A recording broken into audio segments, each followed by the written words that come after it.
Mid-fold, Lutpi taken down by Uni. Stacks traded here and there. Gets one up. Some key item pickups for Selangor Red Giants. Onyx are happy with what they did. No more outer turrets for Malaysia's champions. Okay. They find Lutpi. I'm so surprised that he goes down that quick.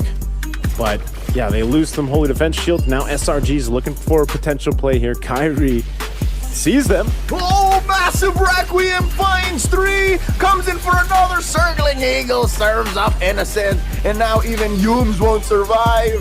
Cram is dancing away his troubles. He will survive, thankfully. Has enough tankiness. Flicker and combo coming in from the gold standard. Down goes Uni. Cram the only one left. It's a wipeout. KK gets 2 KOs. And now they go straight for the inhibitor. And I think this is where we say, that's it. Onyx played the long game in this best of 3 against SRG.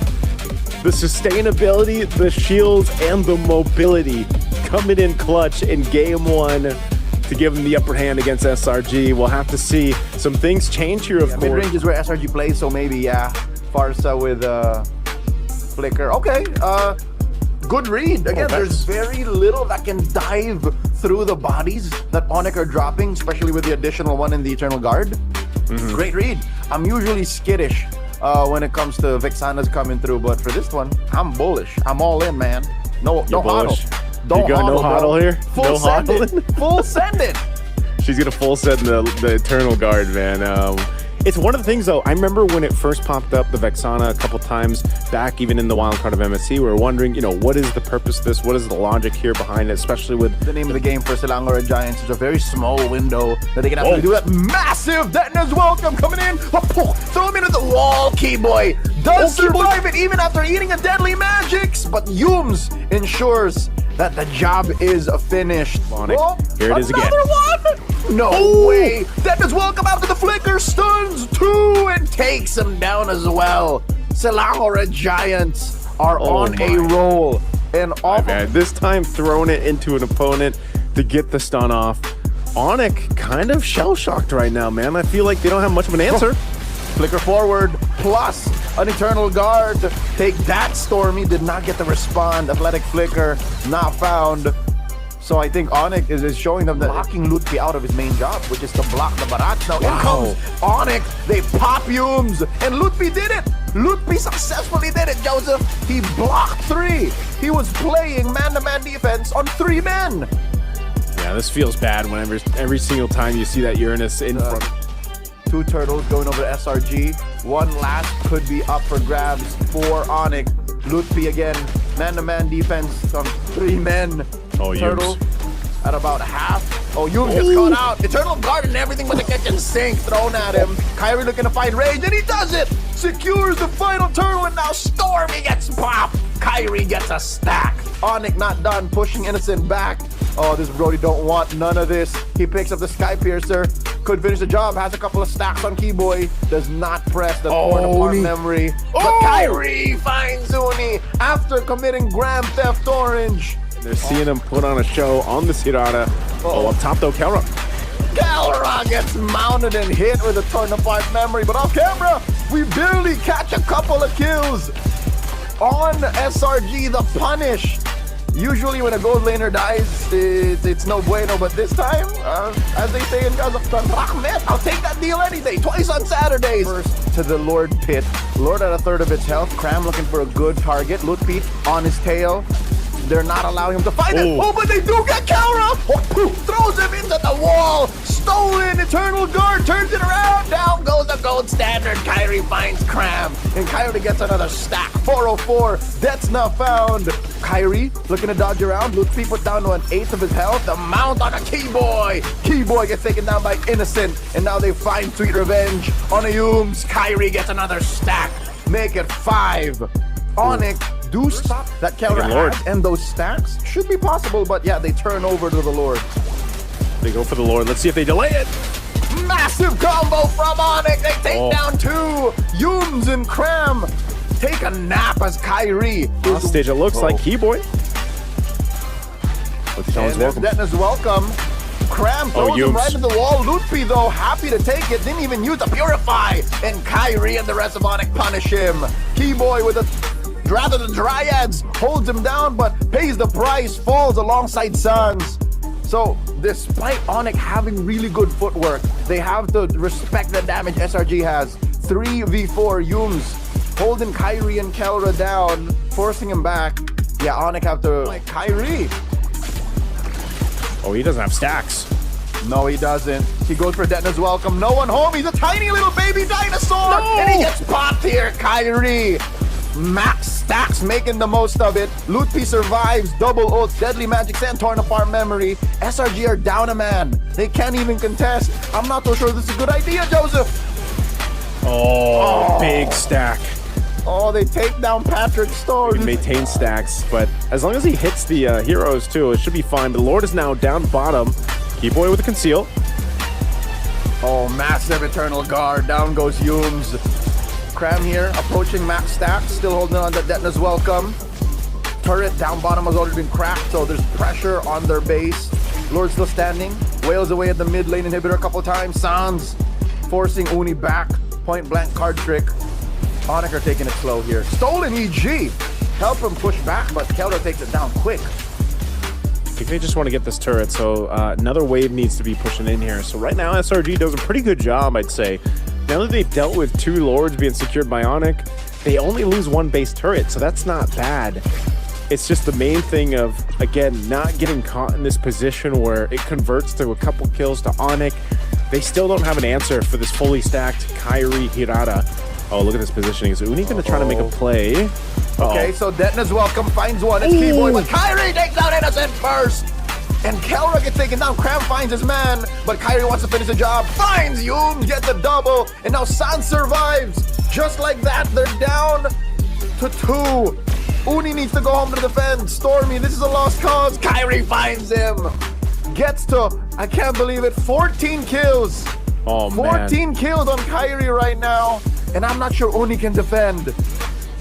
Oh, another one. Leo, that looks like it's going to be it. Onyx will make it happen here. The fans in the crowd can cheer because it's going to be a sweep against SRG to get to the grand final once again for another shot at the championship of Games of the Future 2026. One step closer to a rematch. Just like that. Onyx. What understanding of the metagame and their own playstyle too. Yeah. This is impressive. Very impressive, man. Again, probably one of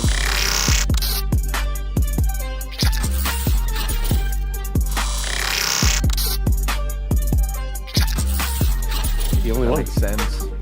And again, it's another kind of easy proc way to get to the Melissa. There it is. Yeah. All right, the Phoveus. So I don't know, man. Both lineups are really good. Phoveus, though, popped up, I think only...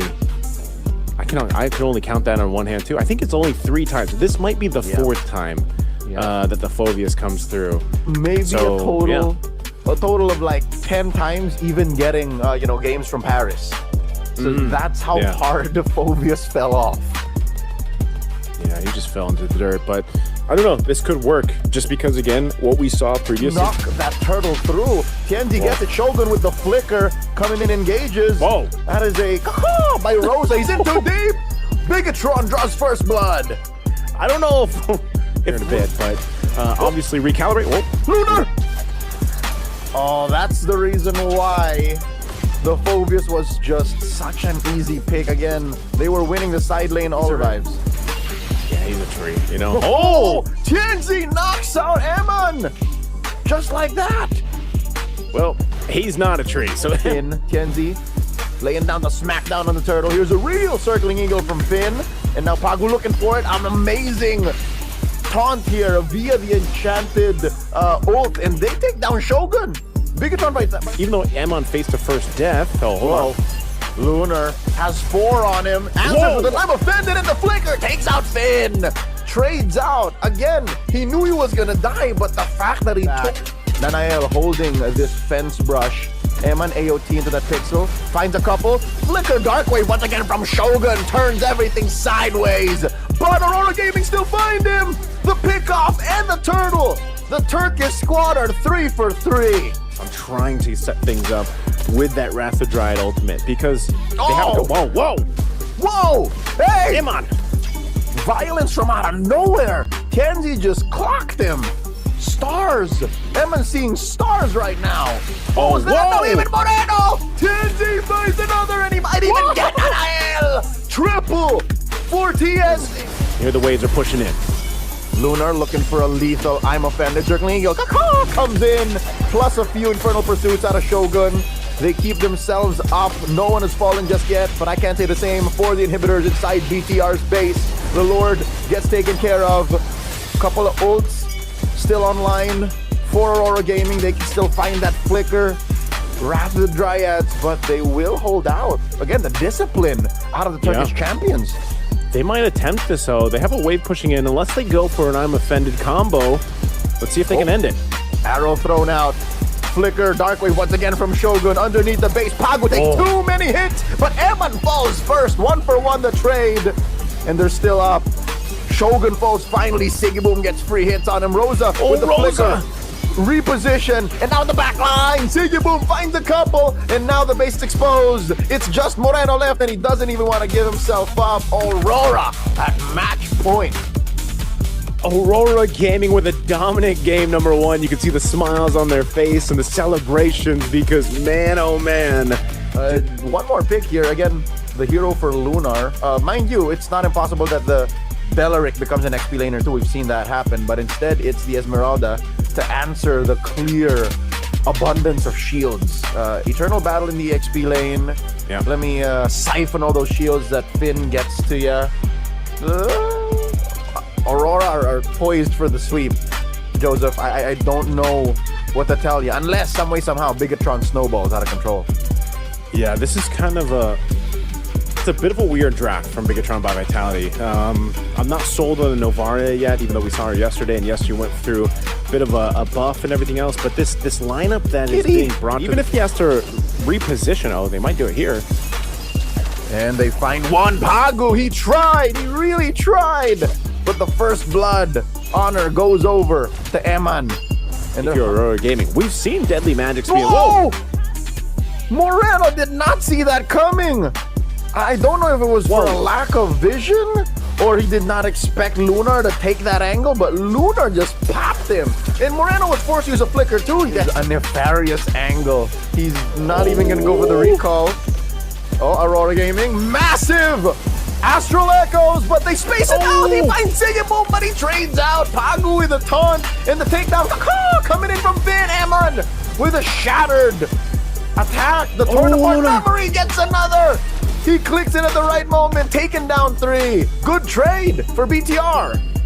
Really good trade to take care of the wave and Pop Lord. Massive circling eagle. Pagu flickers in, pops the ult, but E-Man is the man, dealing way too much damage. Ushering in the Lord, taking down that inhibitor. 2 down from Aurora Gaming, and Joseph, we might get what you've been asking for oh so dearly throughout the night. We might go to game 3 as Nanael goes under Rosa, but he takes down the Rose Queen. The Thorn Queen gets picked off, and just like that, the base cracks. BTR forces us to go all the way. Smiles on their face, a Bigatron by Vitality, calm and collected, will take us to a game 3. And that's what we want from the semifinals here. Again, we wish we could watch them play through a 5-game series. Well, 3 is going to have to do it here. We're going to go ahead and just talk about things shortly on what went wrong in game 2 for Aurora Gaming. The fact that they're playing this with Grand Finals life on the line. They forced BTR to go all the way. BTR answers with a ranked game nightmare. Literally, tonight alone, in the past hour, Joseph, thousands of people have lost and gained stars on the rank ladder because of this young lady. I don't know if she's young, she's an elf, but because of Mia. Oh, man. I think she's like 1,000 years old, man. Like, Mia, like though, of all people. Okay, but a little bit of a nugget of wisdom, all right? I could name like a half a dozen pro players who say don't sleep on Mia. I remember one major tournament in the past saying... Or Ultimate, that hidden moonlight. Oh, they're going to make a play. All right. Say what you will about the amazing kit, but surviving a gank this early on is a no-go. The guiding wins. Now, I think that's what they're going to have to go ahead and do. Whoa! Sigiboom, how does that feel? Your turn to get dogpiled on by BTR, by Vitality. That you can actually pair really well. Oh, they're going to make a play on Eman again. Eman is down. Man. Economic value of respawning again just to die again. Finn here in trouble. Burst it down by TNZ. Control this, and now Eman is here too, so they're going to fight for this, it looks like. Lunar cut down to half. There's an Astral Echoes of their own. Circling Eagle by Pagu. Finn very low, answers back. Oh, full barrage! Serving up a kill to Lunar, but Nanael finds the big dinosaur. Flicker forward by Rosa. TNZ by Hook or by Crook takes that turtle, but Eman takes down Rosa. So a turtle for a kill trade win. On to the Wrath of the Dryad. Might be looking for an opening here. Whoa! Look at that, the repositioned. Dennis welcome. Poof, throw him into the wall. Set up, but TNZ falls first. And the damage from Sigiboom's full barrage ain't there just yet. Eman with the forward flicker. Arrows taken down. Pagu. 3 for none. Moreno's on the hunt. Sigiboom's there. Oh, he already sent out the Star Shatter. Oh, Moreno! All right, so a little bit of delayed gratification for Aurora, but move and reposition yourself. And so now, whoa, Lunar flicker. Dennis welcome, thrown into the wall, answered by an Astral recall, and then echoes. Shogun still alive. Punches by Nanael. Lunar gets pulled back. Full barrage takes down Shogun. Aurora Gaming's first win in quite a while, given they spent so many battles after the Dryad. Yeah, that would be ideal if they got it. Circling Eagle. He finds Eman and the taunt. A little bit of damage. Eman will get thrown down. Pagu finds the kill, the pickoff, the Mia for the turret. Joseph, I don't know if that's worth it. Oh, let's see what they do. TNZ bursts down Finn, puts him at half. Lord now approaching half health. Oh, no. Moreno already throws out the Astral Echoes. Used to pick off Rosa. So Aurora are a man down. Oh, without Rosa, I think he flourish in this position. Answers with Dennis welcome from out of nowhere. Throws him into 2 allies. Pulls him in with the missile expert. Shogun with the flicker. Enchanted ult. And there will be a trade out for Shogun for 2. Rosa and Lunar down. Sigiboom looking for more. Oh, that Wrath of Dryad sequence was amazing. But it will end in a 2 for 1. Down goes the inhibitor down bottom. Mid lane still standing. Aurora still breathing. Oh man, and Leo, a respawn at this point in the game.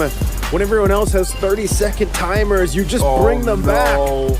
Oh no, it's a Faramis at home. The Rafaela makes so much sense. There's still a wave. Still minions coming in from all angles. Full barrage coming through. Down goes Nanael. Circling Eagle, but Pagu will get answered. No waves. No waves with just Sigiboom and TNZ left. Okay, Sigiboom and TNZ can defend this, and now Lunar and the rest are back up. This should be able to stay in the game now, but Bigatron by Vitality might look to potentially make a play. Oh, another. Dennis welcome throw in. Shogun into the wall. Shogun, no one home for the Wrath of the Dryad. Down he goes. Recall plus a Star Shatter into the face. Picks off Sigiboom. They need Sigiboom. I don't know if they can win without Sigiboom. The freeze on the TNZ. The base is exposed. There's still minions. And Eman and Finn wailing away. Bigatron by Vitality are going to the Grand Finals.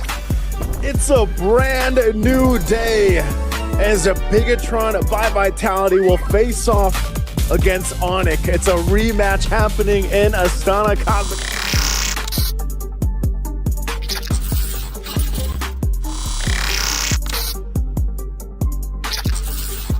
So great crowd control. And now the answer. Okay, so Esmeralda's open. Might as well. We know there's shields that are going to be popping up over here. You get the Esmeralda, go ahead and deal with that. This is the eternal battle in the XP lane. Not too much is going to happen there, but everything will happen around these objectives. Now, Leo, real quick before we jump into the game, who are you leaning towards for game 1? Again, it's a best of 3. You can only do so much in 3 games, and that's hopefully what we get. Where are you going towards for game 1? I really like how decisive Onyx are. I was so sure that Cram was going to get his hand quarter. a good start for the bottom lane as well. Sans here in trouble. Forced the flicker back. Stormy wants to finish the job. Finds it. SRG draws first blood. Up top, though, they force a Purify from Cram, and they will trade up for SRG's team captain's down. Here comes SRG coming for the clapback. Down goes Kyrie. Uni takes him down. Onyx out of jungler, circling Eagle, knocking up one, but Stormy gets away. Able to Purify through, and Uni finds Keyboy. Lootby. They have to play a little more finesse with these team fights just because of the crowd control overload. Oh! Okay, Yums. Yums coming in, flicker as the Dryad stack pending on Sans, but he gets away. Uni says, I will get mine. Couple of iframes already. Kyrie looking for his man, finds it. Dash and Requiem closing the gap. Uni overextended himself. Selangor at Giants already down about 1,000 gold. They miscalculated how much quarter. Uni going to punch him. Lootby holding down left mid brush. Taking a few hits from Stormy. Lord gets reset. No action just yet. Coming in! Big 3-man! Make it a 4-man! Requiem coming through! But the damage isn't true. Kelra couldn't get the right punches. There's the stolen Wrath of the Dryad. Yums wants more. Cram putting about a bit of damage, dancing around him. Shields for you, shields for me. Down goes Stormy. Sans finds him. Now Innocent falls. SRG are down 2 men. Yums running away. He's burning. He lives. And now the iframe saves Uni as well. But another circling Eagle. Does this ult not have a cooldown?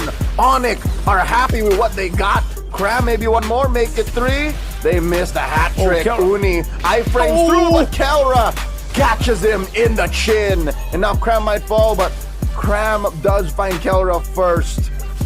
3 for 1. Massive win for Onyx. We're going back and forth here, Joseph, as Kyrie threatens another ult, and he finds it. The Requiem plus the stolen Wrath of the Dryads once again. The pulse won't stop it. Keyboy falls. Hume still alive. Lootby trying to put Ionic Edge sacks. Kyrie gets a double. Now Stormy gonna be up next. Kyrie! Stormy gets taken down. Innocent. Not enough life steal on this Ruby. That's a wipeout. Onyx go for the Lord. Go down next. But I'll tell you now.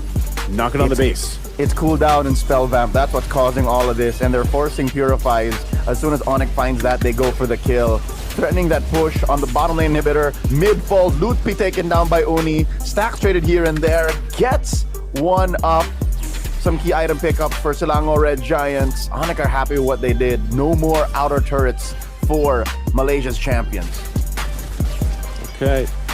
They find a Lootby. I'm so surprised that he goes down that quick. But yeah, they lose some Holy Defense Shield. Now SRG's looking for a potential play here. Kyrie sees them. Oh, massive Requiem finds 3. Comes in for another circling Eagle. Serves up Innocent. And now even Yums won't survive. Cram is dancing away his troubles. He will survive, thankfully. Has enough tankiness. Flicker and combo coming in from the gold standard. Down goes Uni. Cram the only one left. It's a wipeout. KK gets 2 KOs. And now they go straight for the inhibitor. And I think this is where we say, that's it. Onyx played the long game in this best of 3 against SRG. The sustainability, the shields, and the mobility coming in clutch in game 1 to give them the upper hand against SRG. We'll have to see some things change here, of course. Mid-range is where SRG plays, so maybe, Farsa with Flicker. Okay, good read. Again, there's very little that can dive through the bodies that Onyx are dropping, especially with the additional one in the Eternal Guard. Great read. I'm usually skittish when it comes to Vexana's coming through, but for this one, I'm bullish. I'm all in, man. No hodl. You go no hodl here? Full send it. Full send it. She's gonna full send the Eternal Guard, man. It's one of the things, though. I remember when it first popped up, the Vexana, a couple times back, even in the wildcard of MSC, we were wondering, what is the purpose of this? What is the logic here behind it, especially with the name of the game for Selangor Giants? It's a very small window that they can actually do that. Massive Detna's welcome coming in. Throw him into the wall. Keyboy does survive it even after eating a deadly magics, but Yums ensures that the job is finished. Here it is again. One? No way. Detna's welcome after the flicker. Stuns 2 and takes him down as well. Selangor Giants are on a roll. And this time throwing it into an opponent to get the stun off. Onyx kind of shell-shocked right now, man. I feel like they don't have much of an answer. Flicker forward, plus an Eternal Guard.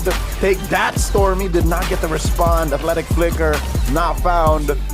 So I think Onyx is showing them that blocking Lutfi out of his main job, which is to block the Barats. Now in comes Onyx. They pop Yumes, and Lutfi did it. Lutfi successfully did it, Joseph. He blocked 3.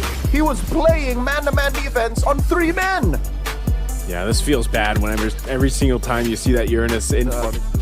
2 turtles going over to SRG. 1 last could be up for grabs for Onyx. Lutfi again, man-to-man defense on 3 men. Oh, Turtle at about half. Oh, Yumes gets caught out. Eternal Guard and everything but the kitchen sink thrown at him. Kyrie looking to find Rage, and he does it! Secures the final turtle, and now Stormy gets popped. Kyrie gets a stack. Onyx not done, pushing Innocent back. Oh, this Brody don't want none of this. He picks up the Sky Piercer. Could finish the job, has a couple of stacks on Keyboy. Does not press the torn apart memory. But Kyrie finds Uni after committing Grand Theft Orange. They're seeing him put on a show on the Sirana. Oh, up top though, Kelra.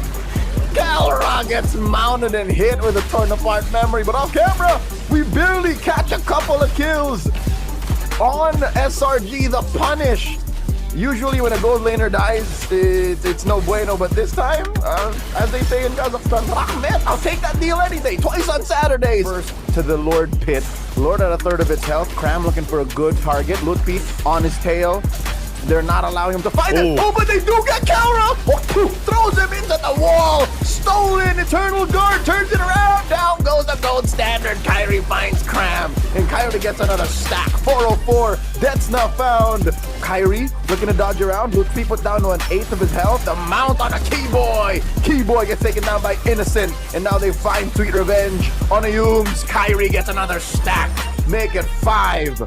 Onyx do stop that Kelra has, and those stacks should be possible, but yeah, they turn over to the Lord. They go for the Lord. Let's see if they delay it. Massive combo from Onyx. They take down 2. Yumes and Cram take a nap as Kyrie Hostage, it looks like Keyboy. That is welcome. Cram throws him right into the wall. Lutfi, though, happy to take it. Didn't even use the Purify. And Kyrie and the rest of Onyx punish him. Keyboy with a rather the Dryads holds him down, but pays the price, falls alongside Suns. So despite Onyx having really good footwork, they have to respect the damage SRG has. 3v4 Yumes holding Kyrie and Kelra down, forcing him back. Yeah, Onyx have to like Kyrie. Oh, he doesn't have stacks. No, he doesn't. He goes for Detna's welcome. No one home. He's a tiny little baby dinosaur. No! And he gets popped here. Kyrie. Max stacks making the most of it. Lutfi survives. Double ult. Deadly magic sand torn apart memory. SRG are down a man. They can't even contest. I'm not so sure this is a good idea, Joseph. Oh, big stack. Oh, they take down Patrick Storm. He maintains stacks, but as long as he hits the heroes too, it should be fine. But Lord is now down bottom. Keyboy with a conceal. Oh, massive Eternal Guard. Down goes Yumes. Cram here, approaching max stack. Still holding on to Detna's welcome. Turret down bottom has already been cracked, so there's pressure on their base. Lord still standing. Wails away at the mid lane inhibitor a couple times. Sans forcing Uni back. Point blank card trick. Onyx are taking it slow here. Stolen EG. Help him push back, but Kelra takes it down quick. I think they just want to get this turret, so another wave needs to be pushing in here. So right now, SRG does a pretty good job, I'd say. Now that they've dealt with 2 Lords being secured by Onyx, they only lose 1 base turret, so that's not bad. It's just the main thing of, again, not getting caught in this position where it converts to a couple kills to Onyx. They still don't have an answer for this fully stacked Kyrie Hirata. Oh, look at this positioning. Is Uni going to try to make a play? Okay, so Detna's welcome finds one. It's Keyboy, but Kyrie takes out Innocent first. And Kelra gets taken down. Cram finds his man, but Kyrie wants to finish the job. Finds Yumes, gets a double, and now Sans survives. Just like that, they're down to 2. Uni needs to go home to defend. Stormy, this is a lost cause. Kyrie finds him. Gets to, I can't believe it, 14 kills. Oh, man. 14 kills on Kyrie right now. And I'm not sure Uni can defend. Oh, another one. Leo, that looks like it's going to be it. Onyx will make it happen here. The fans in the crowd can cheer because it's going to be a sweep against SRG to get to the grand final once again for another shot at the championship of Games of the Future 2026. One step closer to a rematch. Just like that. Onyx. What understanding of the metagame and their own playstyle too. Yeah. This is impressive. Very impressive, man. Again, probably one of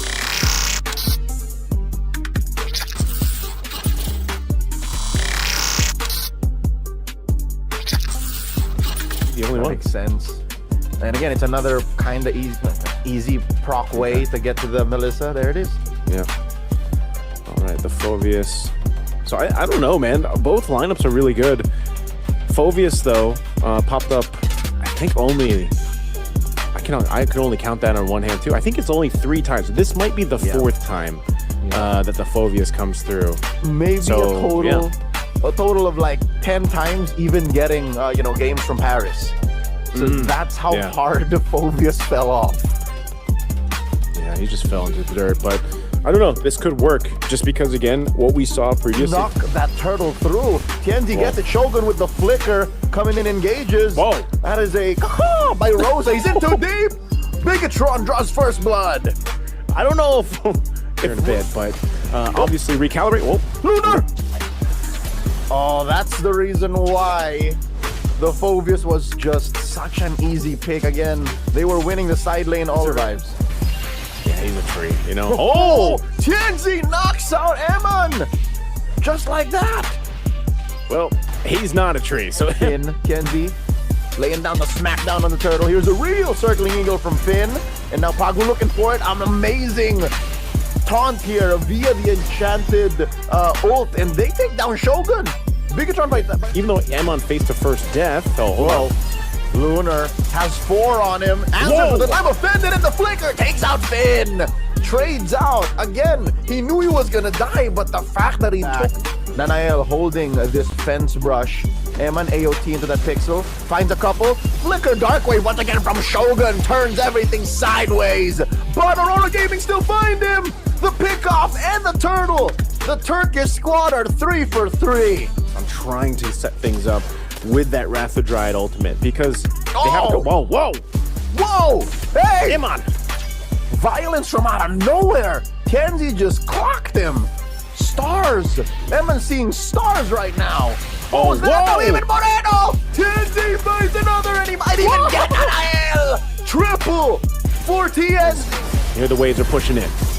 Lunar looking for a lethal I'm offended. Circling Eagle comes in, plus a few Infernal Pursuits out of Shogun. They keep themselves up. No one has fallen just yet, but I can't say the same for the inhibitors inside BTR's base. The Lord gets taken care of. Couple of ults still online for Aurora Gaming. They can still find that flicker. Wrath of the Dryads, but they will hold out. Again, the discipline out of the Turkish champions. They might attempt this, though. They have a wave pushing in. Unless they go for an I'm offended combo, let's see if they can end it.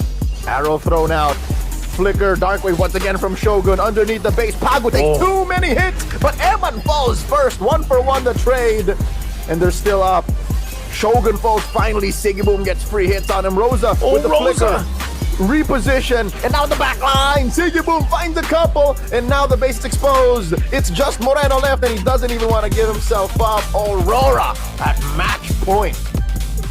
Aurora Gaming with a dominant game number 1. You can see the smiles on their face and the celebrations because, man, oh man. One more pick here. Again, the hero for Lunar. Mind you, it's not impossible that the Bellaric becomes an XP laner too. We've seen that happen, but instead it's the Esmeralda to answer the clear abundance of shields. Eternal Battle in the XP lane. Yeah. Let me siphon all those shields that Finn gets to ya. Aurora are poised for the sweep. Joseph, I don't know what to tell you. Unless, some way, somehow, Bigatron snowballs out of control. Yeah, this is kind of a... It's a bit of a weird draft from Bigatron by Vitality. I'm not sold on the Novaria yet, even though we saw her yesterday, and yes, she went through a bit of a buff and everything else, but this lineup that is being brought, even if he has to reposition, they might do it here. And they find one. Pagu, he tried. He really tried. But the first blood honor goes over to Eman. And Aurora Gaming. We've seen Deadly Magic be Whoa! Moreno did not see that coming. I don't know if it was for a lack of vision or he did not expect Lunar to take that angle, but Lunar just popped him. And Moreno was forced to use a flicker too. That's a nefarious angle. He's not even going to go for the recall. Oh, Aurora Gaming. Massive! Astral Echoes, but they space him out. He finds Sigibum, but he trades out. Pagu with a taunt and the takedown. Coming in from Finn. Eman with a shattered attack. The torn apart memory gets another. He clicks in at the right moment, taking down 3. Good trade for BTR. Really good trade to take care of the wave and Pop Lord. Massive circling eagle. Pagu flickers in, pops the ult, but E-Man is the man, dealing way too much damage. Ushering in the Lord, taking down that inhibitor. 2 down from Aurora Gaming. And Joseph, we might get what you've been asking for oh so dearly throughout the night. We might go to game 3 as Nanael goes under Rosa, but he takes down the Rose Queen. The Thorn Queen gets picked off, and just like that, the base cracks. BTR forces us to go all the way. Smiles on their face, a Bigatron at 5 vitality, calm and collected, will take us to a game 3. And that's what we want from the semifinals here. Again, we wish we could watch them play through a 5-game series. Well, 3 is going to have to do it here. We're going to go ahead and just talk about things shortly on what went wrong in game 2 for Aurora Gaming. The fact that they're playing this with Grand Finals life on the line. They forced BTR to go all the way. BTR answers with a ranked game nightmare. Literally. Tonight alone, in the past hour, Joseph, thousands of people have lost and gained stars on the rank ladder because of this young lady. I don't know if she's young, she's an elf, but because of Mia. Oh, man. I think she's like 1,000 years old, man. Mia, like though, that. of all people. Okay, but a little bit of a nugget of wisdom, all right? I could name like a half a dozen pro players who say, don't sleep on Mia. I remember one major tournament in the past saying, we're ultimate, that hidden moonlight. Oh, they're going to make a play. All right. Say what you will about the amazing kit, but surviving a gank this early on is a no-go. The guiding wins. And now, I think that's what they're going to have to go ahead and do. Whoa!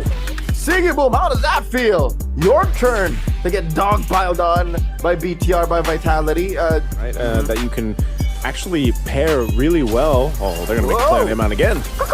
Eman is down. Man. Economic value of respawning again just to die again. Finn here in trouble. Burst it down by TNZ. Control this, and now Eman is here too. So they're going to fight for this, it looks like. Lunar cut down to half. There's an Astral Echoes of their own. Circling Eagle by Pagu. Finn very low, answers back. Oh, full barrage! Serving up a kill to Lunar, but Nanael finds the big dinosaur. Flicker forward by Rosa.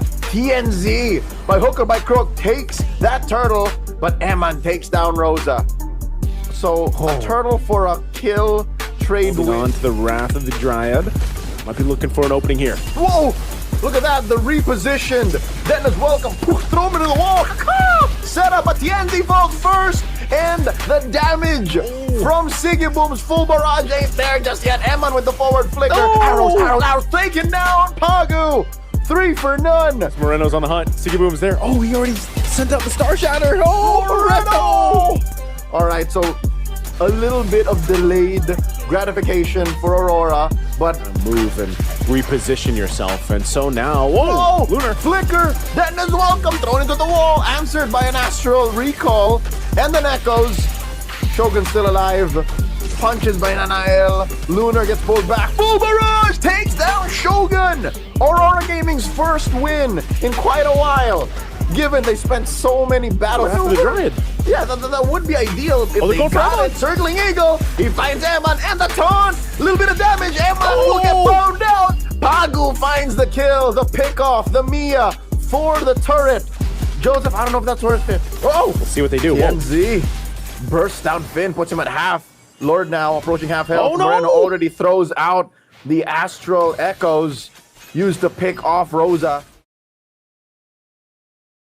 how many maps they're gonna go, because we have a best of 3 going for this for the 3rd place, and of course the finals, the grand finals, going for a best of 5. That's gonna be one battle to watch between Onyx and Bigatron by Vitality, and I mean this is what we've been waiting for so far.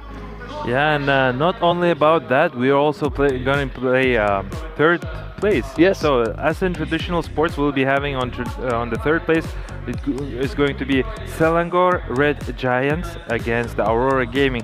Yes, Aurora just lost in the very tilting match, I would say, because it was relatively close. They were up on 1-0 against the Bigatron by Vitality, but nonetheless, Bigatron Vitality is here for the reason, and they'll be participating a little bit later. We'll be focusing more on Team SRG against Team Aurora Gaming. Of course, I mean, we're going to start with SRG and Aurora Gaming pretty soon, and then we move to the grand finals, which we are keeping for the last, of course, to get that excitement running with everyone, with Onyx versus Bigatron by Vitality. I mean, everybody here in the arena, everybody's pumped up. I mean, I could see Steelboker coming very excited today. I mean, all the energy up all over the place. So this is going to be interesting to watch. We have up next SRG versus Aurora. If you look at the performances yesterday in the semifinals, everybody actually put up a really good fight.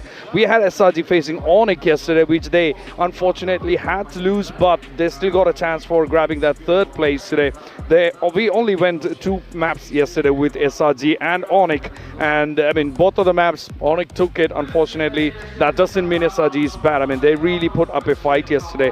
The scores were, I mean, for the first game we had, for the first map, we had 7-14 kills, and where Onyx took the 14, of course, and also 9-20 yesterday for the second game, I mean second map, and that was the end of yesterday's best of 3 for SRG. So, but again, it's a good thing they got one more chance today. Definitely is. Like you were saying, there is no bad teams. They're all only good teams. That's why they're participating here at the Game of the Future here at 2026 here in Astana.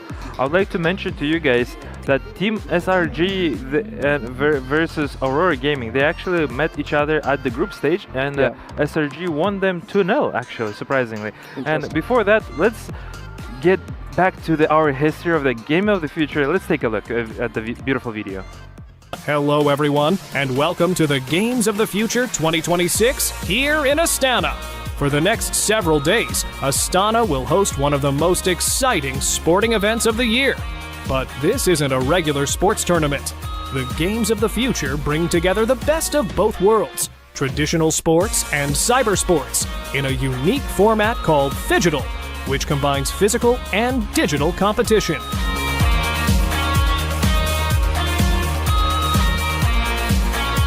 In Phygital sports, athletes have to perform both on the screen and on the field. They need fast reactions, smart decision-making, teamwork, and physical fitness. Winning here takes much more than mastering just one side of the game. This year, the tournament welcomes more than 800 athletes from more than 50 countries, competing across 8 different disciplines. Players, coaches, fans, and technology brands have all come together in Astana to be part of this global event. The competition is fierce, with a prize pool of over $4 million. But the Games of the Future are about more than just winning. They show how sport is changing and how technology is creating new ways to compete. The event has already attracted a huge global audience. The tournaments are watched by hundreds of millions of people, most of them between the ages of 18 and 34. A younger generation who are invested in both sports and digital competitions. It's clear that phygital sports are becoming one of the fastest growing trends in the world of competition. Over the next few days, we'll take you behind the scenes, meet the athletes, hear their stories, and find out what it takes to succeed in this one-of-a-kind tournament. From quick interviews and fun challenges to exciting matches, we'll show you everything happening at the Games of the Future.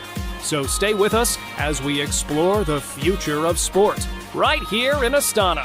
Let's get started.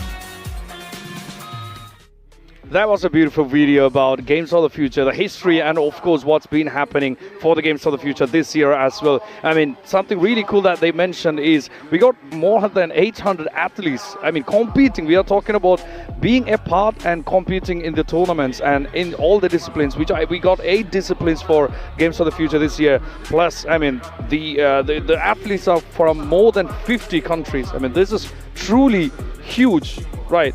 Yeah, definitely. It's also a very international place, and just fortunate to be here. As you guys were seeing on the video, just quick reminder: Phygital Sports. What is Phygital Sports? It's about a little bit about the sports and about the actual digital. But before that, let's take a look at one more thing that we'd like to share to you guys. The Phygital Virtual, you can watch all the games right there up on our official website, phygital-plus.com. Make sure you watch, because today is literally the last day where you can watch Phygital Games of the Future for 2026. So we tell you, do not miss this, because today is an action-packed day everywhere. All the discipline that remains, we got the finals, grand finals running today. So one good day to watch this on the website. Check out phygital-plus.com to watch all that. But getting back to where we were, like SRG versus Aurora coming up next. And let's take a look at the players. I mean, for SRG, we've got Cram, Uni, Stormy, Yums, and Innocent. I'm really looking forward if the Innocent and Yums are going to go with that power combo, which they actually went 2 days ago with the Harley and Melissa. Yet to see. But we got the brackets up on the screen. Finally, we are at the end. Definitely we're at the end here, and as we can see, Aurora, they managed through winning Falcons, but they lost to Bigatron by Vitality. However, the Aurora Gaming, like we got Pagu here twice, I believe, here in the panel desk. He was mentioning us that they came here to beat Onyx at 3-0. Unfortunately, that's not the case, but they will be playing for the 3rd place. And would like to also remind you guys about our website. They will be shown down below, astana2026.gofuture.games. You guys can take a look to make sure to not miss any announcements, any feedbacks, any information that is related to our Games of the Future. Of course, and let's also take a look at Aurora, who competed yesterday. We got all the 4 teams competing yesterday, so we have all the same 4 teams competing today as well. But let's not forget, make sure you manage your finances wisely, and that's where the Center Credit actually comes into effect. You got a QR code up on the screen. Make sure you scan that, download the Center Credit online banking app, and manage your finances easily with Center Credit. Huge shout out to the partner Center Credit for that. Back again with Aurora Gaming. I mean, the team is huge as well. I mean, we got Rosa, we got Pagu, TNZ, one of the best players we have seen in the team so far with a consistent performance, I would say, except for that one game yesterday where TNZ went a bit, But other than that, he's been going strong. And then we got Sigibom, who actually grabbed 2 or 3 MVPs in the last 3 days. And then Lunar, of course, competing and contributing to the whole team as well. I mean, they had competed against Bigatron yesterday. Bigatron's going to be the grand finals today, but against Bigatron, there was 11-4. They went through 3 maps, right? And it's going to be interesting to see how many maps they're going to go today. But before we move on, huge shout out to Sven, because something cool that they're doing. They're gifting their high quality audio equipments to all the finalists for every discipline that's happening in Games of the Future 2026. Huge shout out to them, because that's so cool what they're doing, right? Yeah, definitely. They're giving, as Heidi just now was explaining, they give premium audios, and thank you very much, Sven, for doing that. But let's get back to the Selangor Red Giants. Here we see Innocent, Yum, Stormy, Uni, Cram, as you were pointing it out earlier. Yeah.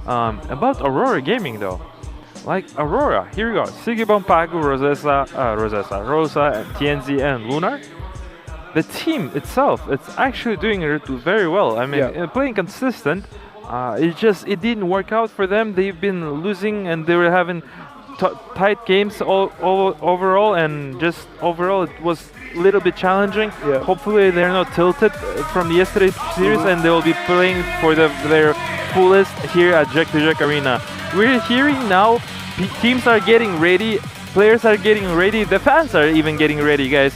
I hope you're guys getting ready as well, and we'd like to pass our words to our beloved casters, Wolf and Naiso, and anytime soon from now, Meanwhile, you have any final words before I mean, I'm really excited. The first map of this day, I mean, the day that everything is getting decided. So we will see how it goes. Over to the casters, Wolf and Niso.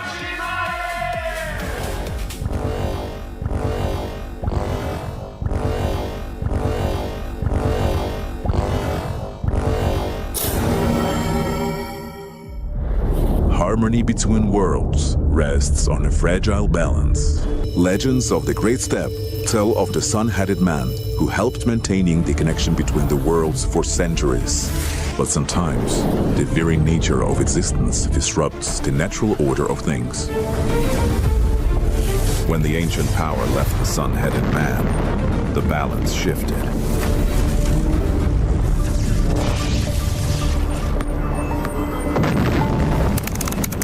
Attention. Massive energy surge detected. The energy within the sun-headed man's artifact has awakened. So, the chosen ones are already there? Newbies without a guide. Then it's time to meet them. Someone's got to get them up to speed. Look what my robot can do. Not now. I'm playing. In search of those destined to restore the lost harmony, the energy split into 3 parts.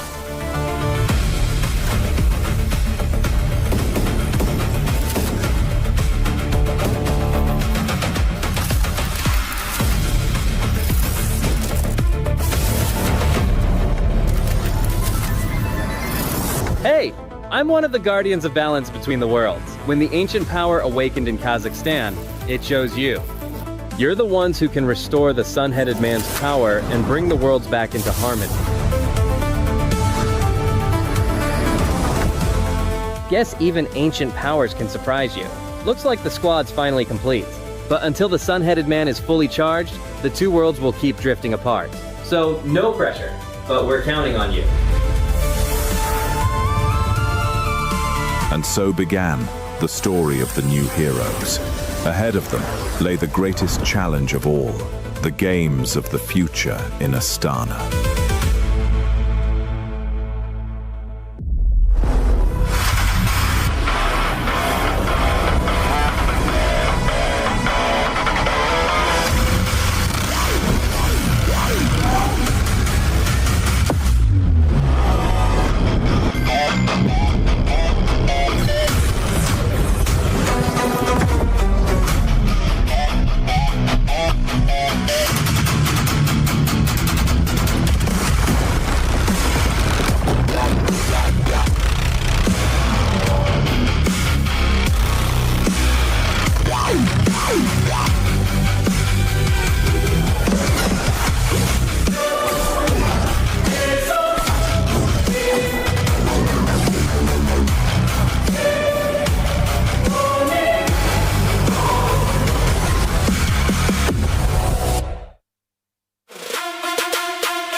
Ladies and gentlemen, welcome to the last and final day of Games of the Future 2026 happening in Astana, there in Kazakhstan. Of course, if you guys are joining us, we are coming at you live online. It's me, Naisu, and Wolf to bring you the action today throughout this final day. We got a match for thirds here, and then we've got the grand finals to follow after this. So first, we're going to have to focus up on this, and there is things at stake here, Wolf, and the biggest thing that we can talk about is obviously the prize pool. It's absolutely massive, 900,000, almost $1 million across this. And between the third and fourth place, just if people are curious, it's about 40-ish plus $1,000 difference. That's quite a bit of money. Yeah, that's a lot of money that teams are going to be playing for. And that's the reason why you should really take this seriously. I personally don't like the fact that there are third place matches, but if there's like millions of pesos in between them, now you're thinking, okay, yeah, we really have to really play this one out. At the same time, I think that we are slowly getting used to this kind of tournaments. The first time that the third place match was held outside of a federation tournament, we were like questioning it, but now that we've seen it many times, I think it's just natural. And the reason why that is because we want to still see our semi-finalists. Like Aurora Gaming, for example, I would hate to not see them play again. And that's also true for SRG. They made a lot of fans around the world. We know that they can actually get into the finals and beat their opponents, but here they are fighting for the glory of third place. It still is going to be a very interesting match. Yeah, I think that was a nail-biter that we had yesterday in the matchup against with Aurora Gaming and Bigatron by Vitality to see who was going to make it to the grand final. Honestly, it was a 3-game series after the sweep between Onyx and SRG, and it was a great one because at game 3, it was nearly 20 minutes. But I think the most interesting thing in the stuff that I heard and saw online after that was the picks, man. And shortly we'll be here in the draft because we're talking about the Matilda and Ixia pick coming through, and then of all people, of all heroes, a Mia ends up going in the hands of Emon for Bigatron by Vitality to work. So, I remember someone posting this, Wolf, and just saying, what even is the meta right now?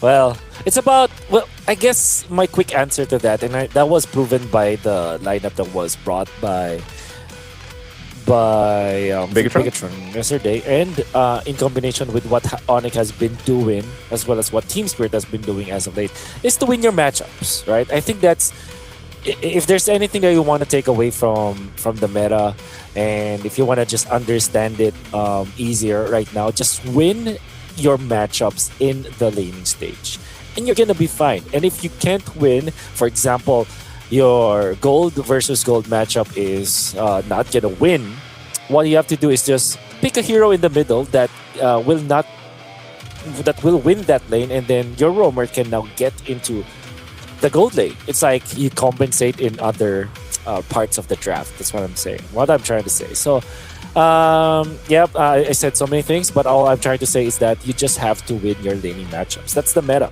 basically. Because if you win your lane matchups, it means you win the early game. Yeah, but who would have thought, Who would have thought that matchup in the gold lane would have been an Ixia and a Mia? I mean, even when Leo and I were going through that draft, that was not on our list, you know what I mean? Sure. And I don't think it was on a lot of people's lists. But I know people were rejoicing that the fact that even Mia gets a win might be promising for some people, not just the Mia mains out there, but also just, again, the people that like to kind of go outside the norm or outside the meta that, we're used to seeing. Because I would say we've already kind of got that standard going where it's like, there's already going to be that trade for the Barretts, the Belric probably, the Atlas if it's not banned out, Nolan and Hirata in the jungle, Melissa's the topmost picked hero right now. So when it is something different that goes against the norm, I'm all for it. As someone who likes to go against the meta and who, played one hero before he actually was meta, which was Gord, I was happy to see it too. Yeah, I get what you mean. I think with the Mia or heroes like this, like Mia, right? It's hard to justify them from a normal person's perspective. But I guess if you played the gold lane so much and you obviously have grinded it out in the Land of Dawn and in game and through the through your scrims, through the actual tournaments, your understanding of the game is, it exceeds what normal people could understand. And that's probably, this is my guess, this is the reason why Eman, when asked why he picked the Mia, is that he looked at the heroes and he feels like it fits. Like, yeah, what the hell kind of explanation that is. But if you dig deeper, I think what he's trying to say is that my knowledge tells me that having the Mia without any kind of threat to the Mia is gonna be okay. Yeah, I think what made it work though too was the fact that you eventually had that Rafaela. The Rafaela is a really big game changer, just because of the fact that you get that revive, and we saw a lot of the fights going through in that game 3 where Aurora Gaming would get one of the members down, a Bigatron by Vitality, but then because of the revive, they're back to full fighting form quickly, and that was one of the things that we've seen now for different teams that have drafted in that Rafaela, and now you see the trades happening between like a Matilda, even for example, Matilda, Rafaela. And I don't know how much of that is going to be different here in this third place match, but the bans already look pretty standard from what we've seen. It is going to be the Atlas going out, Paquito there, Freya, pretty much a red side staple. And I think the main question is, do you go ahead and just grab the Hirara for Uni? I think that's one of the main things they'll be contending, or trading it out for the Barretts. Yeah. Barretts, I believe I was able to talk to some of the players, and they feel the same way as I feel like. Of course, you pick up Melissa, Hirara. Those are the biggest, I would say, heroes of the patch. But it definitely is Barretts that will take #1 place when it comes to like what is the most OP hero, and because of how much impact there could be with this hero with the Barretts.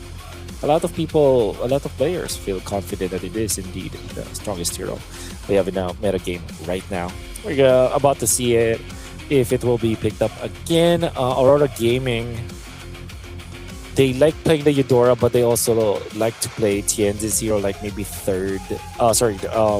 Rosa's hero, third pick, or even into that more later into the draft. Okay, is this Barretts or Hirara? I think they're gonna go Hirara, man. I think they're gonna go Hirara. I wonder what the audience is more a fan of. Are they Aurora Gaming fans or are they SRG fans? Because yesterday everybody in the audience had their, the signs on their phones and everything else, and it was good to see.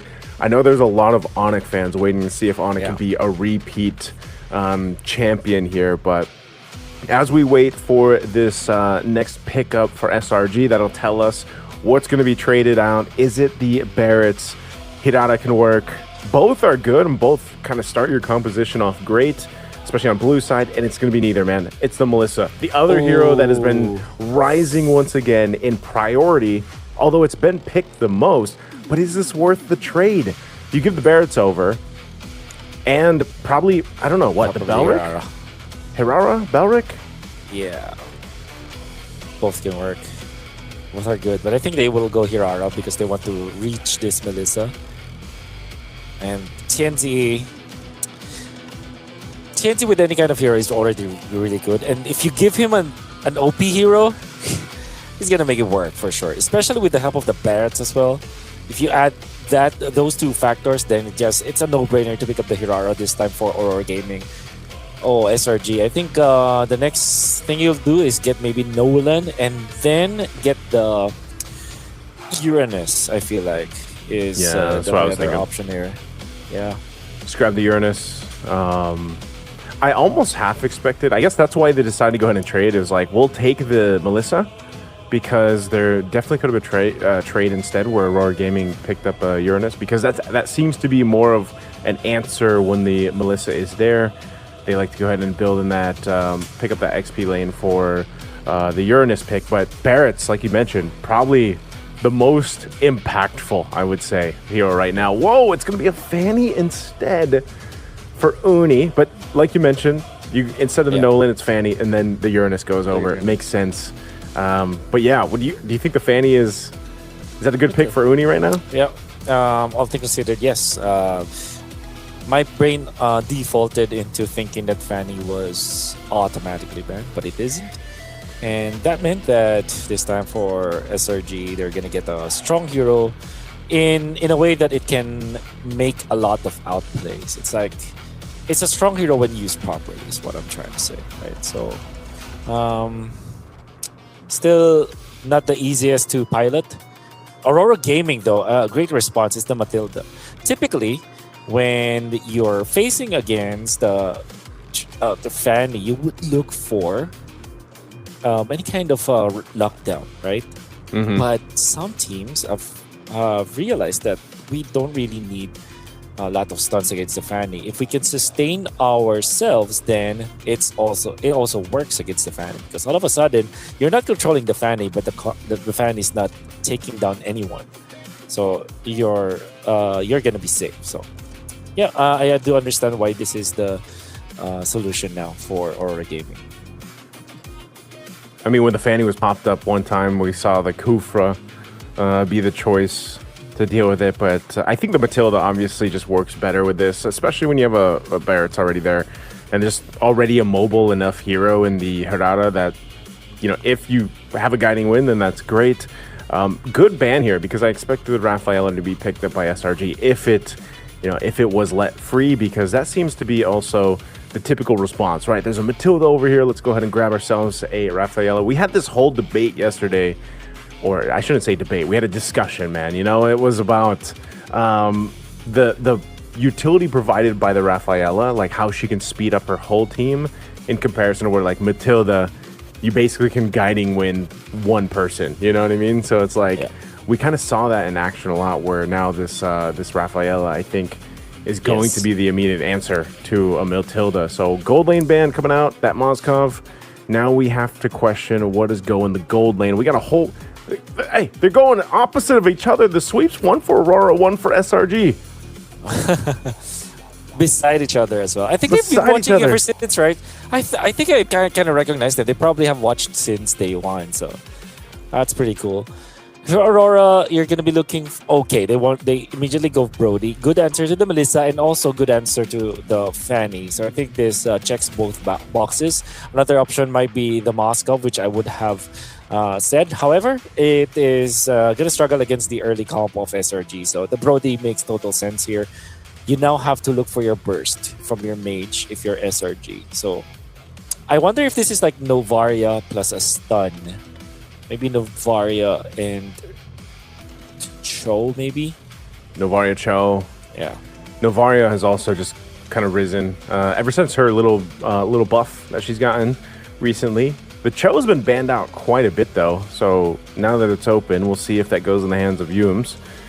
Would work. You can also scout out if you do grab that Novaria with that Astral. Whoa, okay. No Astral Echo. It's going to be a diversion with this Louis Yi. And then the Minotaur. Wow. So they got two tanky dudes. Yep, they get the condition that they need. Two tanky dudes with the Melissa. I am partial about this Louis because it is easy to dive with the Matilda and with the Hirara. And it does not necessarily solve the Brody problem, but it solves the Barrett's problem, because now if you're fronting so much with the Barretts, you allow for the Louis to just dish out damage from the backside with the duality procs, duality procs through the dispersion. And the Eudora is just a good way to clean this up. Aurora Gaming, they have drafted a very standard draft, I feel like. Very safe, very strong in the metagame. Whereas SRG, this global lineup that they have, it does have a lot of potential to go with it. I'm just scared that this might be such a greedy lineup for SRG. Greedy in a way that it needs a lot of farm. Well, some final words here from the coaches, of course. Coach Midnight, Coach Arcadia on the opposite ends here with the teams. I would definitely say it's one of those cases, man, where I am also questioning what is the meta, because with what SRG brought to the table, it's very just specific to them. And I think the play style they want to take to a game one, and I'm all for it. Again, I like that there is some of this flavor being thrown around with our current drafts, with our pickings, and I'm all for it. But let's see if that kind of uniqueness ends up working against, yes, a more standard lineup that we've seen before, especially from Aurora Gaming. Ladies and gentlemen, we're going to jump into the Land of Dawn here. It's game 1 of our 3rd place deciding match between Selangor Red Giants and Aurora Gaming. Well, let's take a quick look at the emblems. I would say pretty standard. They're not seeing anything so different in here. Inspire and Wilderness Blessing for Stormies are pretty standard. And wow. Yep, nothing really out of the ordinary for both teams. Some really good dodges there from Rosa, by the way. You know, a little sidestep here and there. Able to go ahead and poke down. Again, the Eudora has also... It's so funny how Eudora was just picked and picked and picked until she kind of slowly fell down, you know? And like you mentioned, that Eudora... Whoa, there is burst on Uni. Oh, my God. So much damage out there. Did he just show up there and, like, want to fight Tienzi, or...? I don't know. Frankly, Naisu, I lagged a little bit. You know, I was blurred from his side. I didn't see the start of it at the end of it. But here, they want to contest this purple buff take. That's just Pagu. And that's going to be enough for SRG. They will actually use Cram to zone out Pagu, dropping Matilda down to 50% HP. But that's a Matilda, so topping up once again is not going to be a problem. Hey, you know what? We'll just say that happened to Uni too, you know? just leave it at that. But yeah, that's an early death you don't want to take, especially on a Fanny. Again, most of the times when the Fannies are brought up, we know that if you struggle early on or you get behind, you kind of default into this. Instead of looking for kills, it's like you're pushing the map elsewhere. Looks like he might try to make an attempt on Tienzi now. Do you want to die, Tienzi? Oh, so much damage coming from Uni! Oh. And then dodges Lunar too. Lunar could not go for any sort of exchange, and Aurora Gaming just snoozed for a little bit. They already lost one of their heroes up top. That's Tienzi down for the count. Turtle being started by SRG right now. Uni back in action to collect it. That's how fast the Fanny can travel around the map. 3-man stun coming out from Aurora Gaming. Not from Rosa, but SRG will be safe. They get out there. Okay, not too bad, not too bad. You know, Uni getting revenge there. Able to go ahead and take out TNZ. That's fine. Innocent now. Oh, Innocent, you're in trouble. Innocent is in trouble. Go away, already used, but the damage from Rosa is too much. Innocent actually keeps himself alive. The heal coming up from Victor is enough. No one Fury will not hit, but the secondary stun will. In comes Uni once again, but TNZ is not the best target now for SRG. And if I'm seeing this correctly, you can see that TNZ actually has a lot more EXP compared to the Fanny. I'm so sure. I'll have to look at that later. So it kind of means that TNZ is not too far away from SRG even after the death up top. Yeah, I can't believe no one died in that fight. It was a great use of the ultimate from the Melissa there. Innocent dropping down the go away from me. Knew that they had a diversion. This is one of the things we saw in the past couple days here for Games of the Future, where the gold laners, if they're picking these kind of traditional marksmen, let's say even aside from the Melissa, right, because she's got that ultimate, but before she has the ultimate, you see so much pressure put into that lane to try to like convert a kill early on, delay them as much as possible. This is even what happened to Emon last night. But then eventually, you know, if you have a diversion to bring the team there quickly, all the better. And this is also why we saw, I believe, the Luyi banned out a couple times too, because teams just didn't want to give that to the opponent. Yeah, it's one of those heroes that will always be a problem, like no matter what, because you're always like looking over your shoulders, technically speaking. Here, for the side of SRG, they really have to control this Lord, this upcoming turtle, because you don't want to give a lot more damage for Aurora Gaming. To be fair, Aurora Gaming are positioning themselves well. Look at how fast the Barretts can move with the Matilda. From top now to mid now, going to be the turtle. They saw Cram. TNZ pokes the turtle this time. Pagu scouts them out. It's a slow take. In comes the Melissa into the fray. Want to go for Cram this time, committing some of their spells and abilities, but not much commitment. Models defend of Aurora for a little bit. They go, the patience coming up from Aurora. They do get the retribution, but the kill coming up from the Melissa. Oh, the circling eagle is not that on point, as Yumis is very tanky. Two tanky dudes protecting this Melissa, allowing for Melissa to get a kill in exchange for the turtle. Okay, Tienzi's going to get out of there. That was a turtle that they had to fight for. Just couldn't find the opening. And yeah, I would say, you know, this is kind of the case. Whoa, hold on. Hold on, Rosa? they still want to go for more. Rosa will be able to get out. Pagu's just so good with the Matilda, man. That's what Matilda does. You think a fight is about to break out, and it's just, you know, it's a feint. It's not actually going to happen just because they can just disengage, guiding wind on out. Nice stun there, but this is Karam on the Uranus. He'll tank that up. Oh, they do go for the play up top. Uni's down.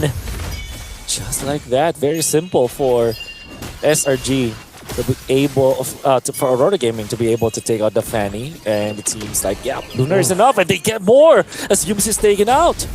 They're not respecting the damage of Aurora Gaming. Hey, man, every single time I see a Brody tear apart some memories, you gotta walk away from it, you know? Like, it's the cool way to do it. Stormy's gonna be in trouble. Oh, Circling Eagle. Circling Eagle, they go in. It's gonna be enough for now, but that is just for them to shoo away the members of SRG as they were taking the objective anyways. Great take coming out from Aurora Gaming. They'll be able to push into the bottom lane. And in the middle, they put their they place their influence once again in here. Cool. Oh, look at this! They're just farming up top. The Brody with the Matilda again. Oh my goodness! There's so much that Paga is doing. You can just rotate as quickly as you need to. I mean, I guess in a way for SRG, at least you're on flying clouds. A lot of these deaths early on, you know, you'll be back up, you just join the fight, but I think they're getting to this point where they're falling behind. Daytona's welcome. Daytona's welcome for the entry, but the counter from the backline, Snow Stuns, Yums is out. And the problem they have with this Uranus is that although it's very tanky, it doesn't really threaten for any stun, so there's no stoppage from SRG. They still want to take this turtle fight. Torn apart memory hurts. In comes Uni and wants to take out Pagu, but Pagu, that's not a good target. It's the Matilda. In fact, Aurora Gaming are returning in kind. They do take the turtle and they actually fend off Uni. The Aurora Gaming siege top position is now online. 5-man unit in the middle. Hirara with a dodge. And they will also escape the Minoan Fury. And there's a 4-man stun coming out from Sigi. More electrifying damage coming out from both this Eudora as well as this Brody. The double electric composition coming out from Aurora Gaming. It's too much to handle. Is that what Brody has? Does he have electricity in those marks? I think so. You know, he's got the, I don't know what it is, arcane energy or whatever it is, but it definitely hurts.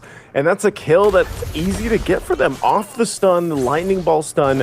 Oh, Lunar again. They do have the damage. Flicker committed. That's going to be enough. Lunar bid his time down the bottom lane. Understood where the Fanny could be.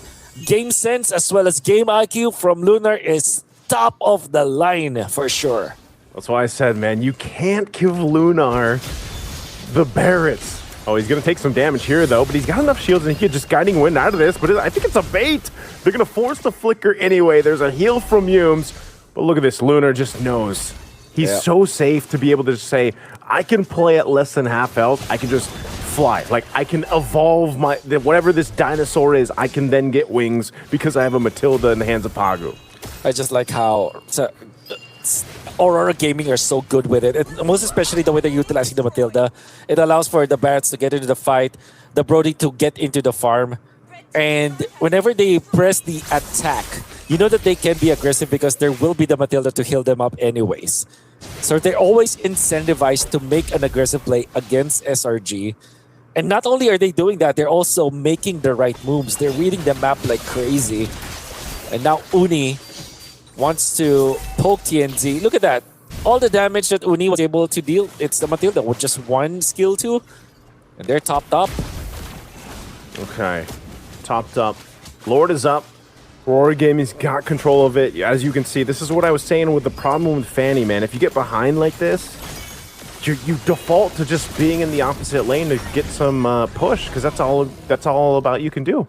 So Lord is secured. Aurora Gaming gets that secured. They're going to be looking for another kill. You're not going to be able to survive this as Cram tries to get away. He does pop the Consecrate, but TNZ will pick up that one, and they're going to take this tier 2 turret down as well. Amazing siege coming out from Aurora Gaming. SRG seems like they can't do anything right now. Holy shields to be popped with just 1 minion up top. So good setup coming out from Aurora Gaming. And they will try to push TNC going into the backlines just to poke, just to force some reactions. Reactions are there coming out from SRG as Innocent dips himself into that fight. They do defend and they will only lose about 30% HP on their turret up top. But Aurora Gaming are relentless. They want to try in the middle because they do have the Lord. TNZ, look at that. How brave TNZ is. Forcing reactions again from SRG. No more Holy Shields. Out of the backlines though. Great initiation from Innocent. Catching the Brody. They take out one. That's an immediate takedown. SRG finding the Brody. The heals coming up from Pagu wasn't enough. And it will be Innocent to collect the kill. All the while that's happening, Uni is going to be there. Look at this. That diversion play. I really want to find out how they took out the Brody, but I guess it's just a duality stack. And for some reason, they take out one kill. Uni, now Lunar in trouble. Overstaying in front of SRG. Cram pops the recalls, but you gotta be careful. TNZ on the backlines. Yumes receives the damage. Damage from Melissa though. They're returning in kind, SRG. TNZ still wants to fight. No In comes way. Pagu with a Circle Eagle. They stun Stormy, but there's no follow-up just yet. They're quite slow. They want to go for another kill. They eventually take out Yumes with the damage coming in from TNC. 3 versus 3. But the damage of torn apart memory, poking them down. TNC wants to collect the kill, but he won't be able to do so. Cram overstayed. And now he's able to with a Sky Piercer. Skinky Boom is gonna take the turn. And they want to go for more up top, and they're not stopping. Nice to Aurora Gaming. Is way too good at it. Wolf, the fight started in the base, it went down to the mid lane, and then ended in the base of SRG. And that was probably one of the longest continued fights we've seen in MLBB. I mean, my goodness, is that, again, the power of the Matilda, and also we got to throw in some flying clouds there too, right? Give it up to the flying clouds to bring everybody back into the fight that quick. But it all resulted into some base turrets going down for SRG. I still have to commend what they were able to do, how they found Sigibum and actually were able to defend in the base and try to turn the tide. That might have been the best opportunity that they had to make something happen. Unfortunately, it didn't, but they did start to get at least a little bit of gold in their pockets. Now, Innocent picks up a major defensive item, gets the Wind of Nature at least, and what we're seeing here is Aurora Gaming is weaving around TNZ. TNZ has these stacks here, and they just kind of whittle down the member of the SRG and then want him to go ahead and finish it up with that stack, that Sky Piercer that he has.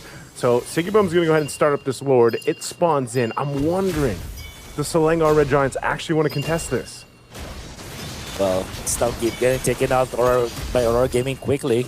Already utilizing the models this time. No ultimate commitment just yet. Luna wants to go in. TNZ is here. They want to poke Cram. And not even poke. They're threatening for a lethal. Now up against her. The no Luna goes in. But the damage coming up from Rosa. Go away. Stopping 2. It's not going to be enough. The Hirara will be able to get the kill. TNZ onto the backline. Still. They're fighting dead for now. Does pop the immortality with Uri going in. Damage coming out from Stormy will not be enough as they get away from danger zone, and the kill onto Innocent is enough for Aurora Gaming to retreat and get to the Lord this time.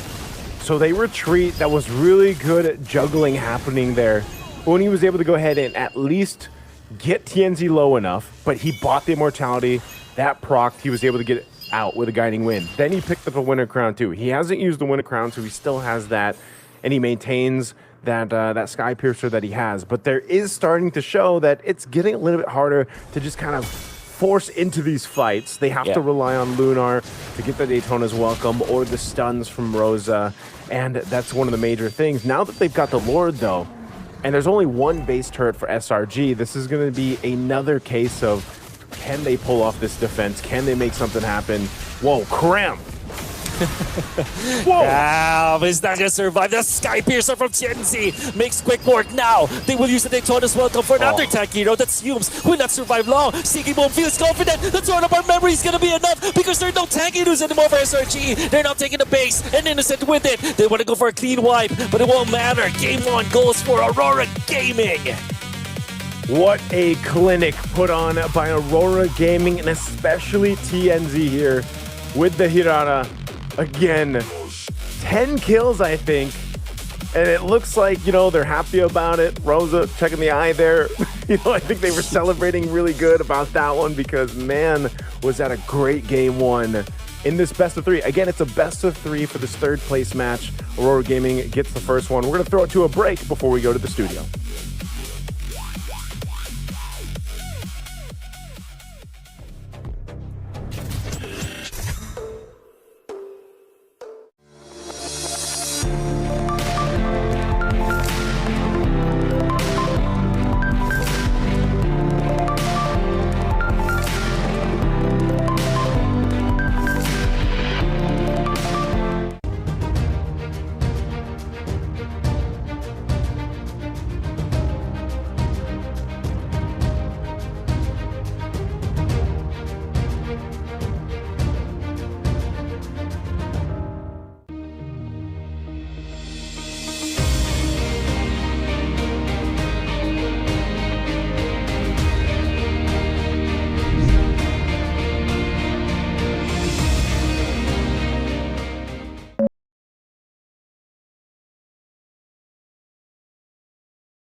And what a first game here today for the Grand Finals day, but we are here finding the third place at MLBB Championship.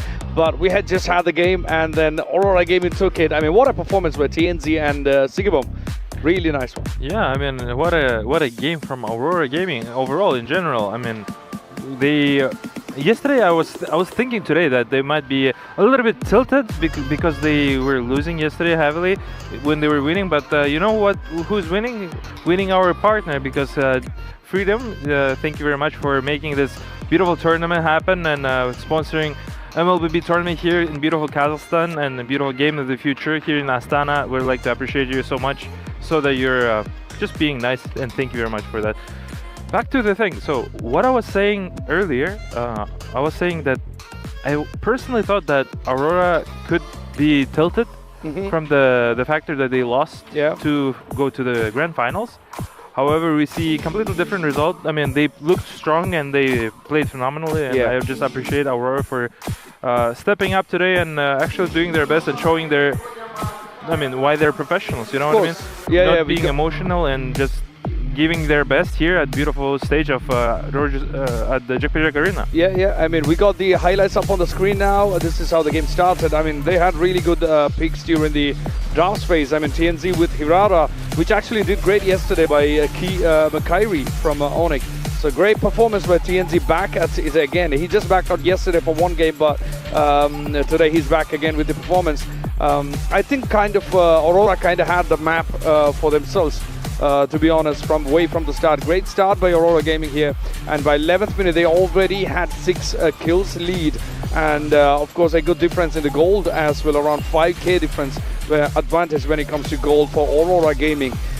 Great performance, I should say, Sigibom as well with the Brody.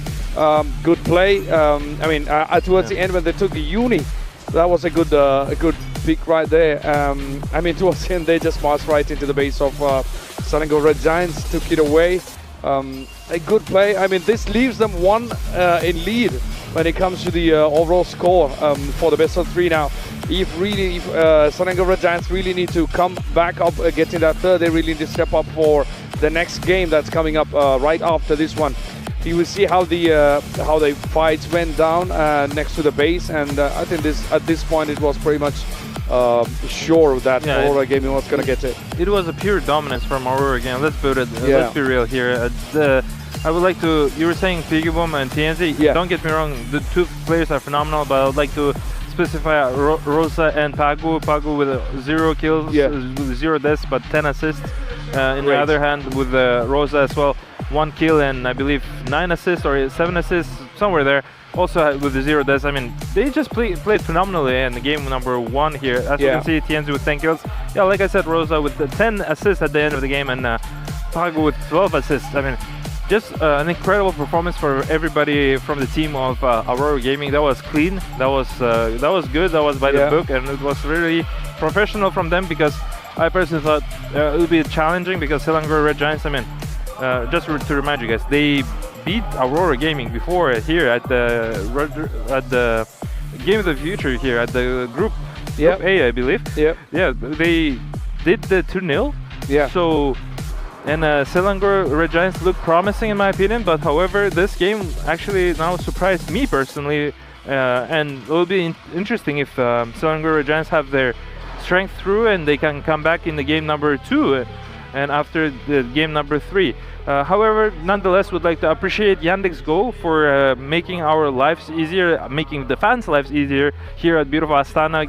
Make sure to download the app, get a cab, use the Yandex Taxi, and just amazing that we're thanking you guys for making our lives easier here in beautiful Astana. Yeah, of course. I mean, we saw during the draft phase, we saw Melissa was picked by Innocent again. I mean, we were seeing. I was really hoping there was going to be that combo again, Melissa and Harley. Yeah, Harley. I mean, Yums love to pick Harley, but that didn't happen. But I mean, Melissa, that was a good pick as well. I mean, by SRG right there, and of course, I mean, Uranus by Cram did a good defense right there towards the end, I believe. Great performance, both the teams for sure, but at the same time, I mean, Aurora had the map. I feel like Aurora really had the grip of the map even till the end as well. So great performance by both the teams. I mean, the picks, the drafts, I mean, that was interesting to see. We got the stats up on the screen for Innocent and Sigibum. We just talked about Innocent picking Melissa. We have the stats up there, and Sigibum as well. Good performance. Yeah, man, Sigibum is always at the notes. He's always there on point and just doing the damage and taking the damage for the team, and always doing that dirty work as always, and he does it just very well. And I mean, congrats to Sigibum for doing that, and we'll be looking forward how it's going to be played out on game number 2. Yeah. Also, most surprising is if there are going to be any interesting drafts we see or we might see in the near future from the Selangor Red Giants, because I mean, TNZ here nominated as MVP as always. An outstanding performance as always. I mean, the TNZ now it's like default seeing him to make a lot of kills. You know what I mean? His performance was always at the top. That shows that it's so rare to see him underperforming, because you get to see him always outperforming and doing it so well. I mean, again, TNZ, great job here. Now, real important thing is they got a game number 1. Can they finish it off? Because they were losing like that before in the yesterday and day after before. But before that, we'd like to show you guys a quick video about the teams. Let's take a look. The Mobile Legends Bang Bang Tournament at the Games of the Future 2026 Astana has reached its final day after several days of intense competition. Only 4 teams remain, but they will now compete for 2 different prizes: the championship title and a place on the podium. The first match of the day will decide the bronze medal. Aurora Gaming will face Selangor Red Giants in the battle for 3rd place.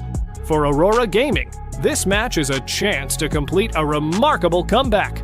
Their tournament began with a defeat to Selangor Red Giants in the very first match.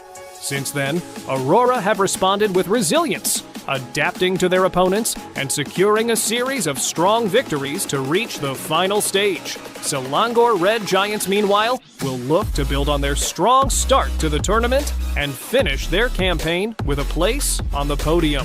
Having already defeated Aurora earlier in the competition, they know exactly what their opponents are capable of. But this time, there will be no second chance. Then comes the main event, the Grand Final. Onyx will face Bigatron by Vitality with the Mobile Legends Bang Bang Championship title at stake. Both teams have fought their way through a demanding tournament and now stand just 1 series away from the trophy. At this stage, individual brilliance alone will not be enough. Every draft, rotation, team fight, and objective could determine the outcome. For Onyx and Bigatron by Vitality, this is the moment everything has been building toward.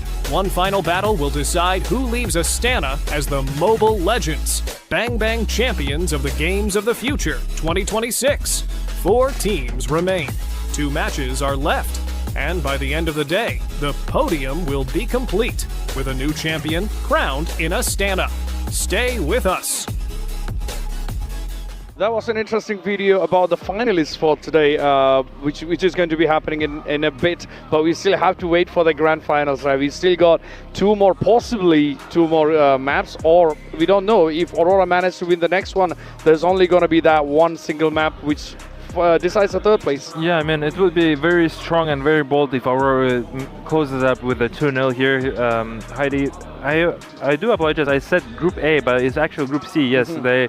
As we were seeing in the video, they were saying that they already meet each other on the first game of their matches, and Aurora lost 2-0 to the team of Selangor Red Giants here. Interesting to see how the playing strategies and the games how unfold differently when we compare the past experiences. I mean, the past performances as well. I mean, and Pagu. I mean, let's say Rosa and TNC actually played really well, as you said. Like Rosa came up with he went with Eudora. And Eudora and Hirata by TNZ both really played as a proper team. Like Rosa setting up for the kills, and then TNZ finishing it off with the kills. I mean, TNZ ended up getting 10 kills in the last game. I mean, good performance by both of them. Yeah, I mean, also I'd like to pinpoint on Rosa and Pagu. I mean, those duo, for me, they're considered to be support players. Even though they roam, and there's a little bit different terms in this discipline. For me, they did a lot of assists, let's put it that way. They didn't steal any kills. They got, like, TNC got all the kills that matters. And the thing is, like, those kills were helped by those two players that always are staying behind and like stood behind, and we tend to forget about those because they're not notable. We get to see the heroes who are making more skills, but I would like to also, shout out to Pago and Rosa for being just outstanding performance and making sure your team is getting those skills that are necessary, and TNZ getting this items that is necessary for his hero to make sure that you guys close the game properly. I mean, just incredible performance overall from the team of Aurora Gaming. Yeah, like that was some proper teamwork by Aurora right there, which we saw in the last game. I mean, Sigiboy going with Brody, and Pagu with Matilda, Rosa, of course, Eudora and Hirata by TNZ, and of course Lunas with the Barretts. I mean, great play by the whole team, to be honest. I mean, they went for, I believe, Hirata and Eudora. It's more like they are really good in isolating single targets, which they really played out well. And that comp was, when I saw the drafting, it was more like built for forcing fights. But I guess it's time to decide who's going to be taking the third place yet. So we're going to move to casters, Wolf and Niso. Take it away, gentlemen. It's game time. Thank you so much, Ilyas and Heidi, once again for breaking things down there from game number 1. It was an amazing game for Aurora Gaming, of course, and now they're very close. One more point to go ahead and win the third place match here against, again, a formidable opponent, Selangor Red Giants. I mean, I expect this to go to a game 3, Wolf. Where can SRG adjust? I know we're going to say, draft, but where in the draft can SRG change things up? I guess they're giving away too much meta picks for Aurora Gaming. I feel like it's always criminal right now to give away both the Hirara as well as the Bats together. And they traded for a Melissa, which is a good hero, but at the same time, between those 3 heroes, I think the Melissa will take the least priority. I think you still want to look at the Barretts as your priority hero, and you pair it up because that's the thing with Melissa. It needs other heroes to be effective. Whereas for both the Hirara as well as the Barretts, it actually allows for other heroes to be picked up, right? The Hirara is so flexible. You can easily pair it up with any kind of marksman. As you see, the Brody just walked in seamlessly with that. And that's also true with the Barretts. It allowed for the Brody to be confident, and you also have the Eudora, which, if you think about it, doesn't really care about anything in that game because she is surrounded by a lot of tanky heroes anyways. Yeah, those are my thoughts about what they could have improved on. Let's see if they change it. They got first pick blue side here. Since they took out the Barretts, they're probably going for the Hirara themselves. In this case, I would assume, just because, Uni on the Fanny, like I said, he wasn't really able to do too much around the map until eventually, like, they really had to dig down for them to potentially turn a game over, and it was just kind of too late because, yeah, like we saw, TNZ had the Hirara. He probably, he was like nearly, or for the majority of the game, he was fully stacked on that Skypiercer. And even if he wasn't fully stacked, he was still a threat just because of how they could kind of weave in and out of those fights. And that was what we were basically talking about with the Matilda, right? So if the Matilda isn't brought up here, I'm wondering if SRG would say, you know what, let's try to run it back. Let's go ahead and take the Matilda for ourselves and make it happen here. Yep, I can see that happening because what do you answer with the Hirara? Usually you go for assassins, and assassins generally hate playing against a Matilda. Rafaela and the Belleric, though, that prevents it, actually. That prevents the Matilda. Well, you can still pick up the Matilda, but they already know. At least when the Matilda will be picked up, you do have your answers already. So, Aurora Gaming are drafting and responding really, really well against SRG's choices, first pick choices. This is Aurora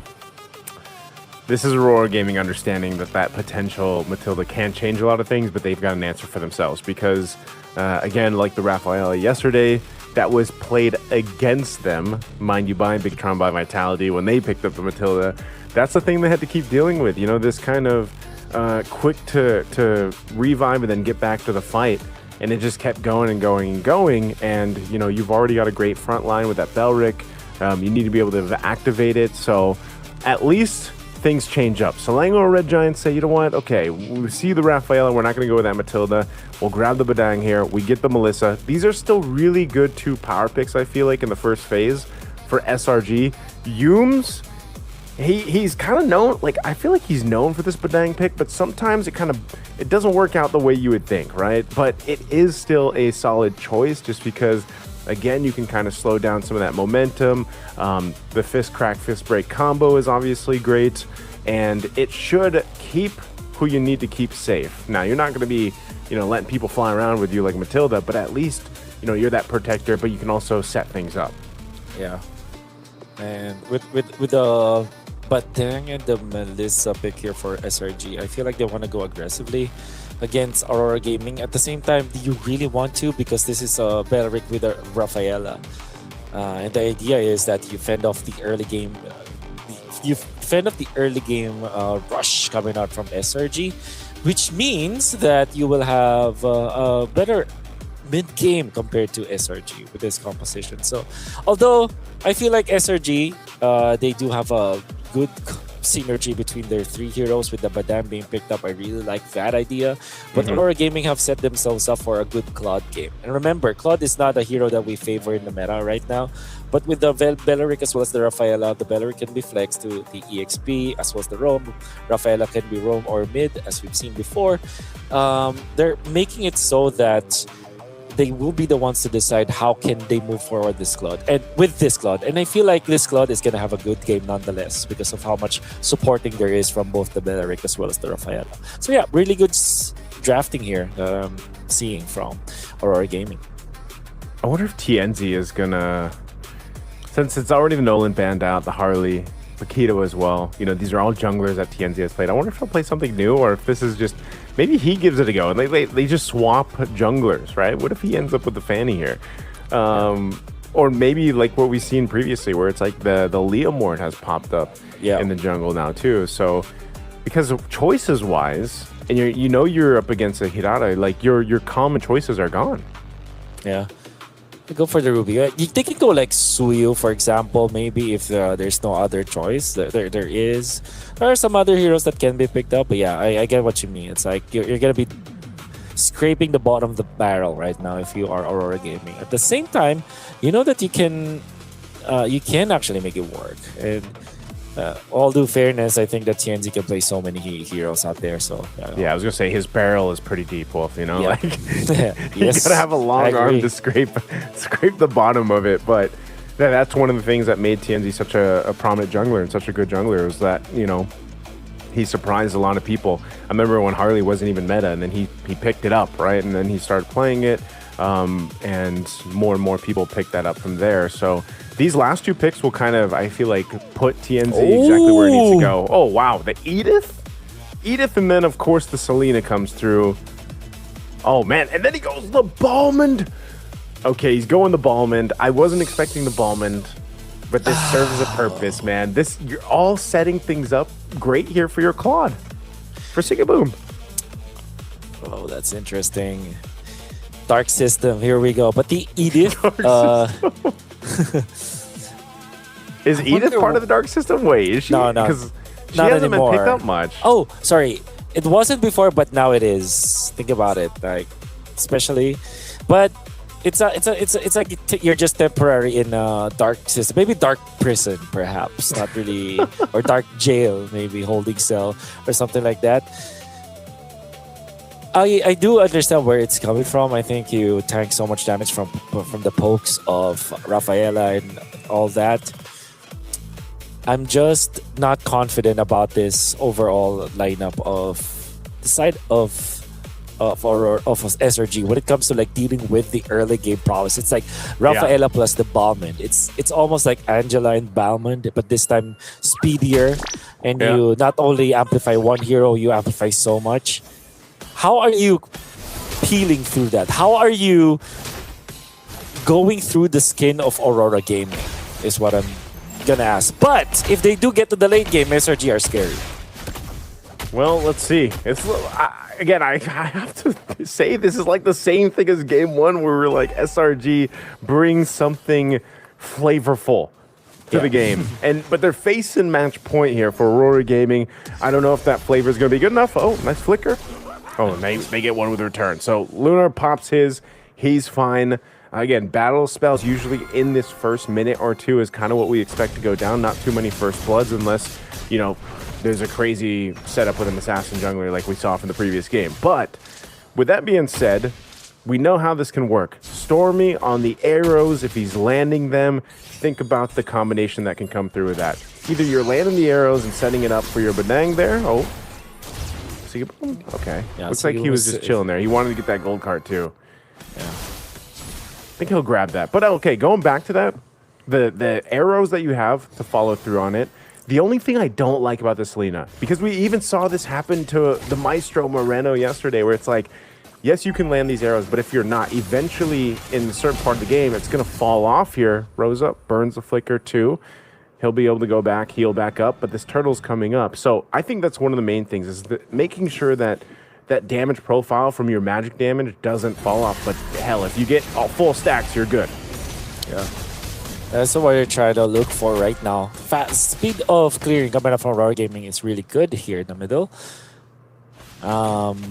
They are waiting for Rosa to be level 4 this time. I think he will be able to reach that. It's making sure that he's always on top of Pagu, like always there to support his teammates right now. Gonna be able to get the Holy Baptism available, up and ready. Turtle not gonna be started by anyone yet. Cram will actually lose one or a few minions up top because of them staying in here. They're waiting for Uni to be available. They're gonna go for it. There's the stun, there's the knock-up. The arrow will not land. Aurora Gaming are still taking the objective, and they will. Look at the initiation coming up from them, but no follow-up. Has to figure out. Yumes doesn't have the ultimate. Cram now lifts up one. They do follow up with a stun. They do have the chain, and Pagu goes down. By the way, Selena and Edith, this is a classic combo from a long time ago. That's what I was getting to, you know, the layering of arrows, tossing people in the air with the onward, Earth Shatter combo. Like there's so many multiple ways that SRG can combo. I'm just surprised again that they really couldn't find the opening there to go ahead and contest the turtle the way they wanted to. Aurora easily able to get it. There's an arrow though. I'm gonna be moving forward then. But the Holy Baptism as well as some of the heals will make it so that SRG will not be moving forward again. It's an even game for now, with one kill going in favor of SRG, but the turtle into Aurora Gaming. Cram is low.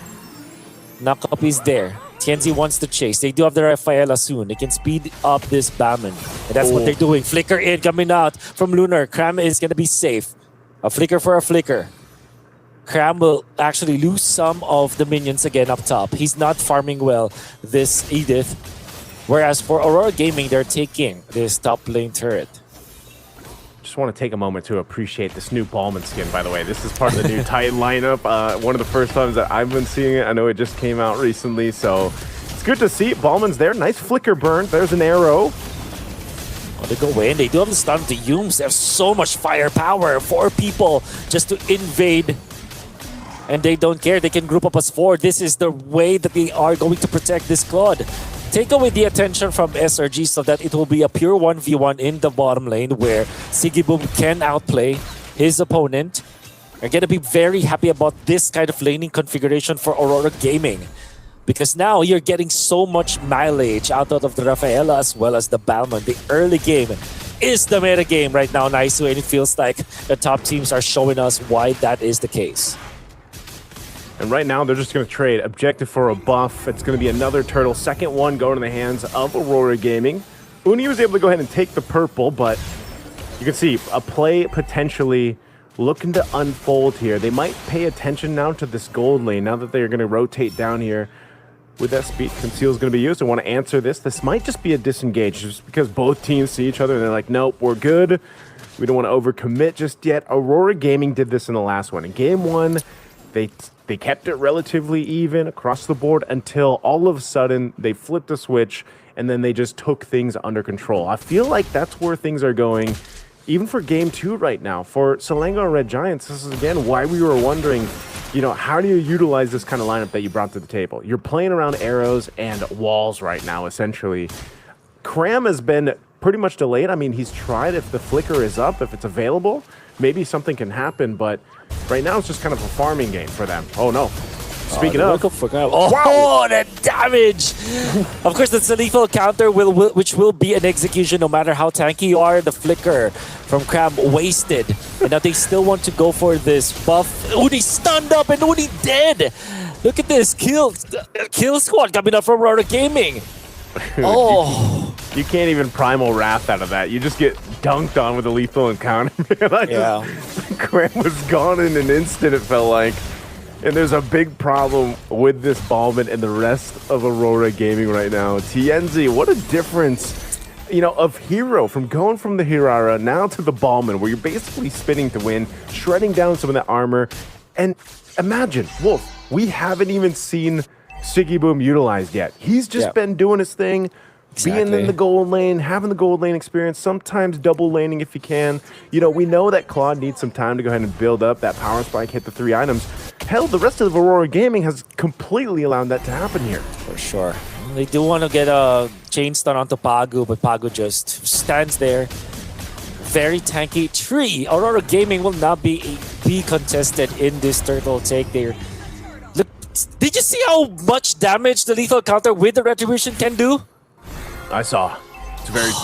It's very lethal, as they would say. You know, is that like 40% HP that he's able to get? Turtle didn't stand a chance, man. Turtle didn't stand a chance. I don't know. Maybe the Lord will do better because TNZ right now, there's going to be more Ballmans popping up in your ranked games. I'm sure after this, just like the Mias. Now everybody has an answer.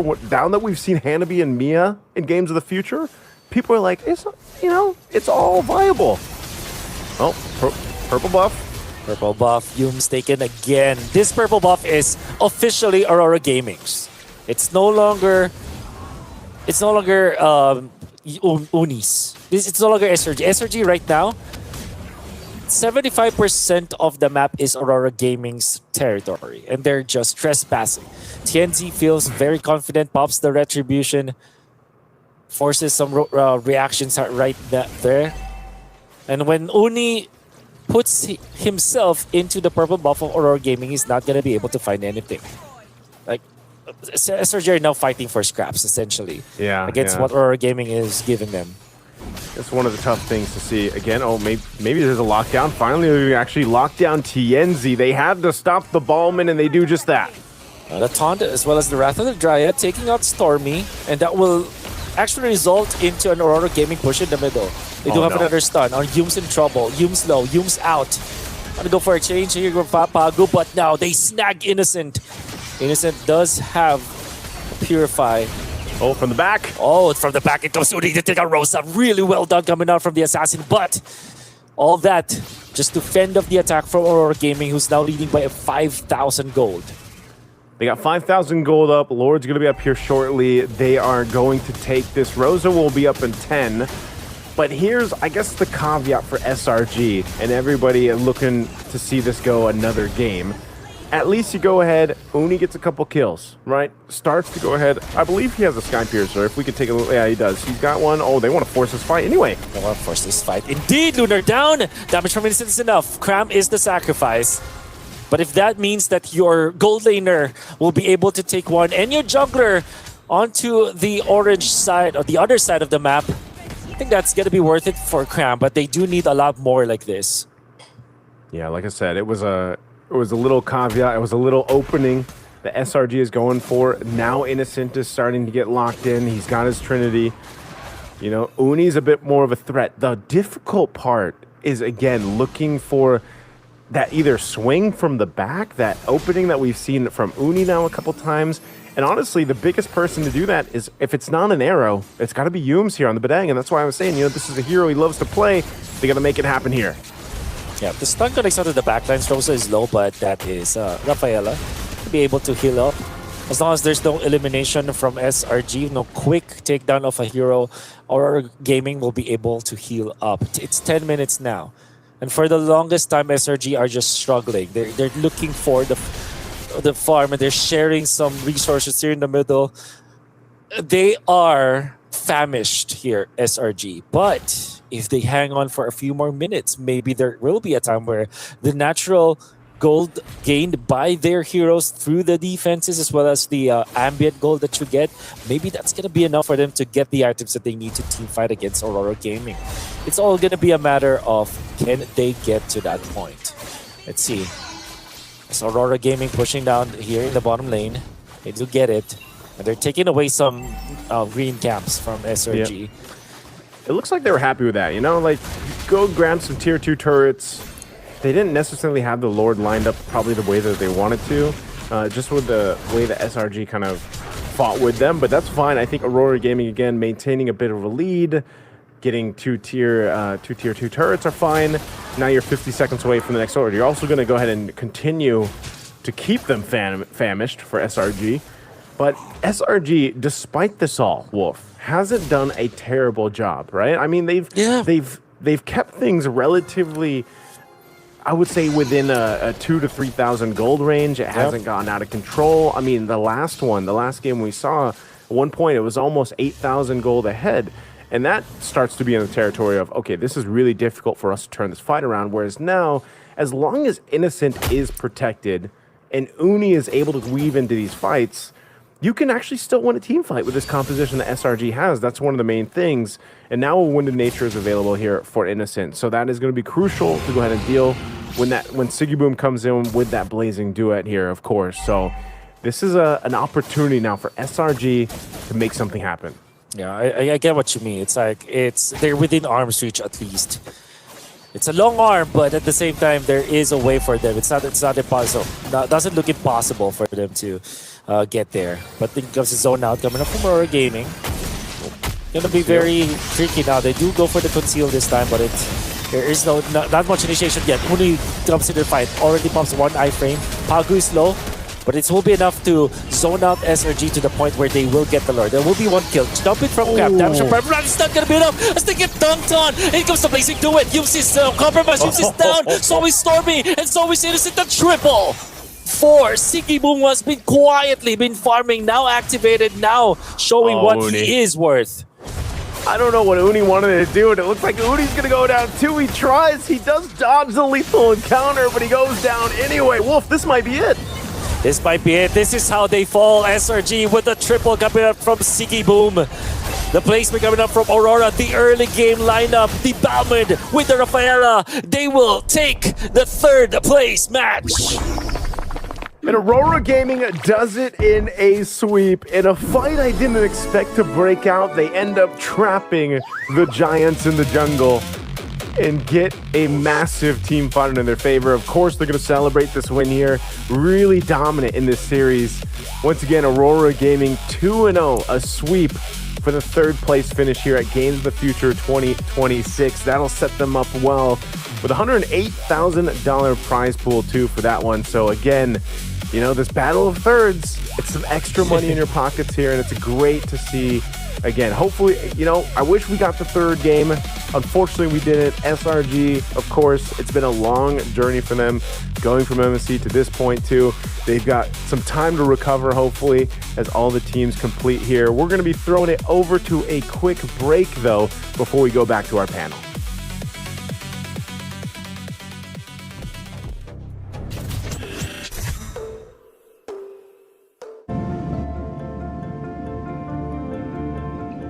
Welcome aboard Air Astana. Our airplane flies into the realm of dreams. Relax as if at home, with satisfied reflection throughout your flight. You will rest and regain curiosity for new discoveries and encounters. After all, dreams are also part of the journey.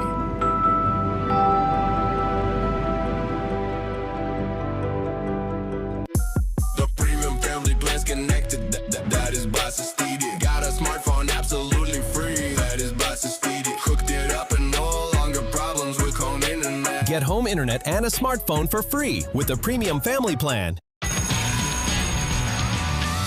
Get ready for school with WB. WB, all you need for classes and breaks with try-on and payment on delivery.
And we are back here once again at beautiful Jack Pejek Arena. We just witnessed to see 2-0 from Aurora Gaming.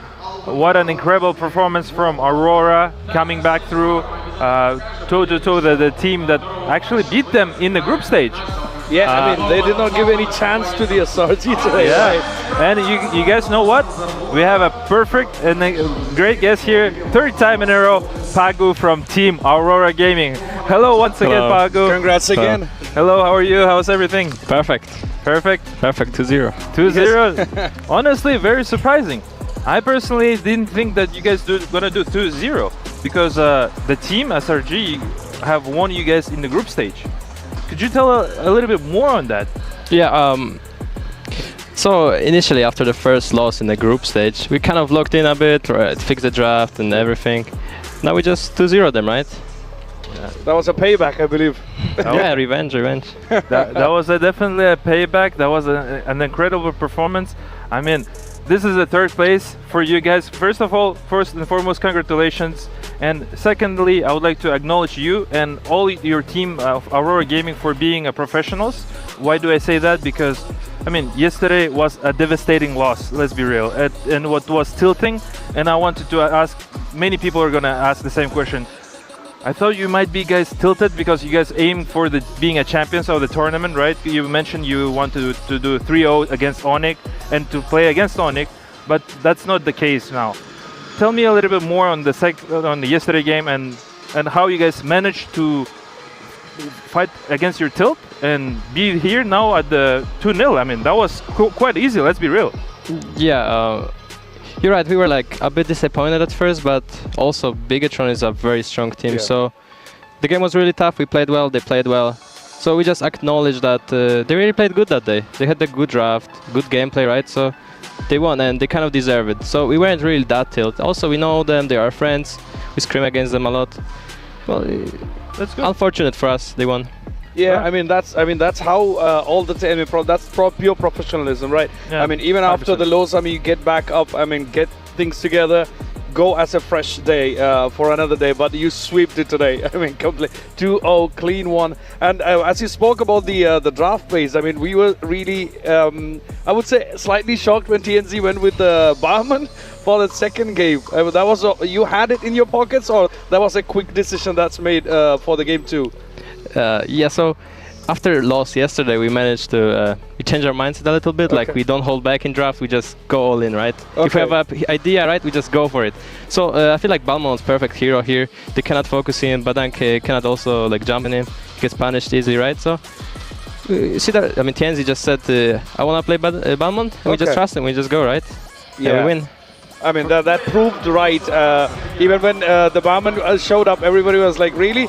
But then they proved it. I mean, we can do it with the Barman. Now, yeah, after yesterday's Mia pick by the other team, everybody is surprised. I think now you brought another one to the pack. I mean, Barman. I mean, this is what the pro players do. Yeah, I mean, also TNZ, always an outstanding performance by him all the time. I mean, he is always on top of the skill board. I mean, he's been killing everyone in this tournament. He's been always more than 10 kills. Yesterday wasn't so much so, but you know, you and Rosa, on the other hand, are at the back, let's put it that way, because you guys don't get that much kills, but you guys get always assists, and you guys make sure that TNZ have that game. I mean, that's just another acknowledgement towards you guys, because you guys are on the back, but you guys are always there. You are all the time. Make sure you guys get those kills that are necessary. I mean, once again, congratulations for making a top 3. I mean, great play by the team. I mean, that's proper teamwork, that nobody's going for their own kills. And also, I believe that's kind of your core strategy as well, right? I mean, are you gonna go with whoever gets the kill, or you were already prepared, like, okay, we are gonna set up the positions and everything together, and this person's gonna go get the kills? Yeah, right. So we had like 2 tanks, let's say, because Rafaela is a support, right? Yes. So when we pick that comp, TNZ is supposed to get the kills. If he gets the kills, it's easy game for us. Even if he dies, we just respawn. So it's kind of easy. He's meant to get those kills. If he gets them, GG. Of course. I mean, as long as you win the game, it's all that matters. And you nailed the 3rd position, I mean, in the tournament. Great work. I mean, one question. What did you find more appealing here in Astana, the weather or food? In Astana? Yeah. But the weather is so nice. Like, the air is so fresh in the morning. It's not too hot, right? Yeah. I like it personally. Yeah. The weather is nice. Have you explored the food yet? No, so far not. We mainly eat the hotel food or like the local restaurants. Yeah. But we don't want to try too much in tournament. Yeah, of course. Of course. I mean, once again, now it's officially over for your guys' run in 3rd place. Is there anything you would like to tell to the fans, to your teams, anybody maybe who have been also eliminated from you? I mean, you guys had the rough games. I mean, you guys played against Falcons, you guys had against the other teams. I mean, it was really challenging. I could see in the games always three games that you guys were back to back. Like, can you just share your thoughts all throughout the process of at the game of the future? Yeah, so throughout the GOTF, right, we met a lot of fans. I received a lot of like friendly messages, supporting messages. So I want to thank those fans, of course, right. There was never really a moment where we like felt bad or anything. Yeah. Oh, that's good. Because always there was someone supporting us, and I really want to appreciate it. So thank to all the fans, Aurora fans, right. Thank you guys. Oh, no, that's 100%. Yeah. Great game. I mean, great game. You have Pagu here for the third time. I mean, that's in itself is an achievement for us and the fans. I mean, you get treated with Pagu again and again. But again, good teamwork, we should say. I mean, everybody played, I mean, better than each other. There was nothing that tops. But great teamwork. Congratulations again. But even if it's not the finals, I mean, you got the third. You didn't back out. Yeah. For sure. Yeah. And, last one question. You've been always at the top of the roaming, ganking every time. I'm pretty sure you have a big tons of supports all throughout the world, and people want to be just like you.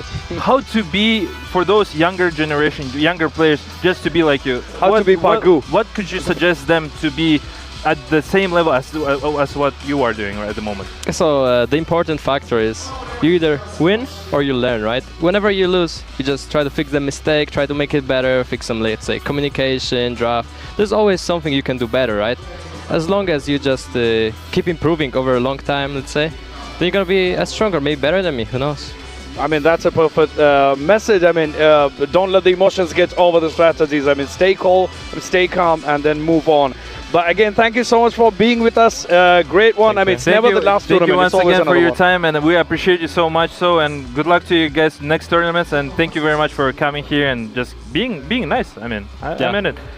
That was Pagu from Team Aurora Gaming. Once again, thank you very much, Pagu. You can leave, and thank you once again for making this, giving us the interview. I appreciate Thank you so much. That was Pagu from Aurora right there. Great performance himself and also the full team. We are having the highlights right up on the screen right now. Let's go through the game once again.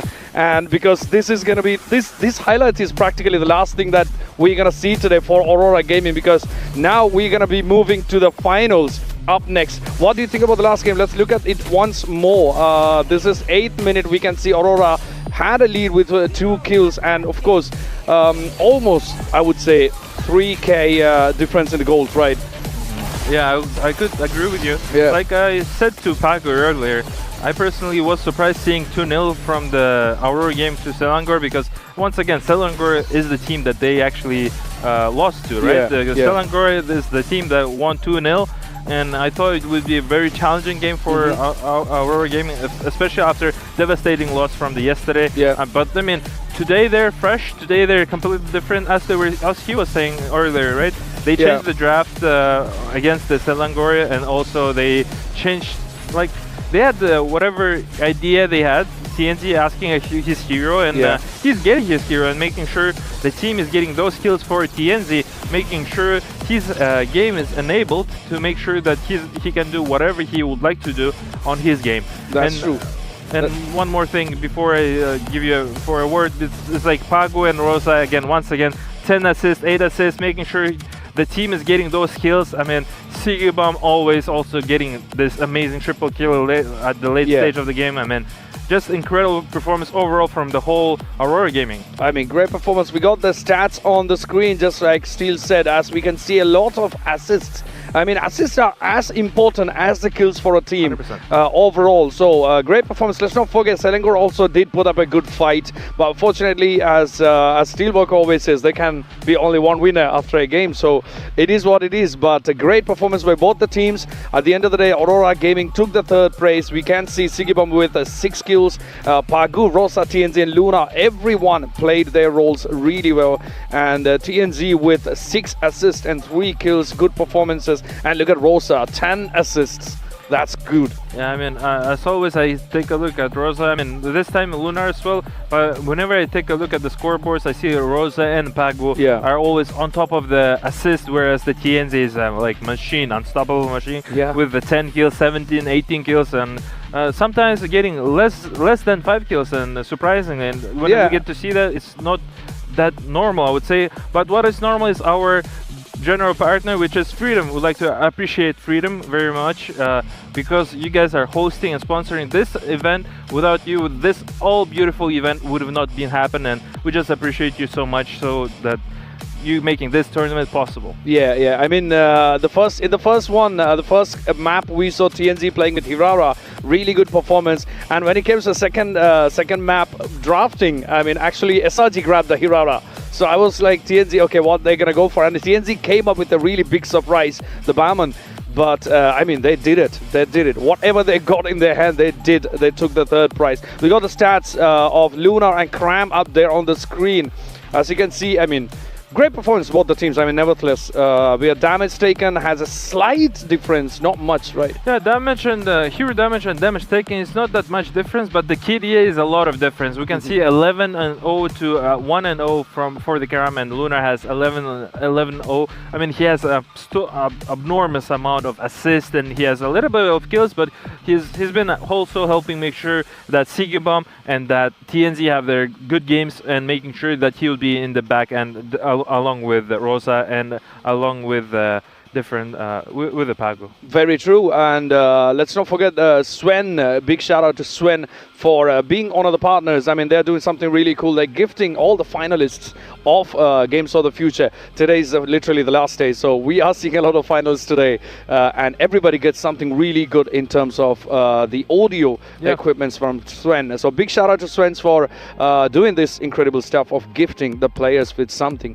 So it's everybody walks out with something. Thank you so much. And the MVP is right on the screen, Sigibam, once again. I mean, he's, I don't know if it's the 4th MVP in the last 3 days, I'm not sure. Yeah, I mean, Sigibam is always on the top. I don't reckon TNZ that much, but Sigibam is always there because he's always taking that initiative, taking those moments of being, making sure TNZ have a great game. And I mean, we see 70% of kill participation, 6 kills and 3 assists, almost 900 of GPM, and overall, like, a beautiful triple kill at the end of the game that was made by him. Yeah, I mean, great game, great players, I mean, great performances by everyone for the 3rd place, but at the end of the day, Aurora takes it, so we leave it at that. But this is going to be, next up, we're going to be having the finals up next very soon. We're going to be waiting for that. Everyone's waiting for that. But yeah, let's also look at next up. We got Bigatron and Onyx up next. What are your thoughts? Yeah, before that, I would like to mention about our another partners, the Results Integrations, and we'd like to appreciate them for making sure that our events are being clean and smooth, and we'd like to appreciate them so much so. And moving forward, like you were mentioning before, you were saying about the next team. Yeah. But let's hold on into it. Let's acknowledge a little bit more of the team Selangor Red Giants. Yeah. I mean, they pulled it through. They had a rough game against Onyx, and the second round they're facing off another monsters. Let's put it that way. Yeah. They're playing against Aurora Gaming, which was actually really challenging for them. Surprisingly, I thought it was going to be 3 maps. I thought actually Selangor is going to win because they won in the group stage, and they won in the group stage very confidently. They got a 2-0 from Aurora. Yeah. So, great game, I should say. Both the playing teams, I mean, they've been playing against really big giants so far, both the teams, and then they fought their way up to this semifinals, and then to the final day, but for the 3rd place, and Aurora, of course, grabbed it. And we are all waiting for the big game. And what's special about the grand finals is, I mean, apart from we've been having best of 3 so far, and now we are in for a treat because that's going to be a best of 5 coming up, which means we're going to be possibly having 5 games. We cannot really guarantee that. It depends on the performances. And also looking at Onyx, I mean, they've been unbeatable so far. They are going non-stop so far up until even the semifinals, because semifinals they grabbed it clean at 2-0 again. I thought that's going to be a 3rd game, but nope, they were like, no, we are not losing in this tournament, and we are yet to find out if they're going to have a lose for the upcoming finals. 100%. I mean, as you were saying, as I was saying earlier, the team of Onyx, they haven't been undefeatable for entire tournament. I'm very, if I would be in under Bigatron by Vitality shoes, I would be very not scared, but I would acknowledge their because this is the team. they have been there always, and I mean they are defending the defending champions again, and we'll definitely see how they do. And making sure, I would like to mention to you guys our official website for the tournament, which is Astana2026.GoFuture.Games. Make sure to check it out and check all the announcements, everything that to keep in track of with our beautiful Game of the Future tournament. Of course. Moving forward, I mean, Team Selangor. Yeah. We got Uni before. Yesterday, he was saying that he would be excited and to see anyone, but sadly, I see they couldn't do well. I mean, against the Team Aurora Gaming, but Aurora Gaming, they looked fantastic for the entire series. They did indeed. I mean, let's take a quick look at what the performances yesterday at the semifinals by Onyx and, of course, Bigatron. They both came up to the finals now. Onyx had as we said before, it had a 2-0 win yesterday against DFYG, I would say. And we are yet to find out what's going to happen up next. But just before that, let's take a look at the teams. And we have a cool video to showcase the teams and get to know them better. Let's take a look. Here we are at the Games of the Future, coming to you live with the freshest and most exclusive interview material. We had asked our Mobile Legends Bang Bang finalists about their previous matches, experience with the tournament, and their feelings about how everything is going so far. Selangor Red Giants, Onyx, Aurora Gaming, and Bigatron by Vitality made it to the semifinals, and now we will ask the two teams about their thoughts. Let's take a closer look. What was your key moment of the match? I think the key from our draft, I think, yeah. Did today's game go according to your plan? Yeah, it's according to our plan from the strategy that we want to play and our hero also, yeah, it's according to our plan. What motivates you during high-pressure moments? On the second game, because on the early game we struggle a little bit, but yeah, we still make it. What did you learn from today's match? The things that I can learn, maybe on the first game I got pick off at the early game. I think I can learn that I can respect my enemy a little bit more. What can you say to your fans? For my fans, thank you for supporting us and hope you guys can still supporting us till the grand final. How does this victory feel to you? It feels nice and we're still looking forward to our matches tomorrow. What was the key moment of this match? I think Kara's Granger. My team is Granger, Kara. What was the biggest challenge of the game? The biggest challenge was we didn't expect some heroes of our enemy and it actually surprised us in the early game. Is there anything you want to say to your fans? Thank you so much for supporting us and I hope you guys still support us and watch our games tomorrow and until GOTF ends. Thank you. Thank you so much for letting us interview you. We wish you all the luck in this tournament. And that was an interesting video to get to know the teams better. For the next one, we got the Onyx versus Bigatron by Vitality. Two great teams, great performances so far in the last few days. But we're going to be taking a look at what went so far in Games of the Future for MLBB to get to know what actually happened leading up to the finals.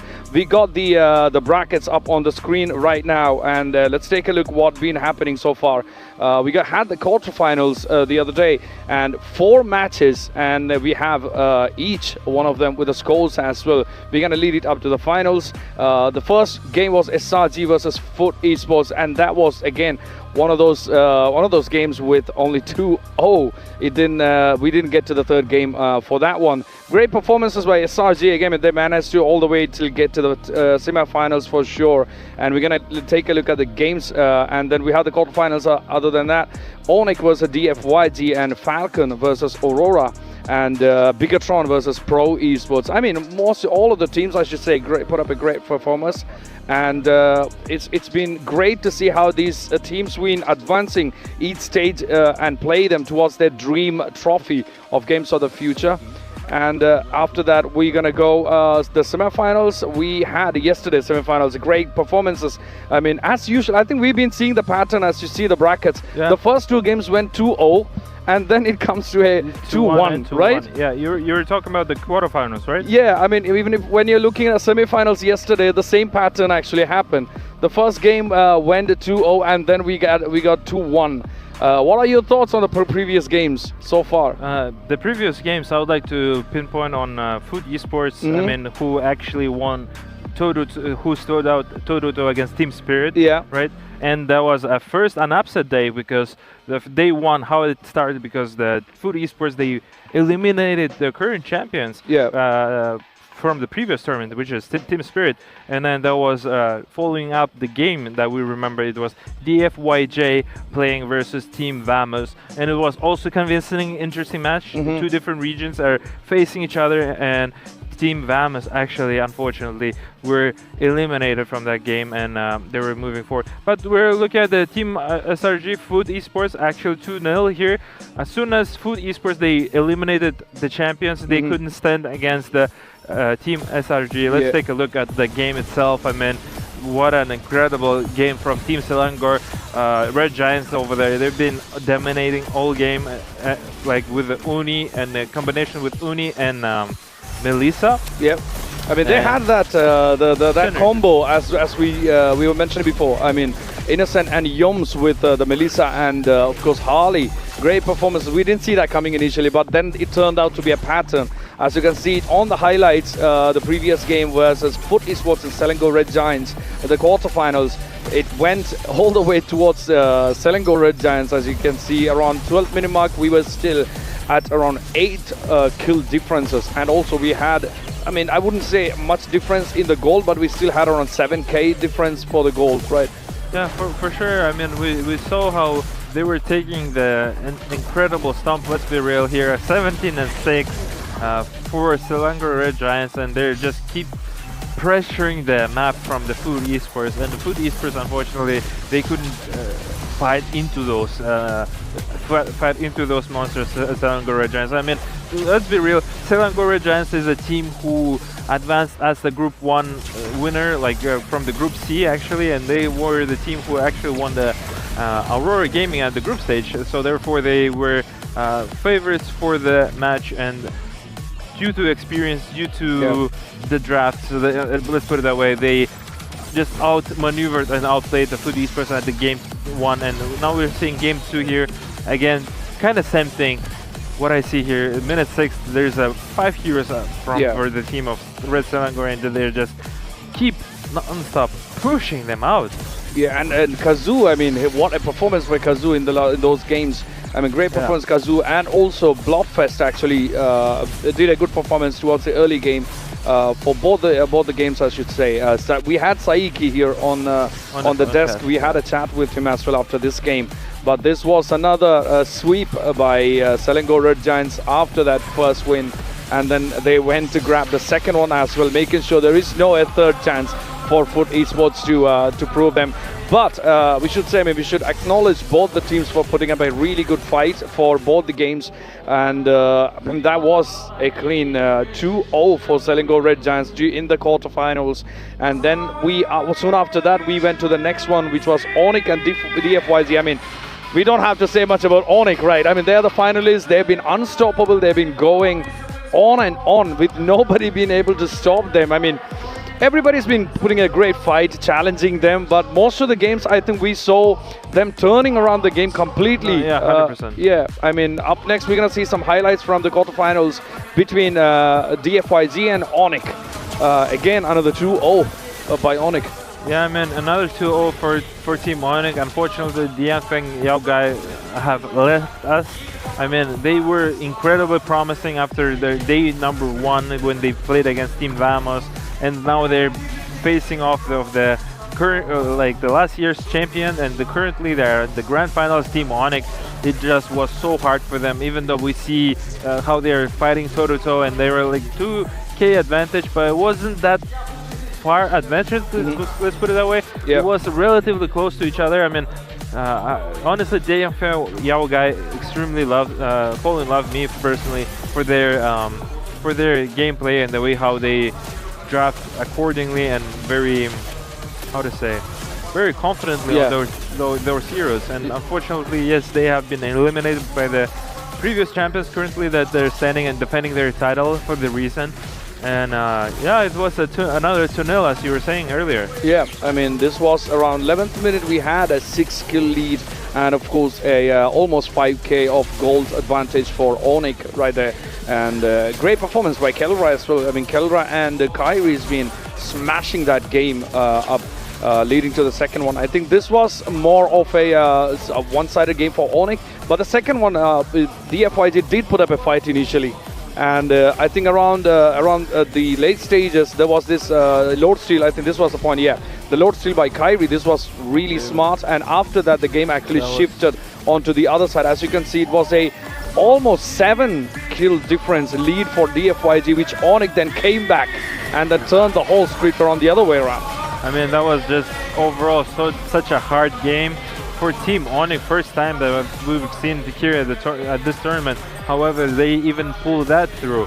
Jianfei Yaogai couldn't finish their dominance in the early game. And yeah, as you were mentioning, Kyrie and Kellera, they just played phenomenally. I mean, the two core players, they were doing it so great. I mean, Ludpi and the Sanji on the other hand, they were doing it so great. As we were having Kellera and Kyrie last yesterday, they were mentioning that the team communication goes through Keyboy and Sanji, but they were giggling about it, so we don't really know what's the giggle all about. But it definitely was something interesting and something that we could anchor for, let's put it that way. Of course, I mean, there could be inside jokes that they have. We never know. We never get to know because it's their fun. So I mean, it's been amazing how we saw different teams performing, but this all comes to a huge shout out to Freedom for making all this happen. And we are on the final day, and this has been amazing so far, and we are pretty sure the finals are going to be amazing as well. I mean, we cannot forget Freedom for bringing this MLBB and presenting this to us in the Games of the Future 2026 here in Astana, and we are really excited to see how the brackets actually moved. The next on the quarterfinals were Falcons versus Aurora, and this one and the next game actually went to a 2-1 score. Yeah, let's focus on this game. This game was actually really close to each other. I mean, Falcons and Aurora Gaming, they were so close to each other, how they just played initially, and the fact they were so close. I do remember how the Team Falcons were screaming out their tongues out at this arena at the fans desk. They were like the people who are being coaches, managers, were cheering so much so for their team, and we see the minute 15, nobody's taken their throne yet, but there's constant fighting, and the ending is for Aurora's favor. Yeah, I mean, Aurora did sweep the first one, but again, as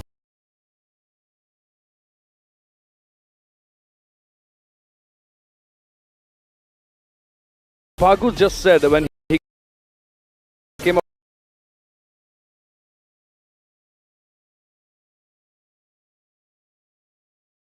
the game number 3, I mean,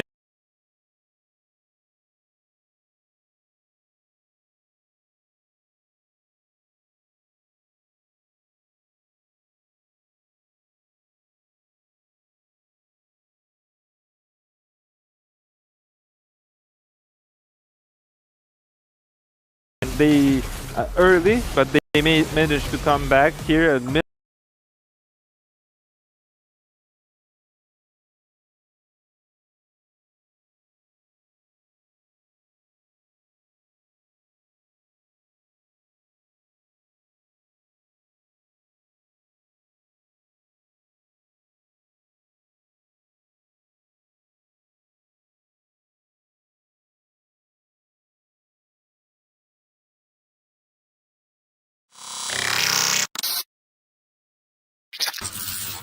Quality procs, the 25 we're seeing. There's and the Eudora is just a good way to clean this up. Aurora Gaming, they have drafted a very standard draft, I feel like.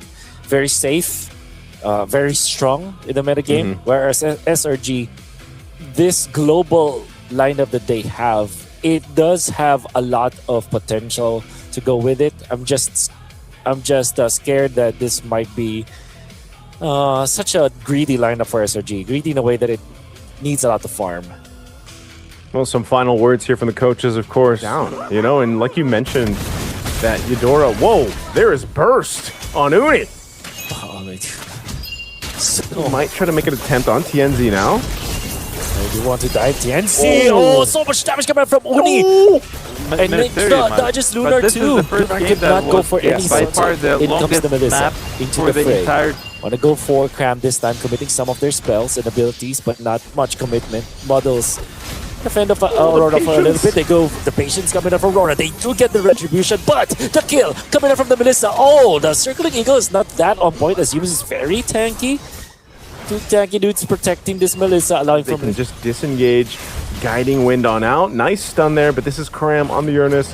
He'll tank that up. Oh, they do go for the play up top. Uni is down. Just like that. Very simple for SRG to be able for Aurora Gaming to be able to take out the Fanny, and it seems like Lunar is enough, and they get more as Yumis is gotta walk away from it, you know, like it's the cool way to do it. Stormy's gonna be in trouble. Oh, circling eagle. Circling eagle, they go in. Enough for now, but that is just for them to shoo away the members of SRG as they were taking. It's early on, you know, you'll be back up. You just join the fight, but I think they're getting to this point where they're falling behind. Daytona's welcome. Daytona's welcome for the entry, but the counter from the backline, Snow Stance, Yumes is out. And the problem they have with this Uranus is that although it's very tanky, it doesn't really threaten for any stun, so there's no stoppage from SRG. They still want to take this turtle fight. Torn apart memory hurts. In comes Uni and wants to take out Pagu, but Pagu, that's not a good target. It's the Matilda. In fact, Aurora Gaming are returning in kind. They do take the turtle and they actually fend off Uni. And they will also escape the Minoan Fury. And there's a performance coming out from Sigi. More electrifying damage coming out from both this Eudora as well as this Brody. The double electric composition coming out from Aurora Gaming. It's too much to handle. Them off the stun, the lightning ball stun. Lunar again. They do have the damage. Flicker committed. That's gonna be enough. Lunar. Secured. Aurora Gaming gets that secured. They're going to be looking for another kill. You're not going to be able to survive this as Cram tries to get away. He does pop the Consecrate, but TNZ will pick up that one, and they're going to take this tier 2 turret down as well. Amazing siege coming out from Aurora. They do have the Lord. TNZ, look at that. How brave TNZ is. Forcing reactions again from SRG. No more Holy Shields. Out of the backlines, no. Great initiation from Millicent. Catching the Brody. They take out one. That's an immediate takedown. SRG finding the Brody.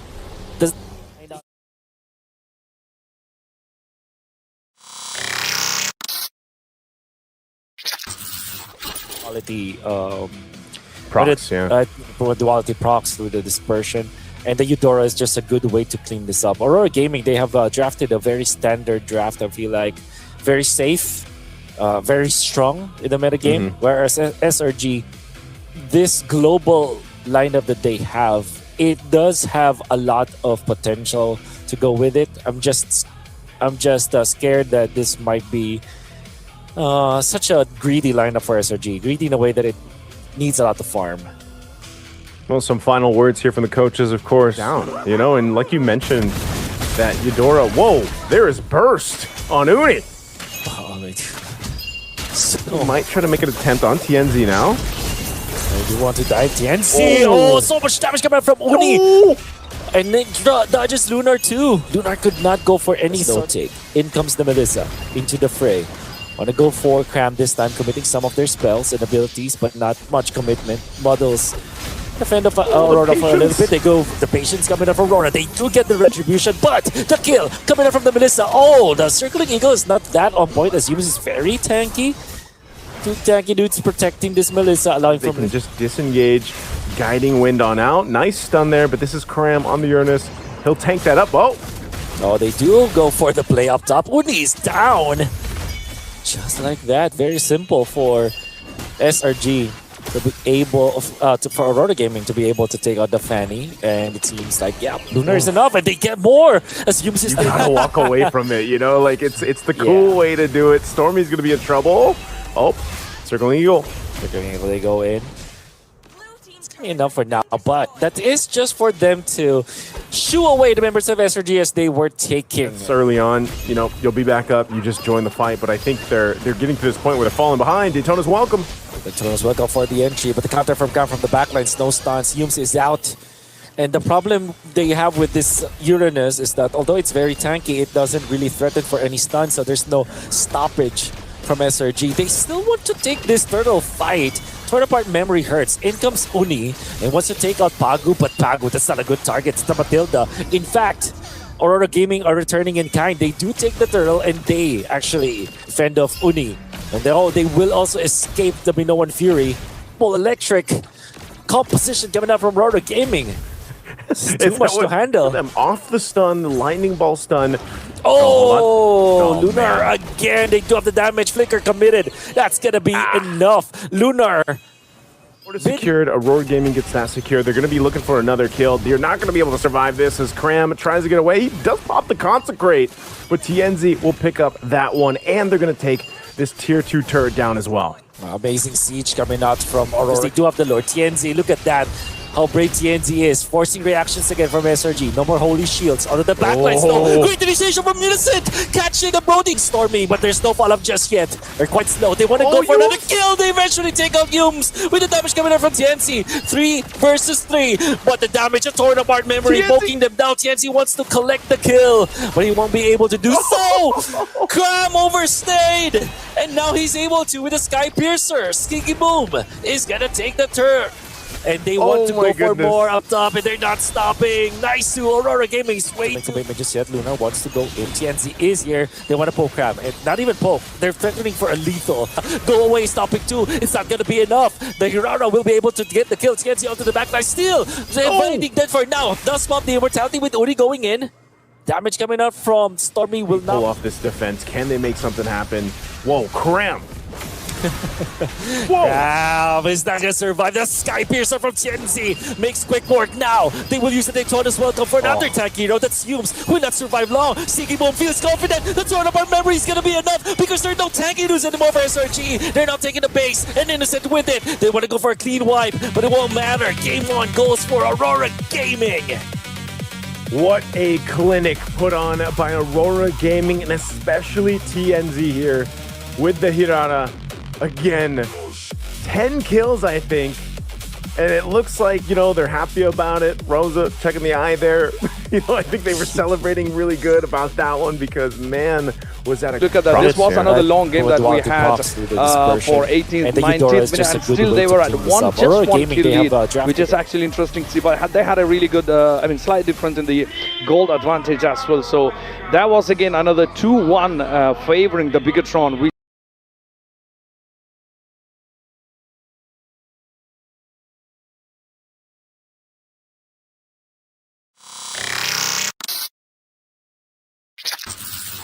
Duality procs, duality procs through the dispersion, and the Eudora is just a good way to clean this up. Aurora Gaming, they have drafted a very standard draft. I feel like very safe, very strong. Need in the to fight for this, and also, again, as we mentioned, it's a best of 5 that we are talking about, not best of 3. So this is going to be quite some time until we decide who's going to take the championship home. Definitely, but do you think, realistically speaking, do you think BTR, Bigatron by Vitality, have any chance against them? No, I mean, it's interesting. I mean, we are yet to find out. But yeah, let's take a look at an interesting video for the broadcast, and I will come right after that one.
just as promised, we are right back after the that cool video. I mean, let's not forget this team that have put the effort right in to bring all these into a good fruition right up to the screens, of course, for the broadcast. I mean, you are seeing a lot of stuff on your screens. It wouldn't be possible with all these broadcast teams. You just watch the hard work that they've been putting in for all these days. And let's not forget, this starts quite some time before even the tournament started. I mean, this is a work of a very long time and a very big team behind this. I mean, we are talking about 8 disciplines for Digital Games for the future, and each discipline's got a huge team behind it. I mean, big shout out for them for making all this happen. And of course, let's not forget the official partner for Freedom for bringing MLBB right into this. And you can get all these details, all the details for all the matches and the teams and the schedules, everything in one place. Go to astana2026.gofuture.games. You have it on your screen. Do not miss to check that out, and that's gonna be our official website. You have everything up there. But yeah, I mean, let's not forget the team behind this, right? I mean, you are seeing both of us here. That's the only thing that you're seeing, but there is a huge team behind this.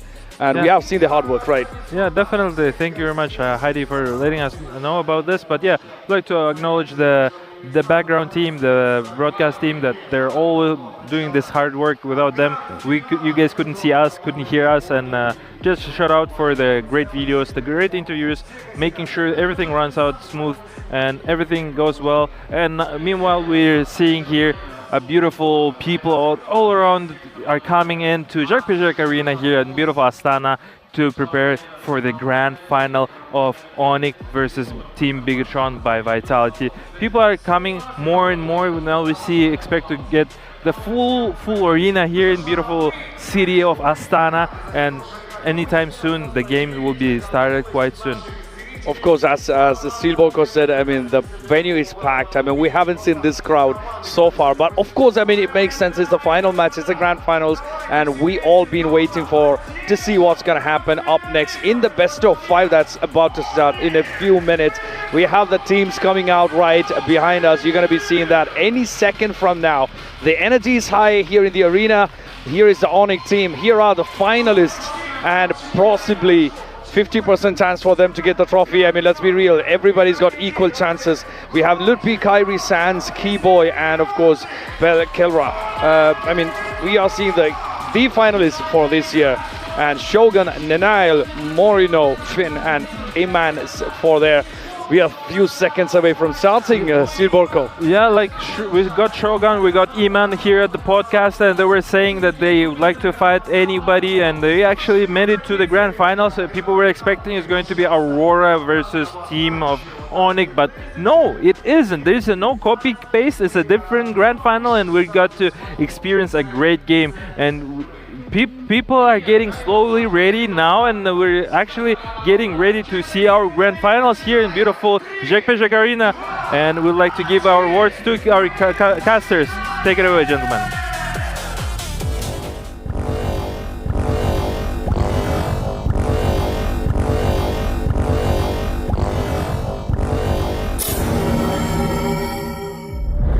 Harmony between worlds rests on a fragile balance. Legends of the Great Step tell of the sun-headed man who helped maintaining the connection between the worlds for centuries. But sometimes, the very nature of existence disrupts the natural order of things. When the ancient power left the sun-headed man, the balance shifted.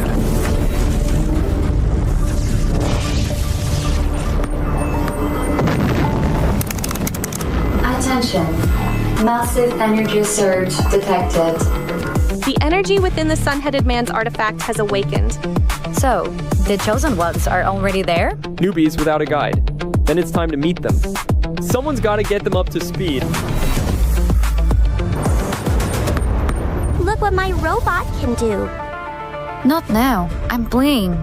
In search of those destined to restore the lost harmony, the energy split into 3 parts.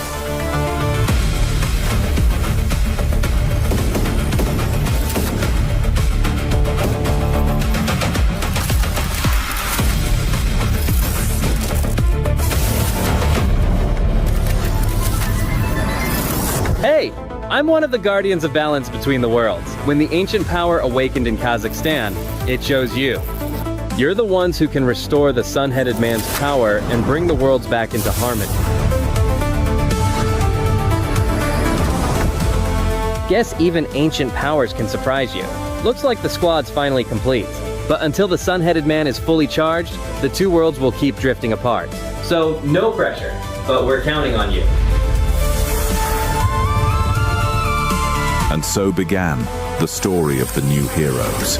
Ahead of them lay the greatest challenge of all, the games of the future in Astana.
Here we are, Grand Finals for the Games of the Future 2026. It's Onyx going up against BTR, both from Indonesia, and both have faced each other in a Grand Finals match before. The last time that they met, it was BTR that got the best of Onyx. But this time, a lot of players, analysts, and viewers out there think that Onyx Esports will take this one.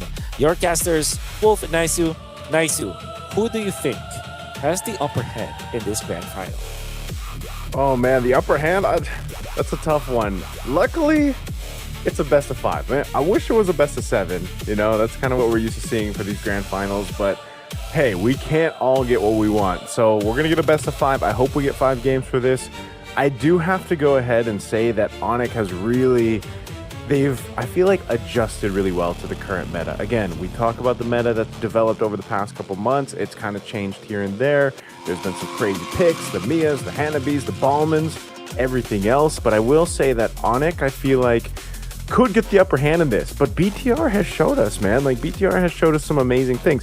I think now, even if you're Onyx and you're, you know, wondering, oh, how do we play against the potential for Emon to just take a Mia? Or like, again, who's going to get the Hirata pick? Because both junglers can play it amazingly, you know? Or who's going to go ahead and grab the Rafaela or the Matilda now? Now that we're seeing more of that, and both these teams love the Barrett's pick as well. I think that's another standout thing that you're going to have to fight for here, because it's just there's so many power picks, and these two teams know each other so well.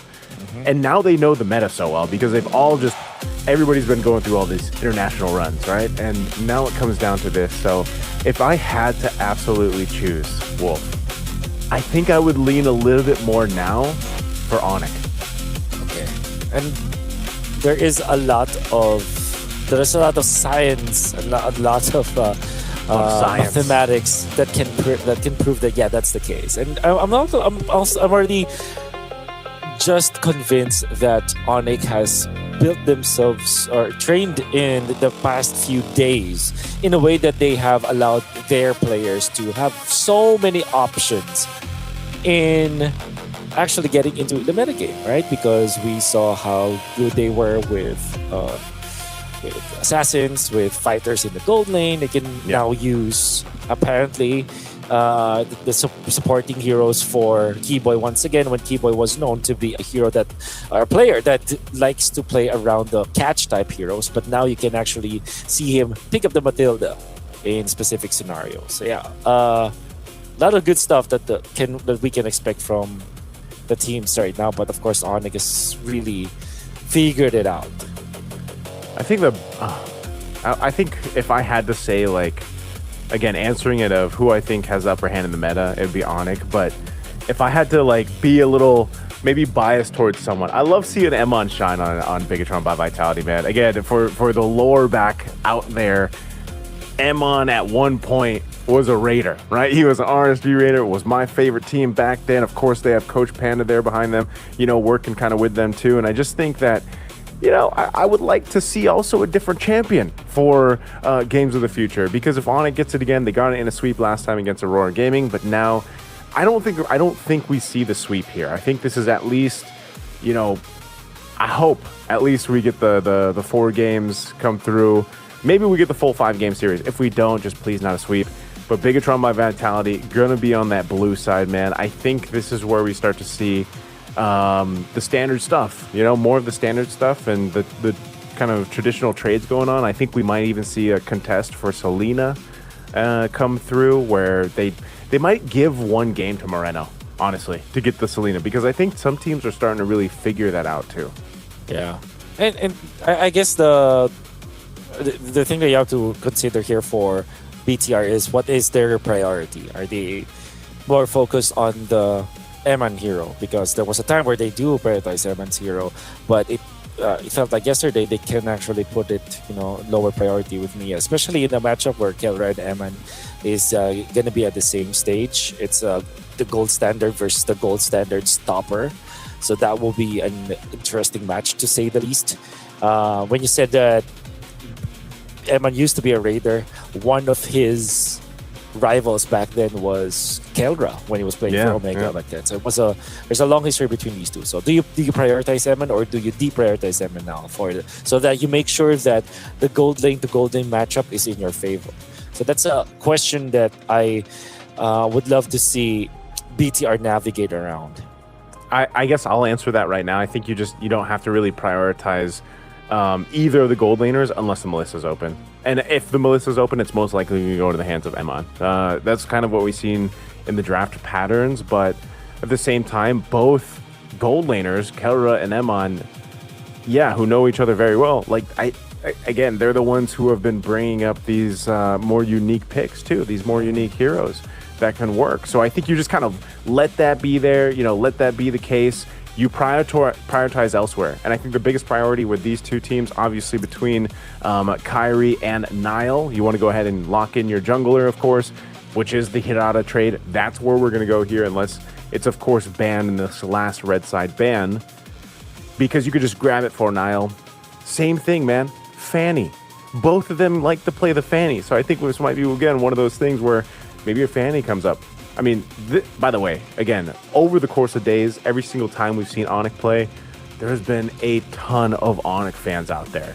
So, and I think everybody's really happy too, by the way, to see Kyrie up on the interviews with our boys up there, Heidi and Ilias, because he spoke great English, man. I mean, I think for a lot of people, they're like, dang, Kyrie's English has improved so much. Yeah, and I There's guess the it's vitalities. also all right. The what they're called the I don't know. I just said the vitality. The robots, the red robots. the robots. Yeah, I thought that's why I was okay. The vitalities. Well, okay, I saw vitality and I'm like the vitality. Anyways, Kyrie with his confidence, great in English, good-looking guy, perfect. Come on, like one of the best junglers out there. Here's the thing. I went live earlier today, and here's this is a legit story. I went live earlier around 2 p.m. and you know that. You saw me, right? You saw me go live. Okay. Carl TZ, the GOAT, popped in my chat. I asked him, who is the best jungler right now? And he said, Kyrie, without a doubt. Oh, man. Without a doubt. Yes. And that came from the GOAT. That came from the GOAT. Oh, man. You know what? I have to agree, man. I agree with everything you pointed out. You know, basically perfect, right? But let's see. He's going to get the Hirata, the first try at it. So this is, I think every single time that hero pops up now, we've all just know, okay, Sky Piercer, Hirata. Game 1 plan for the opposing team. Don't let them get stacks, especially fully stacked on the Sky Piercer, because it literally seems unfair, man.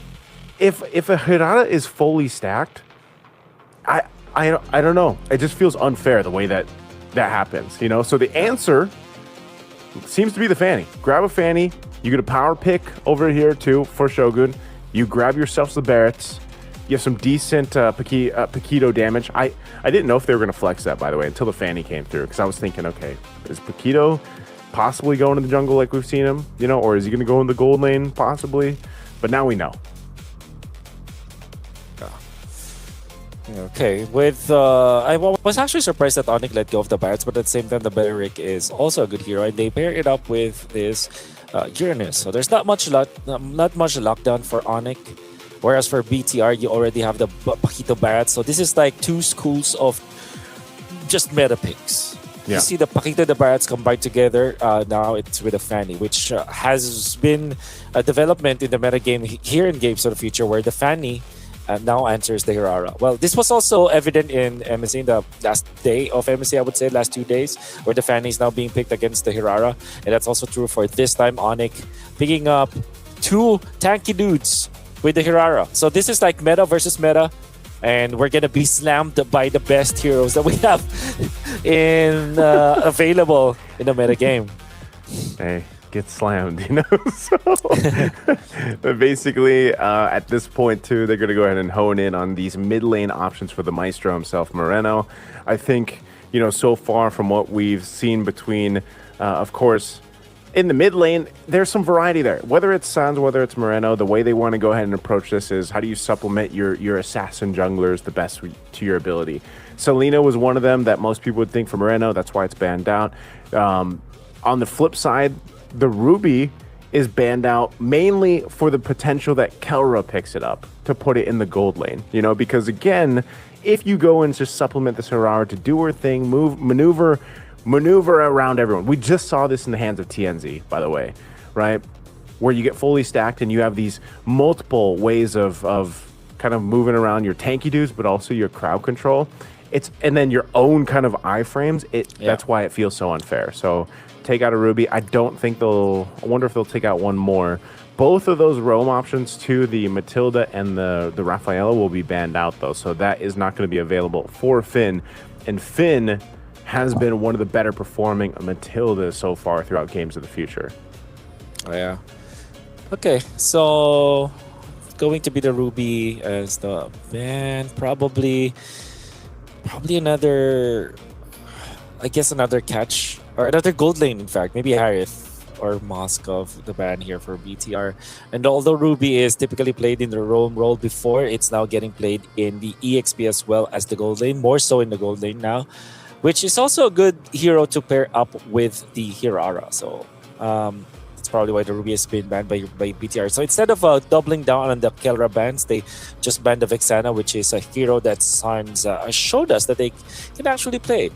I think the Valentina is the best pick here for Sans, but there is also some merit of picking up Lilia, for example, or Selena. No, it's not available. Selena banned out, yeah. Wow. So other than that, well, the Vexana actually, we were talking about this even a couple days ago, where it's just kind of risen in pick value, stock value. Yeah. But Bigatron by Vitality is going to ban that out. So now, if you are on it, you just pick up your mid now. Yeah, they'll do that. Louis Yi. They pick up the Louis Yi. Oh. This was banned out a couple times, but then it was shown in the last series, and there's, you know, that you can't discredit the diversion, man. The diversion. Yeah. Little send your full team if you need to go ahead and back things up, or disengage at the right time. This can also really control the Fanny push, right? That's kind of what we've seen before, where Fanny's just off on the other side of the map doing her own thing. Well, now you can get there faster and potentially even surprise a side lane push from Nile. Yeah. Okay. Fanny, they will round this up with maybe a Farza. Is Farza even good? Or do they go Novaria themselves? I think the Novaria is one of the answers to Louis from a long time ago, and it, I think, makes sense here. They do pick it up.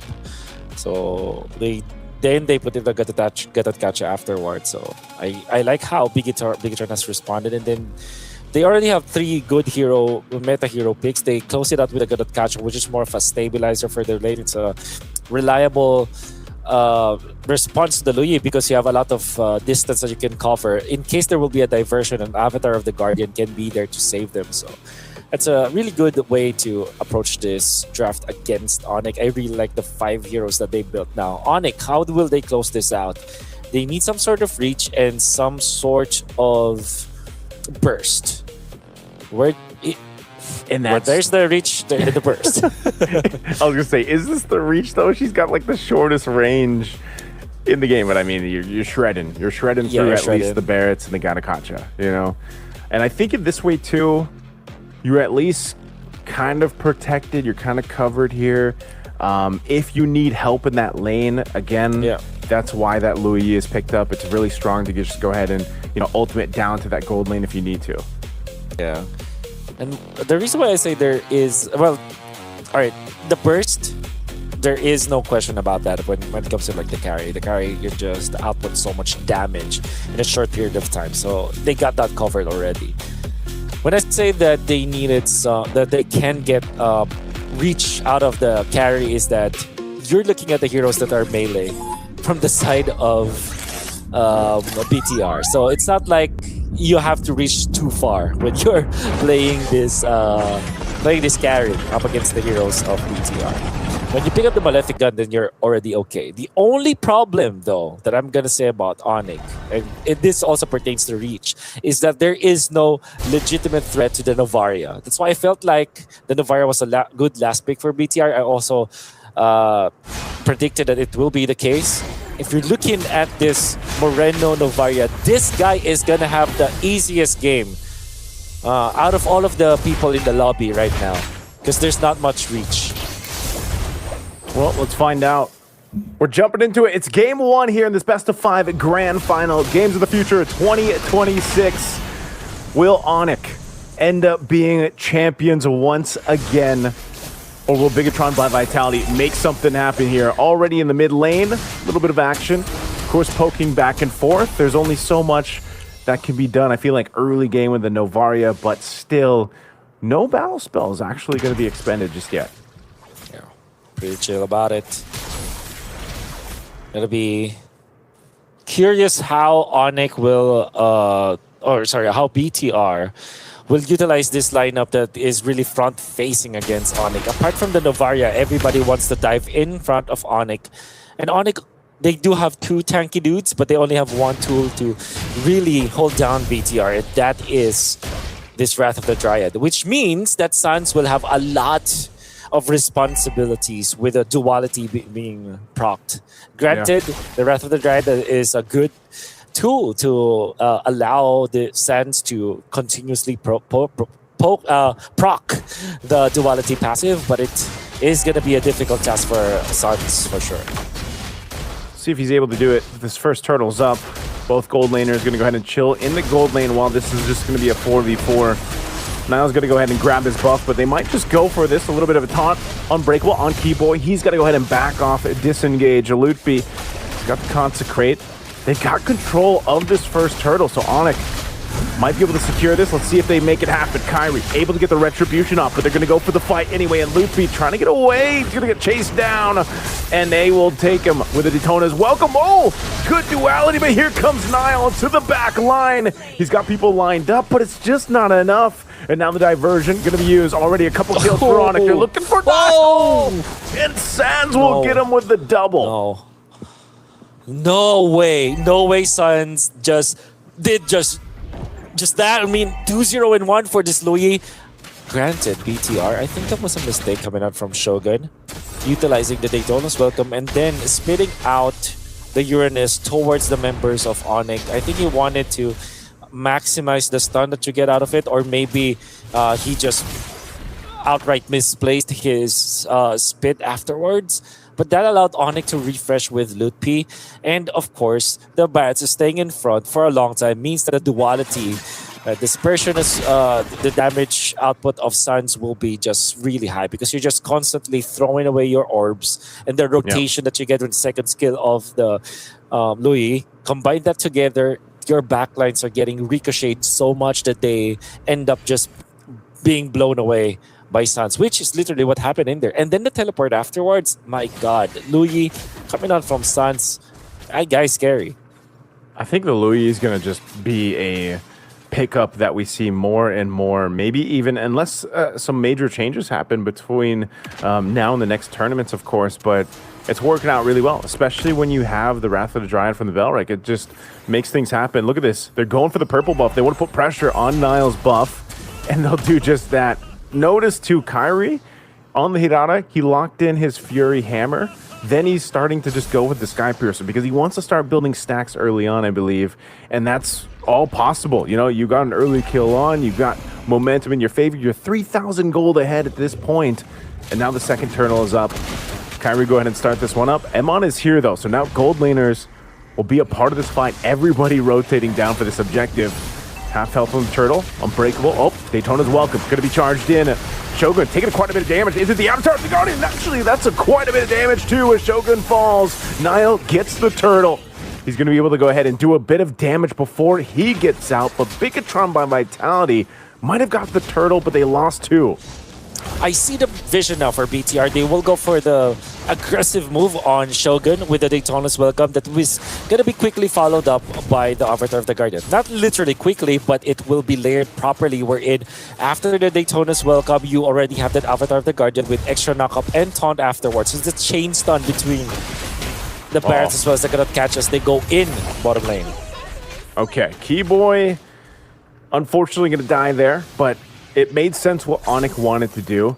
They give a kill over, and they didn't overcommit because I thought Kyrie with a couple stacks might have tried to do something, but they just kind of pull off there. That turret's almost down. That's one of the main things that Onyx wanted to go ahead and do, give Kelra that advantage. You can already see the advantage building up, though, too, in the jungle, man. Kyrie, again, a couple levels ahead right now of Niall. He's been taking his buffs. He's about to hit that level 10, and he continues to do so. Just as he does, he hits level 10. So that gives him, again, an advantage that he can work with into the next turtle. But so far, Niall at least has been able to swing in, do a little bit. Threat like this on Sands, even doing more than a little bit as he takes him out. Good play there. I didn't know if he'd be able to get him that fast, but he does. Well, with the help of his teammates and, of course, the fact that you have a lot of damage coming out from Moreno, especially if that Astral Echo is already laid up, that allowed for BTR to burst down Suns and shut him down. Has been a problem for them for quite a while now. 6 minutes in, there's a lead that Onyx have already built, and it's 15 seconds before the next turtle. Lutpi already clearing the mid, whereas Keyboy, he wants to position aggressively as well up top. Maybe help his teammate Kelra here push before they prep for the turtle. Yeah, so they got that push going in. Last turtle of the game is up. Still a couple thousand gold ahead right now is Onyx. Kyrie has control of this turtle. We'll see if they do anything, but Niall's just going to go down to the bot. They're going to trade it for a turret for the turtle. So they go for that. Diversion going to be used. This is what we were talking about, though. They send themselves down towards this bottom side. but that turret will be pushed. So this is about as good as it gets for Bigatron by Vitality right now. Daytona's welcome into the turret. Astral Echo combo. The Avatar, the Guardian will be able to catch him, even with a revitalized Keyboy falls. The tree down again, but now in the mid lane, Kyrie's there. They get the duality proc. He wants to get the stack here on Shogun. Does he actually have it? He doesn't. He has to get away. Too much of a threat there under the turret. See the pressure now being applied by Onyx, and because of that they have a 2,000 gold lead, but it seems like BTR are not letting up. They're already able to push down the bottom lane and are about to push up top. Eman is moving really well. Comes to the map movements, died already twice, but at least makes up for it by split pushing and still gaining a lot of gold. He is unfortunately behind Kelra, his counterpart, but at least he's making something happen for BTR right now. Doesn't erase the fact that Onyx is leading by 2,000 and they have allowed Kelra with 1-0-1 as they go for Kyrie the dodge! Oh, he tried to dodge. What a play from Niall and Emon. Able to make a move. Niall trying to get away. A flicker from Sans. They'll recoup it though as they also take down Emon. And that kill went over to Kyrie, so but he's dead. But you know, the turret did the job there for him. Yeah. Eventually. I'm gonna be pushing in the middle. Great kill to Kyrie. A great shutdown overall coming out from BTR. 22 seconds before the Lord, they needed to make a play. Unfortunately for Niall, is still trailing behind a lot from his opposition right now. So there's still a lot that needs to be done here by the side of BTR for them to come back to this game. But then again, Keyboy already positioned himself into the so-called new bush. Will be spotted out by Finn for now. Okay. Lord is up. Let's see some of the focus here. Let's see what Onyx decides to do. They can play the macro just because they have the Louis in tow. Both junglers wanting to grab their purple buffs, getting situated for this Lord fight. Oh, diversion. Diversion used here, setting them up top. Astral Echo being dropped down. They're just going to go for the fight anyway. Kyrie be able to dodge that with the iframe. Niall's going to have to go back to base, so this is an open opportunity for Onyx to go ahead and start up this Lord. Under half health, Shogun gives the information. Finn's going to pop the conceal. They're going to try to delay this so that Niall can get here in time, but it's already gone. Lord secured by Onyx. And now Niall jumping into the backside, looking for a possible kill. He'll find Sans. A pickup there they were looking for, and now Niall again cabling away. Avatar the Guardian, Finn trying to grab their attention. Akela takes a shot with the shatter. He's going to back off, but they're going to force the fight anyway. And now it's Onyx trying to get away, but Daytona's welcome to spin him up into the team. And now Keyboy and Loopy fall. The front line of Onyx goes down. Oh, great team fighting coming out from BTR. They have erased the lead that Onyx was able to build, and it didn't matter if Onyx was able to blitz the Lord away from them. Their team fighting was great. And at that time, Kera didn't have the flicker, so he didn't feel that confident to command his team into a fight. And Lutpi as well as Keyboy just overstayed their welcome. And BTR utilizing Shogun again, this time offensively. I feel like for BTR, if they play like this, if they are the ones to jump the gun onto Onyx, there's little to nothing that Onyx can do. Again, their lineup is more of a dive composition, and with the vision that they get from Moreno, they are well informed about what Onyx will want to do. Look at that ultimate catching 4. The Astral Echo finding out what Onyx wanted to do, and that already meant that Niall was able to skitter through and sneak a purple buff. Oh, wow. Talk about a turnaround so far. Niall able to make something happen here again. Just able to shred through, you know, who you'd think is the tankiest or one of the tankiest, but so far both Lutpi and Keyboy had a really difficult time at some, you know, fronting up on this front side for Onyx.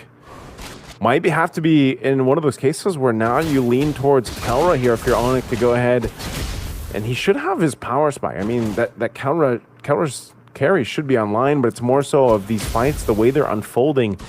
They're just kind of getting outplayed by Bigatron by Vitality. Yeah, sure.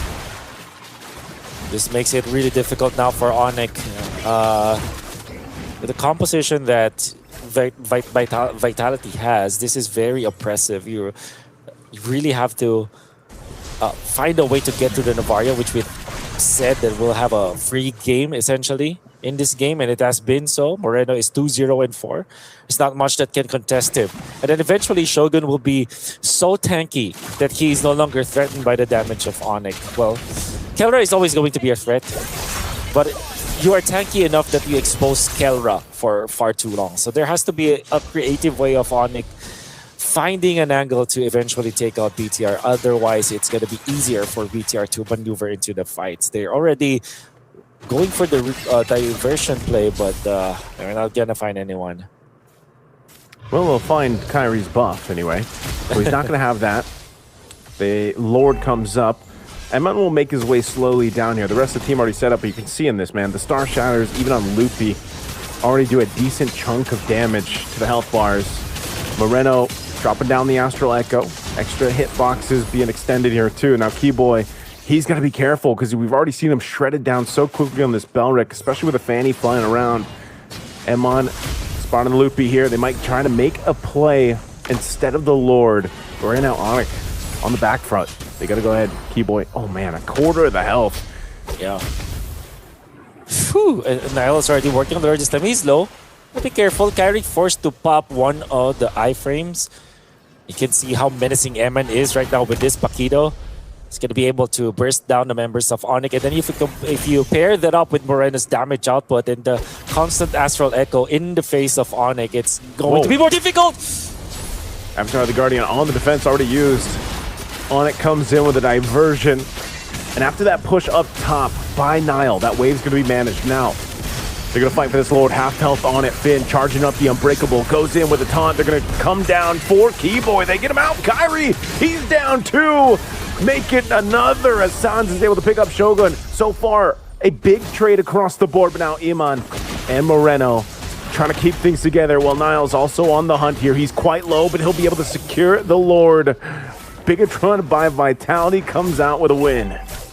And all they had to do was to find a man advantage. It was already enough for them to take out the members of Onyx. This time again, Onyx just can't position themselves properly. They tried to go for a cheeky diversion play, which was, with all due fairness, ambitious but almost got there. Almost taking out the outplay coming out from Suns to survive against Niall. But that was just for BTR to secure that turret because it will be just the Luyi to defend. It wasn't successful in doing so. Onyx now have lost control of the game as BTR are leading by 3,000. And all it took was for them to punish Onyx when Onyx tried to go for a 5v5 against them.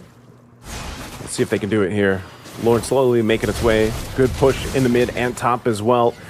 Daytona's welcome. Throwing into the wall. Chopping him up, throwing him down. Keyboy going to pop the Revitalize. They want to hold down this front side. Niall's just going to make his way up top. He wants to take out the base turret as Lord goes down and dealt with, but good response from Kyrie. He won't let it happen. Diversion. Where are they going to go? Into the jungle. They're looking to cut things off. They're going to go right to this one. And now Finn gets taken out. But Emon, is he going to try to do this? Oh no, he's fully stacked up. He's got to get out of enemy lines. He's waiting patiently. It's only Lootby. Yeah, for now, it's not a big threat. Information is important. Could be gonna be seeing Eman get away from there. Good fight coming up from Onyx. Go for the -1, but it's not nearly enough. Niall wants a piece of this purple buff. They're trying to go for the exchange, but it's Kyrie who secures it. Thanks for the leash, says Kyrie. He's basically do a little damage with the buff. Finally, Kyrie gets his purple. He's going to go ahead and grab his orange next. Yeah. Really nothing that they really want to focus on until that Lord comes up in about a minute, but if...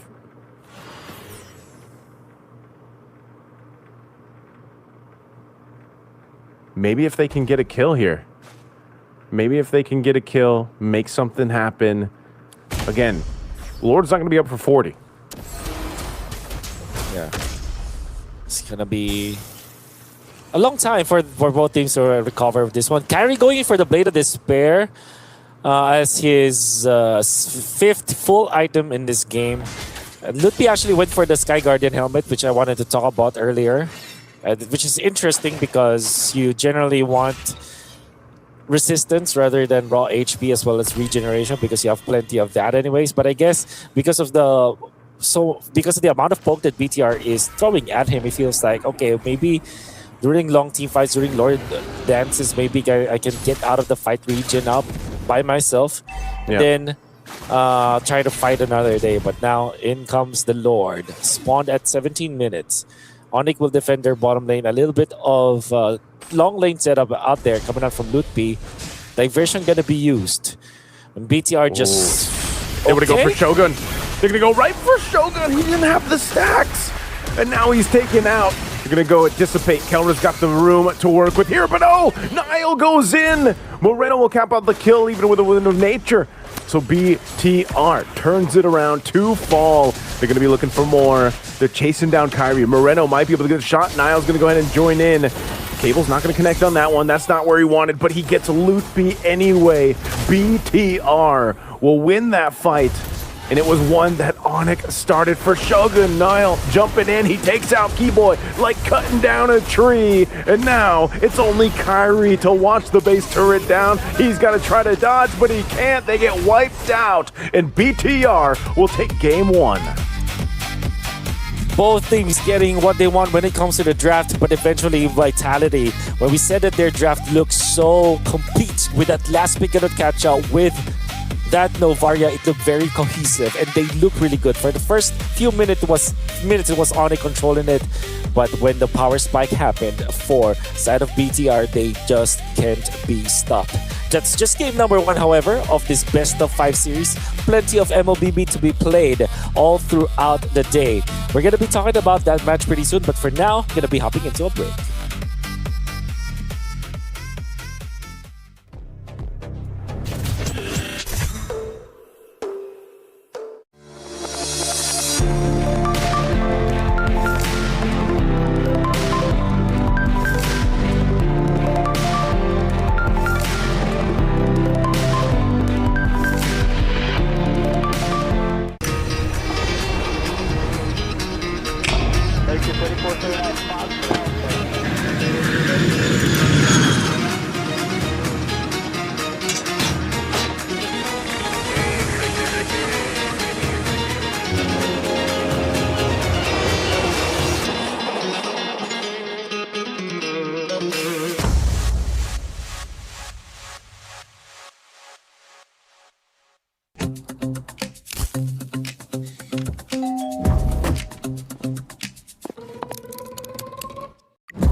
Үлкен әр қадамы жаңа жетістікке жетелейтін марафон.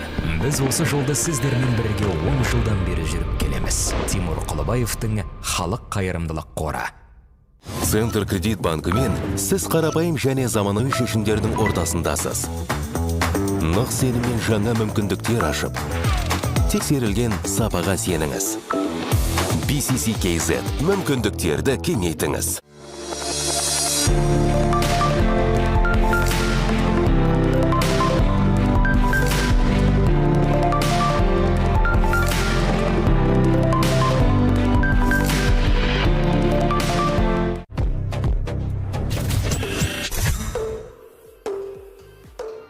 What a phenomenal, sensational moment, you guys. We just witnessed. We just watched how Onyx has lost the first time ever throughout this tournament of Game of the Future, the first map ever. And it's in the Grand Finals against Bigatron by Vitality. What a surprise, you guys. I would say historical moment for Games of the Future for Onyx, because this is the first ever time that Onyx lost to a team. Like Bigatron, they took the game. I mean, that was very close game, I would say, really close. Good fight, very good fight. This is what we want to see, actually. I mean, proper finals. I mean, just like you said, the game was an intense, close game. An intense, close game is our beloved general partner who is sponsoring this wonderful tournament, beautiful tournament, which is Freedom. We'd like to appreciate Freedom for making this beautiful event, such as Game of the Future here in beautiful Astana, making possible. Thank you very much, Freedom, for doing that. Moving forward, I mean, that's a surprise for the fans, for casters, for me, for everybody. Wow, what a game. I mean, just what we wanted to see as a first game of the 5, possibly 5, we still don't know. But I think this is going to be a 5 because off the bat, the first game, Onyx has lost the one, but I mean, they might come back again, we can't say. But this is good. I mean, this is good actually. Now it's more of an unpredictability, right? If the Onyx actually won, they would have actually go on as undefeated team, and it's more predictable. Like if they're going like that, then maybe it's gonna continue like that. But what a game! We want to see this. This is what we want. But we got the highlights up on the screen. I mean, we have Onyx fans here all around the arena, and they've been getting ready. Both the teams been really excited, but I'm so thrilled to see how this is going to turn out. We had another also fans there rooting for Bigatron by Vitality. Sorry for interrupting you, but there is a fans also for Iman per se. There is a fans of Onyx, and there are fans of Bigatron by Vitality. We see the highlights here. I mean, the fight, the game itself looked until minute 17. Correct me if I'm wrong. Until the minute 17 on the second, until the second Evolved Lord was even. Yeah, I mean, we've been trying so hard to keep up with the game because a lot's been happening on the map. As you can see on the highlights, we are at around 5th minute mark, and Onyx had a clear lead by then. I mean, initially I believe around 3k gold advantage was there, but then as it went through, Bigatron actually stepped up their performance and then, you know, swept it at the end. I mean, this was a tough fight for both of the teams, but great performance for both of the teams.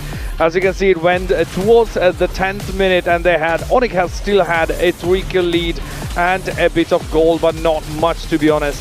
But the fights, man, I mean, I'm trying so hard to keep it up with that. I agree with you, absolutely, Heidi. I have one more thing to tell before we remember what I said pre-draft. I said Bigatron by Vitality is the team who won Aurora Gaming on a 1-0, and twice they picked a hero called Novaria. Yeah. And that Novaria actually helped them to win the second and the third game against Team Aurora game. Yeah. Right? And now that happened again. Now it happened again. That's what I see. Like, I saw that coming in. Yeah. I'm surprised that Onyx wasn't really paying much respect for this Mornews Novaria, because he's been playing it 2 games in a row. Yesterday against Team Aurora Gaming, and he got a victory, and because of that now he's playing at the Grand Finals and actually winning Team Onyx. It's just surprising moment from here. And also I'd like to mention, I mean, Barrett, the heroes that I was saying earlier, has been picked and being one of the best heroes here at the Game of the Future, according to statistics and stuff. Yeah. I mean, just an incredible game overall. Of course, I think around the 17th minute we saw a tie. So I really thought Onyx gonna come back again, just how they used to before in every game that they played so far. But then Bigatron was like, oh, they went for it.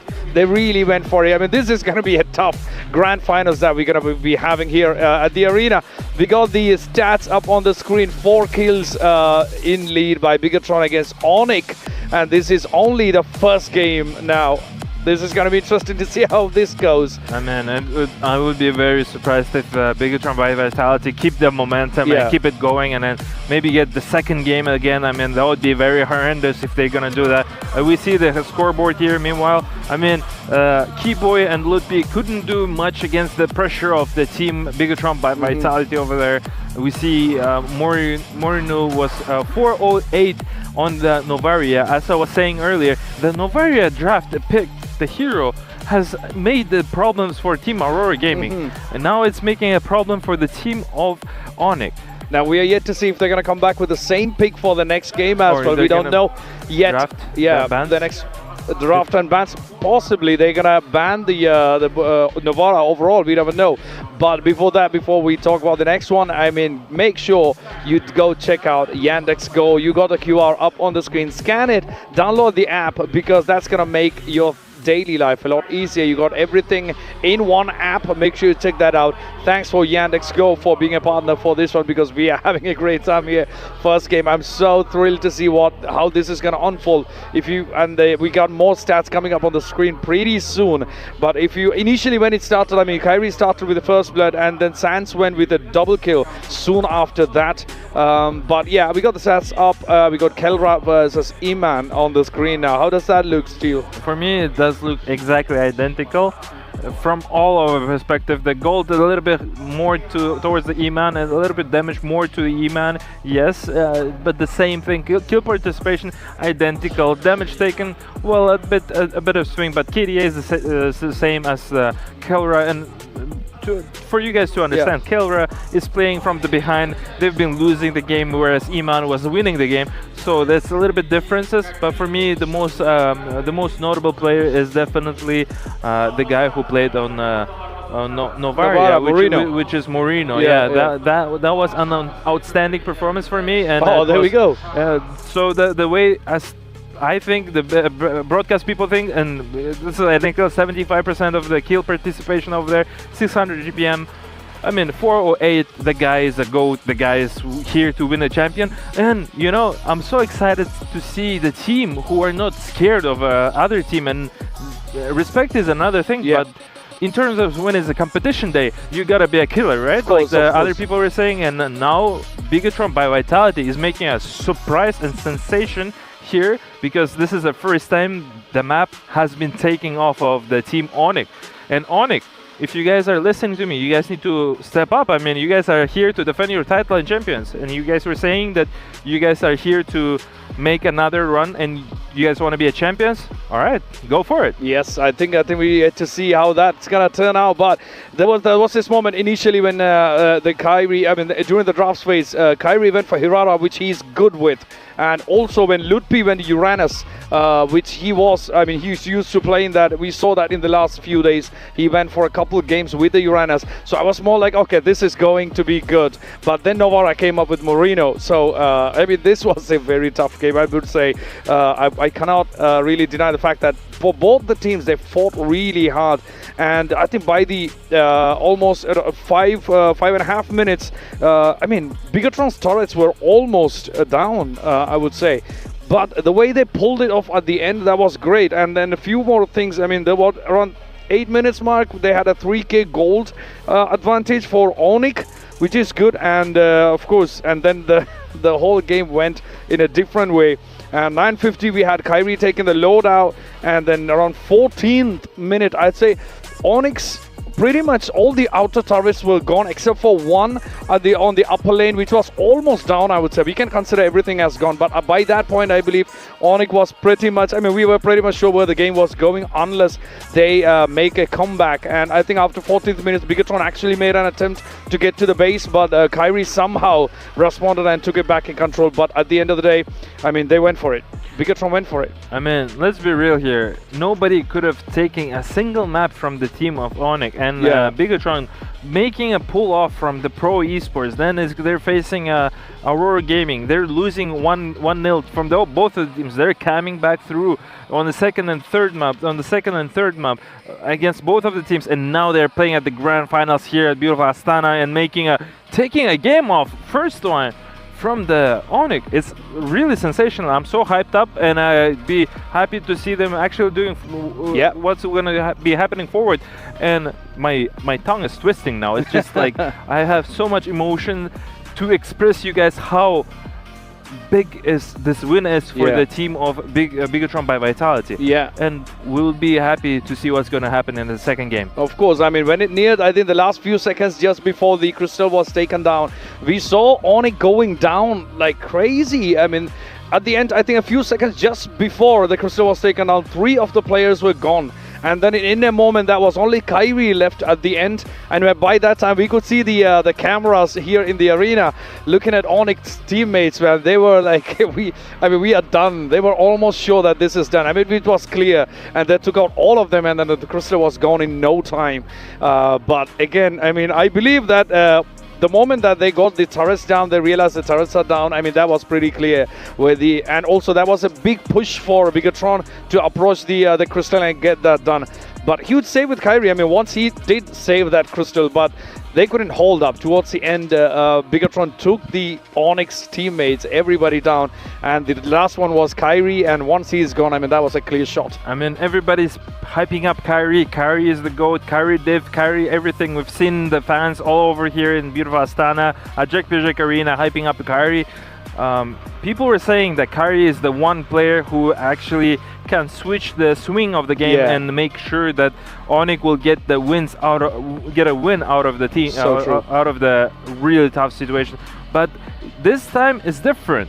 This time is different because Kyrie couldn't do that because the teammates have been dead, and that was a perfect opportunity for people to go in and take that W from the Onyx. That's true. I mean, it was only Kyrie left at the end. I mean, he couldn't do much. I mean, he cannot do much, to be honest, at that point.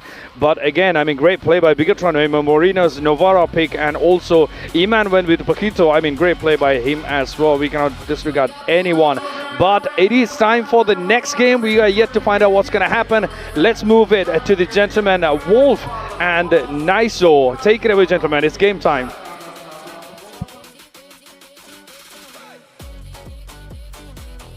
It is indeed game time for both of the teams. It's Onyx going up against Bigatron, and BTR was able to scramble a game win against them. Well, it wasn't really a scramble as it looked hectic only at first, but the moment that they have found their groove, BTR were unstoppable.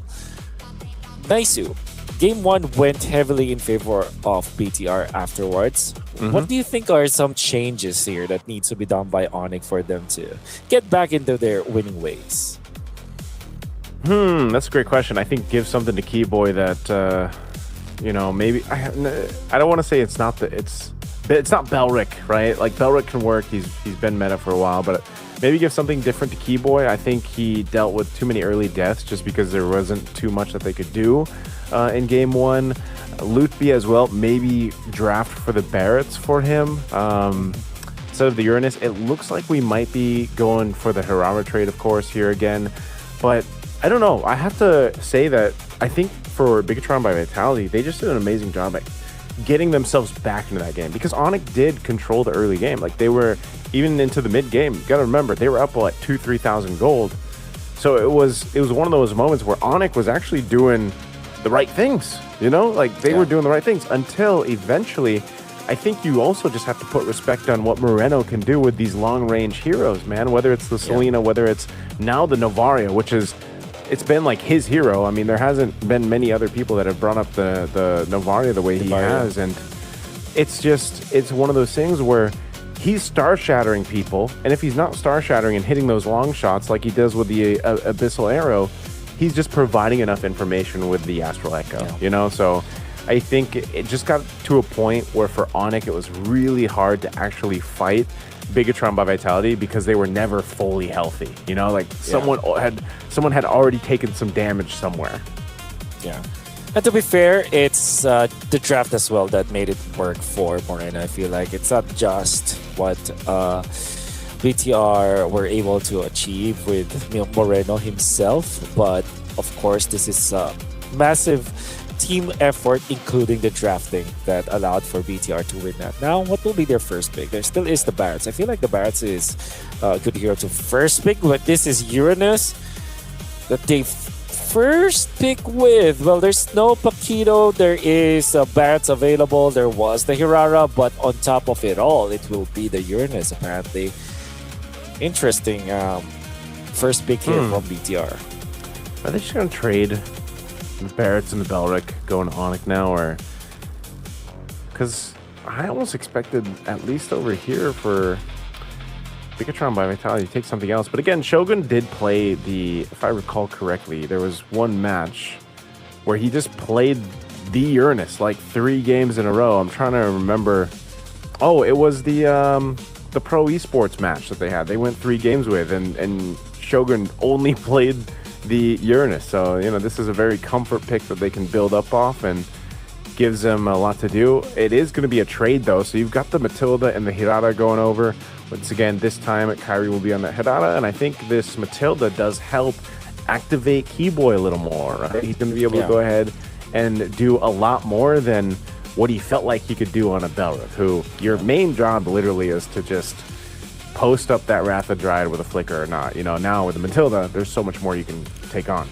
Yeah, and they take it away from BTR as well, which BTR would really appreciate. Imagine playing the Uranus with the Matilda, there's just so much tankiness that could be found in there. So do you now pick up the better rig for yourself as BTR? Do you get the composition that Onic was able to had before? But no, they will prioritize the Varia, and then as well as taking this cloud for themselves. So maybe Onic now will not pick up the Barats, although it has good synergy with both the hero as well as the Matilda. Maybe just the presence of this Novaria is enough for them to not pick up that Barats. But also it is available. Maybe now they're going to be looking for a dive. What if they pick up something like an Alice instead of the typical bats in the EXP lane? But that will be for later on. I think that right now you're more concerned about your Keller hero. Harith is available, so is Granger, heroes that will be able to pierce through this Uranus eventually. I wonder if they just end up sitting on it. Yeah, because I was thinking Kelra can just play so many different things that you typically see Onic kind of bank that and wait. Like, it's usually the Kelra pick that comes in last. So I was thinking Barrett's too, although Alice would have been great. I think Barrett's just because it's usually paired up with the Matilda, you know? Like, you just have so much of ways to go ahead and utilize your Daytona's Welcome, regardless of if it's by yourself in a flicker or then you now have a Matilda too to kind of help you. Obviously the shields that Matilda gives, plus when that Flask of the Oasis comes in, I think that makes a big difference in a lot of these fights, and that's why Matilda has been so, valuable for a lot of these lineups. And you gotta think too, now that you know this is back-to-back games for Moreno on the Novaria, like, you've got to just respect that you essentially will not be seeing Moreno. Like, that's one thing I noticed about him, like, playing the Novaria. Not only his accuracy, like, crazy, it's also just part of the fact that trying to find him, trying to get to him, it almost feels like it's too difficult of a task for Onic to do, because his positioning on the Novaria is just really good. Obviously, that really helps because, she can kind of go through walls and stuff like that. So it's just one of those things where, again, it provides so much vision. And there was a time, remember, when Novaria was like the go-to pick in the mid lane, and she's had this kind of resurgence back into the meta now. And the reason why that is because it has good matchups into the most of the meta heroes that cannot reach her, and most importantly, it's also a good hero to contest the Melissa in case. We saw how much damage you can deal from long distance, and Melissa can just easily freely hit when there's a Novaria around because the damage output of the Novaria. But it's going to be the Nolan, and then Brody with probably a Granger ban here coming out from BTR. I'll be surprised if that's the case. It's a strong hero on its own. Can actually match up. Oh, it's the Clint instead, I feel like, which is also a good option, all things considered. But I feel like with how Onic is playing the Clint as well as this Hirara, they probably are more into the Granger than the Clint. But we'll see. Onic now will pick up their roamer. Oh, sorry, their mid laner. Mid lane, yeah. What is a good hero to play again? What if they go Xavier, right? Range for range. Range for range? Oh, man, I don't know.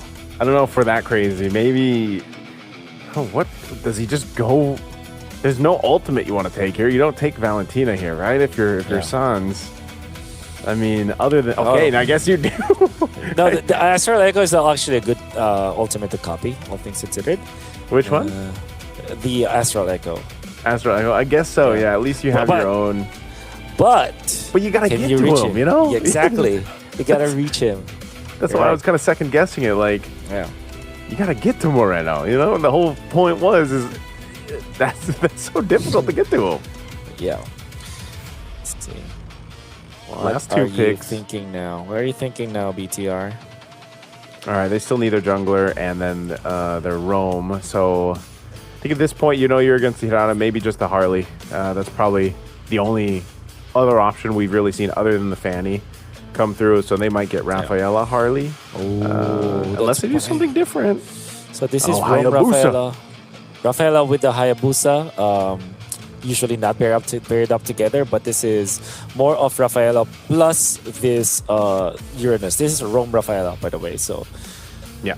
Now there are a lot of problems now. You have to have a lot of like damage sources from your gold laner. What I mean is you're not ultimate dependent. as the last choice here for Onyx. So maybe. What is that? The Sky Piercer? Okay. Oh yeah. I can't read the text, right. but that's a Sky Piercer though. Seems like it. Yeah, I think Granger is the best option here for Onyx, or maybe Harith second as the second best option. But there's the Hayabusa as well. Okay, so they still pick up the Harith. Yeah, those are the only two options I feel like that will be good for Onyx. But already I like the composition that the BTR has built here. Leave it to BTR to just do some weird things, you know? Like, we said this going into game one.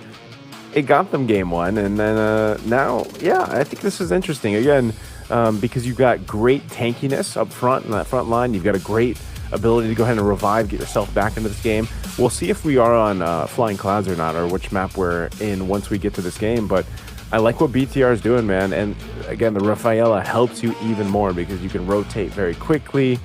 You can stun if you need to.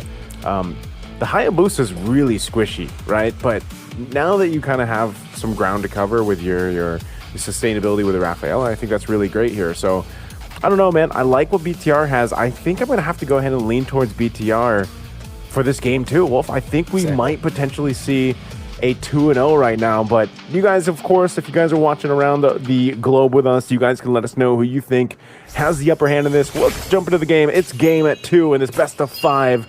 Bigatron by Vitality up 1 in the series. Let's see if Onyx can equalize. Yeah. Already the setup here for BTR is good. It seems like whenever they play against Onyx, they transform and just know exactly what to do and deal with Onyx. Onyx has been so dominant all throughout this tournament, and it seems like it's BTR that has got their number. And that's also true with MPL Indonesia. Everybody was just dropping their games up against Onyx. Onyx are so dominant, but in comes BTR coming in, and they look like they are the better team against Onyx. It seems like we're feeling that again. Not unless Onyx decides otherwise. Not unless they do something really different right now for them to be able to show us something, some sort of fight against BTR, especially with this draft that they built. Gonna be starting with here in the middle. Yeah, something along the lines of, I don't know. I think it's more of just Onyx finding that form of execution. You know, it's the team fights. Like, we already know that all these players are individually, you know, some of the best in their roles, and they had an amazing, you know, last meeting with the grand final that they had. Hold on, mid lane. First blood going over to Kyrie, but here's the return. Shadow kill going to be used. Revive comes through, and now it's Nile that falls. So that's not going to be worth for Bigatron by Vitality, and that's 2 kills in the hands of Kyrie. Great start again for the side of Onyx. This time they've utilized Kyrie in an offensive manner before the 2-minute mark. They identified that if you are able to force out where Moreno is, this is a good opening for them, and they do have to reach. Okay, they might be able to go ahead and just make something happen. They get the turtle. Now they're going to be looking for more. Shogun, tanky enough. Nile might just want to go ahead and grab his purple buff. Even though there's a lot of low health bars, never mind. He goes in. He's able to pick up Lootby. So that's 1 kill, but now Onyx, they know this. They're going to put pressure on the mid, and out of the goal. Finn's gone. They're going to be looking for more. BTR firing back, but now it's Kelra to get a kill. Man, Onyx looking for more, but they got to keep Kyrie alive. This is the most action we've seen under 3 minutes in a while, man. That's for sure. That's insane. I think the entire game's the future. Yeah, and that's 6 kills in 2 minutes and 30 seconds. Yeah. A quick activation of Kelra as well. I really like how Onyx is doing it because now they're calling Kelra into the fights very early on, and he gets a kill. So never mind the fact that Claude versus Harith is more of a farming battle in that gold lane, that the only time that you actually will die in that lane is if you really mess up, or if there's an external effort from other players into that lane. But having Kelra in the middle is really good. Can they take out Sans? Yes, he can. I thought they'd have enough shielding there from Keyboy, but Sans goes down anyway. So both junglers are having a hell of a start here, Wolf. You know, 3-1 on Nile, 3-0 on Kyrie. This is going to be the assassin showdown that we wanted to see. Yeah. And we're going to be waiting for that to happen for Nile with 3-1 right now. But it seems like it's all about the targeting. The first time that they used this Hayabusa, it wasn't as impactful because the targeting wasn't that good. But if you see like Sans, for example, getting picked off in the middle, the timing was perfect for BTR. They are looking at the Hayabusa that's really scary, that can be activatable. Because apart from the healing coming out from the Matilda, there's not much that they can do against this Hayabusa. Oh man, Kelra. I mean, the shadow kill's already used up, so Niall's not going to be able to find Kelra here, but Niall building up very quickly. This is very different from the Hayabusa game we saw him play against Pro Esports in the first game, where they actually lost that one. Right now, he's hit that kind of potential to just snowball, but opposing him is the Kyrie snowball. So you got two snowballs going down a hill right now. Oh, they're going to be looking for Niall, and they shut him down. And it goes to Kyrie, of all people, who's already got the Sky Piercer. Cool. They will resurrect him, but what a play coming out from Onyx. As they now use their game sense to find where Niall will be. They secure a purple buff for themselves as well. They take it away from Niall, so that was a costly death for the Hayabusa. Not having...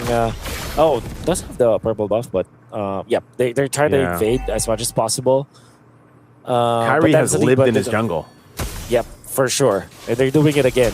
Oh, they're doing it again. They know his retribution's down, so they're going to take the buff. And you can see, man, Kyrie's got an XP lead. Oh, they're going to re-engage. Shadow Kill going to be used on Sans. He's still going to be okay with the shields, though. And now the rest of the team join it. Both gold laners going at it. Blazing Do It was already used. They're going to go for collapsing down on Niall. They'll take up, but whoa, what a shot from the Maestro Moreno. This is what we were worried about. If you're opposing this Novaria, they're going to go for more. Echo drops down. Keyboy trying to bob and weave. He has to burn the flicker, and he should be able to survive. He's got some shields, but hold on. Moreno's going to line one up, and also the gold lane. Kyrie's looking for Emon. Emon goes in, breaking the ankles, but Kyrie goes in to get another stack. Oh, Kyrie is back 5-0-2. Game 1 was more of a warm-up game for him, so it seems that this time is actually showing his prowess as the assassin. Trying to outplay a lot of people out there in the bottom lane, eventually getting 2 kills for himself, 5-0-2. I would assume 3 or 4 stacks from the Sky Piercer. Going to be a really good start now for this Hirara coming out from Onyx. Now, they are just leading by 1,000 though, because BTR, with all due fairness, they are retaliating. And the kill onto Kelra coming out from the Maestro is good. So, Onyx cannot celebrate that yet, this game just yet, especially because BTR are showing their teeth now. They're showing that they can actually fight into this neutral objective. Seems like they want to continue to fight here. Half health, last turn of the game. Will this be a 3-for-3 for Onyx? Moreno lining things up. Both Astro Echoes being used here. They're going to go for it. It goes to Kyrie, able to secure it. Shadow Kill going to be used. Into the Zaman Force they go. Now Luffy looking for an opening here too, but Kelra is able to take out the gold laner, Emon, from BTR. They're going to be going for Shogun too, as Sans picks one up for himself. Finn's going to burn the flicker, and Onyx, they're going to be happy with that little sidestep too. Here, potentially a re-engage. They just back off. Sounds very low. Threading the needle. Moreno going for the shot, but just not enough distance on there. And they'll take the tier 1 after the fight. Oh, Kelra. Over the dance. Win! 2 quick kills for Kelra. That's not a double, but he did take out Emon before that, which is going to be so good for Onyx. They are now gaining ground. 7 minutes and 40 seconds in. They lead by 3,000. They're feeding kills into Kelra, and most importantly, onto Kyrie. And already, there's a big change when it comes to the non-verbal cues. You're looking at the camera for Onyx. If you're looking at their camera, I mean, everybody's so happier. Every now, it's lighter now. The ambience around the Onyx side of the stage. And BTR, can they actually mount a comeback here? It's the War Access was the Hunter Strike only for Niall at this point. Ooh, okay. This is still relatively close, it seems, based on the team fights. Now there's a gold lead for Onyx right now. You're going to be taking the purple buff, though. They continue to put pressure towards Niall. And now Kyrie, level 13. I know Niall's almost a level 11, but still, you're seeing, you know, this pressure on his buff, the pressures on his green camps. Onyx is able to go ahead and take what they can, but amidst this all, you know, they only have two turrets down. They're eventually going to get 3 here as Kelra knocks the top one off. But it looks like BTR wants to go ahead and open up the map a little bit themselves too before the Lord comes up. But they don't just get that turret just in time now. Oh, could this potentially be bad? Good coverage from Moreno though. Be setting up for this Lord this time, and the long lane has been pushed heavily in favor of Onyx. There are 5 members of Onyx around here. They're gonna be waiting for the Novaria ultimate, so there's a lot of stuff that's not going in favor of BTR right now. So it seems like Onyx are just gonna take this Lord away from them. Yeah, this is a Lord that they control the domain over. They'll go ahead and grab themselves the Lord. Now Onyx can start to look to take down tier 2 turrets. I'm not sure if they're going to get to the base ones just yet based off the way that BTR has been fighting. They can try to maintain what they can. Again, Emon might have to go ahead and utilize Blaze and do it here, but their clear is pretty good. He's going to go ahead and push that top one up top, potentially deal with the Lord too. Actually, he's going to go back to base as tier 2 bottom side will be taken by Onyx. So now BTR on the defense. Niall, oh no, he's going to get stopped from recalling. He's going to be able to escape this, but Kyrie is going to chase him down. Oh, he goes back. Let's go. Okay. He's going to go into the jungle, and now they're going to hunt him down. Niall's going to have some fancy footwork for this. Oh no. He gains some space, but oh, Keyboy's going to chase him down anyway, utilizing the flicker, and he goes back to the shadow, but Niall's got nowhere to go after this. He's been hunted down. Let's see if he can take out some minions. He's going to buy a little bit more time for the rest of the team until he's eventually taken out by Kyrie, and that's another stack for Kyrie. Yeah. With all the fairness, Niall actually showed some really good moves out there, using his quad shadow to eventually disjoint the circling eagle. But enough time for BTR to gather themselves and defend top, especially because there is no Onyx. There's not much Onyx heroes to force this issue out, but no, they will still go for this Onyx. Oh, Loopy falls. Shogun could be next here. They're going for it. Shogun, oh, barely surviving. BTR will be able to go ahead and defend. They maintain that top Holy Defense Shield, a shot on Kyrie, but still, I think they're happy with that. Again, as I mentioned with that first Lord, they just want to go ahead and get the tier 2s down, potentially take out some base shields, but they don't get all of them. So I'd still say Bigatron by Vitality admits it all. I know they're 5,000 gold behind, but they're still holding on. What they're going to start playing into is now Emon's power spike. That's one of the main things. He's got the Purify, so part of what Onyx wants to do is get that, you know, pop that Purify, make something happen here.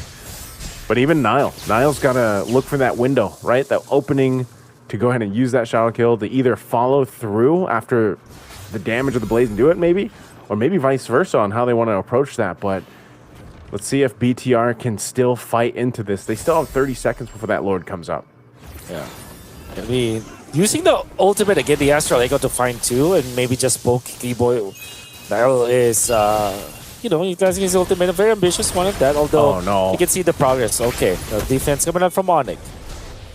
Shogun just standing there menacingly, saying, you guys got to go through me, basically. A lot of ultimates being expended, but now attention toward this buff to try to take it away. Kyrie will be able to do that. So this is all part of the plan, I feel like, for Onyx. Yeah. Especially if they're forcing the Astral Echo out, right? So it will now be available, fortunately. Well, I guess Moreno knows exactly what the cooldown is, and he timed it perfectly for the alert to be up. So now they're ready. Hayabusa is going to be split pushing top for a little bit of defense on the long push, but Onyx feels like they can burst. Yeah, they're going to go ahead and fight for this Lord. It looks like they want to just give this one a go. BTR in space. Loopy quite low. He's going to guiding win on out. Now Niall jumping in with a shadow kill. They're looking for a kill. He's able to go ahead and proc the stack, taking out Loopy. Winter Crown going to be used by Kelra, but Kelra could be next, and he goes down too. And now Onyx falling apart in the Lord fight again as Keyboy and Kyrie are trying to run away, but what a shot again from the Maestro, man. They have to get rid of this Novaria because that's going to be a Lord going to BTR. Unbelievable coming out from BTR. Again, winning out of nowhere.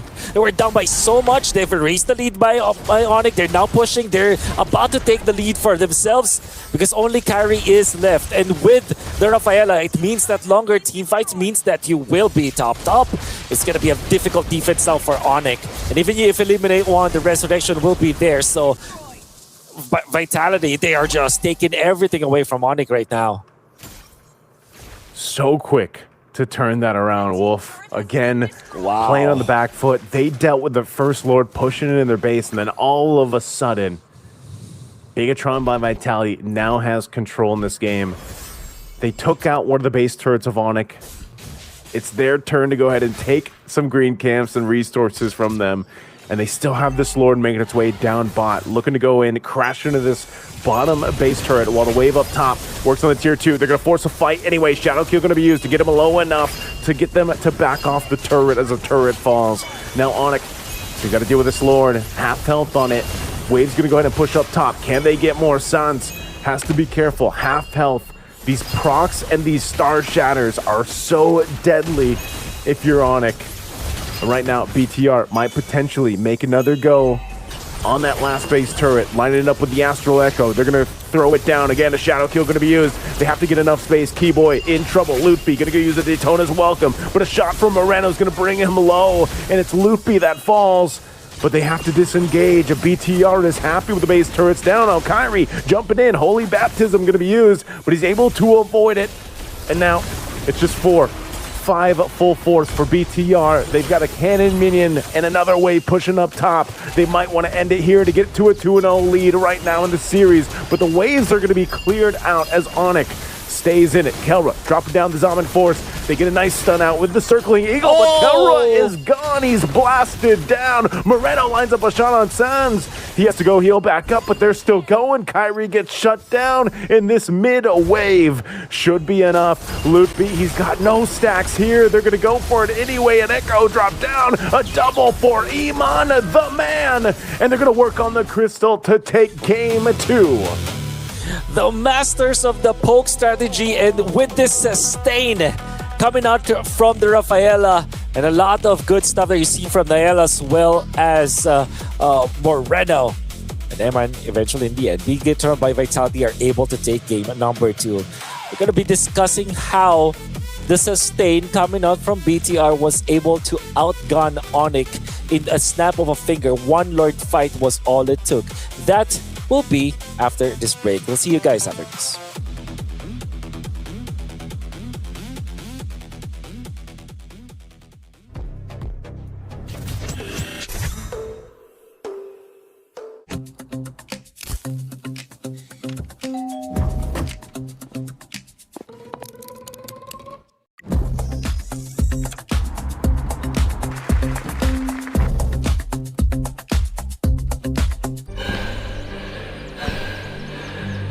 Үлкен әр қадамы жаңа жетістікке жетелейтін марафон. Біз осы жолды сіздермен бірге 10 жылдан бері жүріп келеміз. Тимур Құлыбаевтың халық қайырымдылық қоры.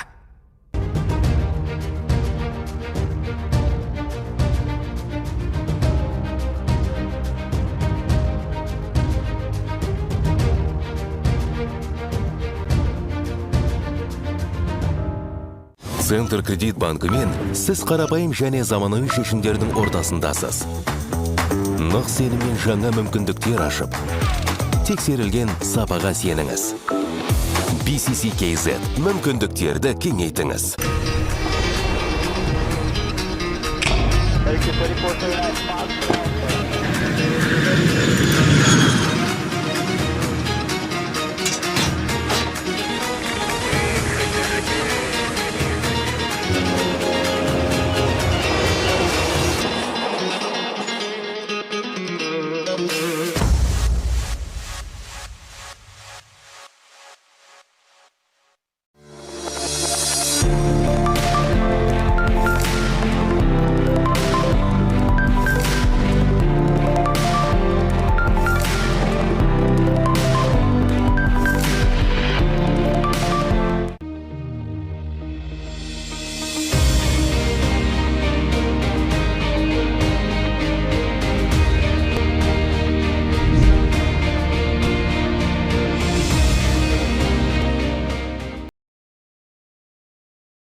And we're back here after a devastating loss once again from Team Onyx. What a surprise, guys. Onyx, if you guys hear me, wake up.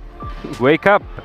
I have no idea what's happening right now, because this is unlike anything that we have seen until this point for Onyx, right?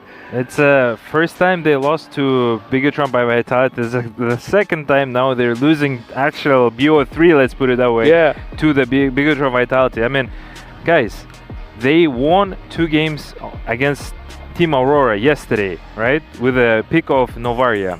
The hero has been, let's be real, it's not the most pickable hero at this tournament, but I mean, you guys are giving them, all right, maybe you guys have plan and you guys are giving them the first game, and then now you guys are risking, and then now you guys are losing to Novaria. Now it feels super bad to you guys. I mean, you guys are in a verge of elimination here. I mean, you guys are verge to get the second place if all you guys won. I mean, you guys need to step up.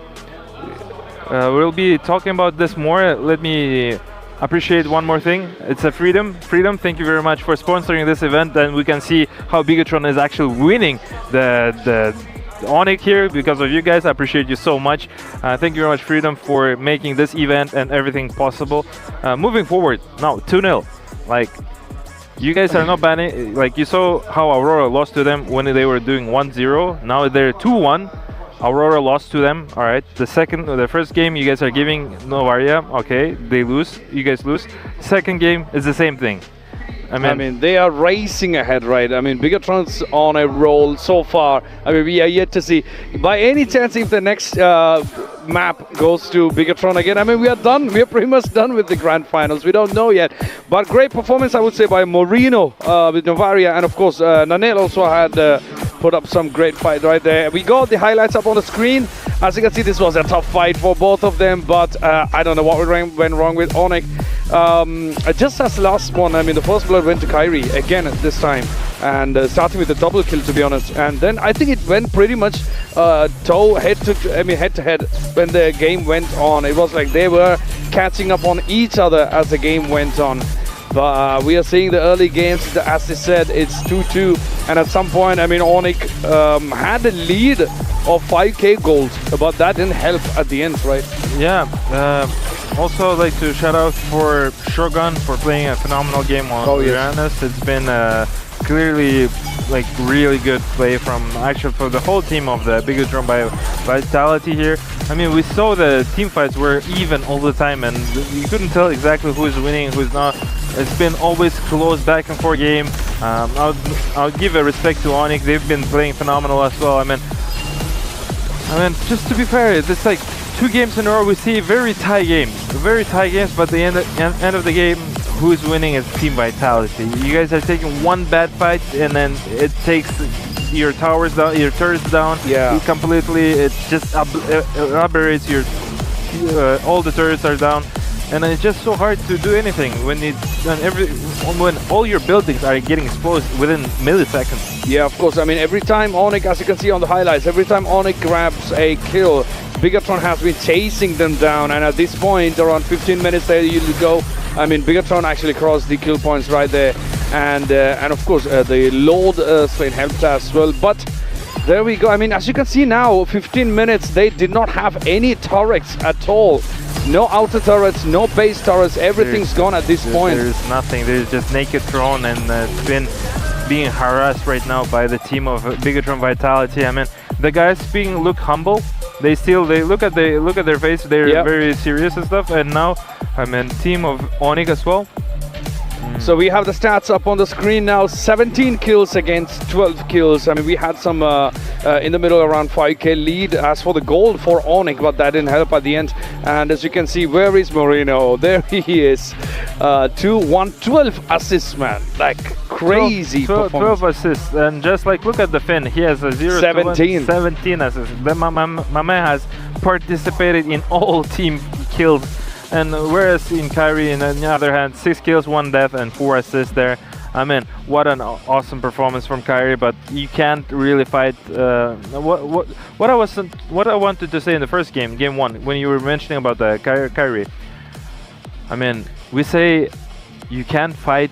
You're a lion, but the lion can't fight 5 people at once. When you can't simply, because we're playing a team game. This is a team matter, and for you guys to do well, you need to trust your team, and you can't play only for one hero, and you have to have a good strategy for MMOs. And for that, we'll help you guys watching our all games at phygitalplus.com. There you can watch all the strategical games and make sure you get your strategies up just like us do. And thank you very much. Make sure to watch all the games, all the disciplines throughout the link down below. Moving forward, I mean, I didn't expect Onyx to be at 2-0, 0-2, and one step close to get to lose the finals. There we go. We got the stats of Kyrie against Nanail right there, map 2. Yeah. And what are we looking at? I mean, the kill. I mean, it was interesting to see the last in the last map we had kill participation almost like 50-51. Yeah. I mean, that was interesting to see because it was not too polarizing as the previous games. Now we are seeing more of towards the 83-71. I mean, it's coming up. But I mean, Kyrie did his best. I mean, we can't say he sticked with Hirara for this one again. He did well. Yeah. I mean, Nanail, good performance as well, and the MVP, we are yet to find out who's going to be the MVP. It's going to be interesting to see. I have a huge feeling it's coming back again with Marino. Yeah, it could be Marino, could be the other guy with the 100% the kill participating, his teammate. I mean, I would like to pinpoint on Kyrie, honestly, because Kyrie into Nanail, don't get me wrong, Nanail is a fantastic player, but Kyrie is playing from the losing opponent team, and he has one left, and he's making this all kills and all assists there, and in comparison we see he did more damage than the previous guy, and all the damage here. That's what we're saying, Finn. 17 assists, what an absolute chat, what an absolute goat here. 100% kill participation. I reckon any 100%. We haven't seen any, we haven't seen. I don't remember we've seen 100% kill participation. Finn, what a chat, what an absolute legend. That's why you actually won the game, because you were playing amazing, and keep working like that, keep working like this, and maybe you get the champions right now. We'll get to see. I mean, you're one step close for getting a new champion. Exactly. I mean, the next game is going to decide if you're going to even have more maps after that one, because if by any chance Bigatron actually managed to win the next one, I mean, that ends there. The whole MLBB championship ends there, and Onyx is not going to be taking the trophy away. So we still have to find out what happens, but just before that, I mean, let's give you a huge shout out for the fans, but let's watch a video of yourself. Let's take a look. The atmosphere of the Phygital Games of the Future 2026 in Astana is not only about high-tech competitions, professional athletes, their feelings and emotions. It is also about many small parts which make sport what it is. Entertainment, bringing people together and sharing joy and sorrow with each other. The fans create a delicate ecosystem in which the strength of the athletes amplifies tenfold. And this is why we find it so important to ask, what makes our fans the way they are? Let's welcome the crowd of the Games of the Future. What do you think about the Games of the Future 2026? So first time at Phygital Games, first time in Kazakhstan. Unbelievable. I didn't even know things like this existed, so I've been blown away. Very different. The Games of the Future is the best opportunity to Kazakhstan and especially Astana to promote our city, our country to other people who travel for this event. I think that the Games of the Future is it's a really nice opportunity to join the video games and the physical activity. So I think this could be the great opportunity to show to the young people how we can do activity also that we play video games. So I think I'm physiotherapist. I take care of professional e-sport player, and the physical is we need. So I think that is the perfect mix, the perfect match for the future of the video game. Nice to hear that. What games have you already visited, and which ones did you like the most? The Phygital shooting, the soccer, the football, and the third one will be and dancing, and this will be my fourth one, the MMA. So far, favorites, I think the shooting and football. I've been only in 2 games. It's football and MMA. And I love football, and it's very interesting format of football where only it's like mini football. And MMA, I didn't see a lot, so we will see how it be. Here with the physical Spain, again with Spain, we came with the basketball, football, soccer, and Counter-Strike. But normally I have been working for football and also for basketball. But it's true that in the last few years I'm training me as a person in MMA. So I think that you can do all the video game, but it's true that for a long time I prefer FIFA. So I have been playing football for a long time. So I think we are all addicted to FIFA, but sometimes we play with the other people in Counter, Valorant, or LOL. Wow! Tell us, do you like the digital part or the physical part more? Physical, because it's more interactive. I don't really know what's going on the digital. I get confused, so physical for sure. For me, digital is for the first time, it's interesting, but physical will be always more interesting, I think. Yeah, it's what I told you. I always play in video games, so I love video games. But it's also when you are in physical games, you need to do both. So I think that is a great opportunity to do. I love physical. When you train, you feel good. But also I love video game because when you win, you feel also good. So I think I'm trying to introduce that kind of specialty in all the school for young people, inactivity people. So I think I prefer both. Nice! Can you share who you root for in the finals? It's my first day. I saw only NSC football team. I don't know how it's called exactly, and I very like them. I think they went from South America, and the way they celebrated their win, it's very interesting. They're like very united players. Between Argentina and Mexico, we are Spanish spoken, so I prefer Mexico. I love that country, and I hope I encourage you to win in the digital soccer final. Let's go. Finally, what do you think about perspectives of the games of the future? I think it's going to grow a lot, and hopefully we can bring it back to South Africa as well. It'll be good. Yeah, I definitely think it's going to grow. Yeah, I think the perspectives are good because now digital games are very popular among young people. So I think it will be very interesting in the future. Yeah, I told before now, we were talking about that. I think the perspective we must to know more about this specialty, to introduce in the school, in different countries, with population that they don't do a lot of sport. I think that is, if you play video games, it's cool to introduce to the physical, and you do physical. Normally, all the people, all my professional players, they play video games in the free day, on the day, and the rest of the day that they are not training physical. Thank you so much, everyone, for answering all of our questions. We wish all of you to have fun watching the tournament and the teams you cheer for. And that was a huge shout out to every fan, everyone who's watching. I mean, this wouldn't be as successful as this is now without all the audience, all the guests that's been coming to the arenas, and of course watching on the broadcast also. Huge shout out to you guys. But again, I mean, 2-0 at the moment. One more game coming up up next. But let's take a look at the draft, which been for the last map.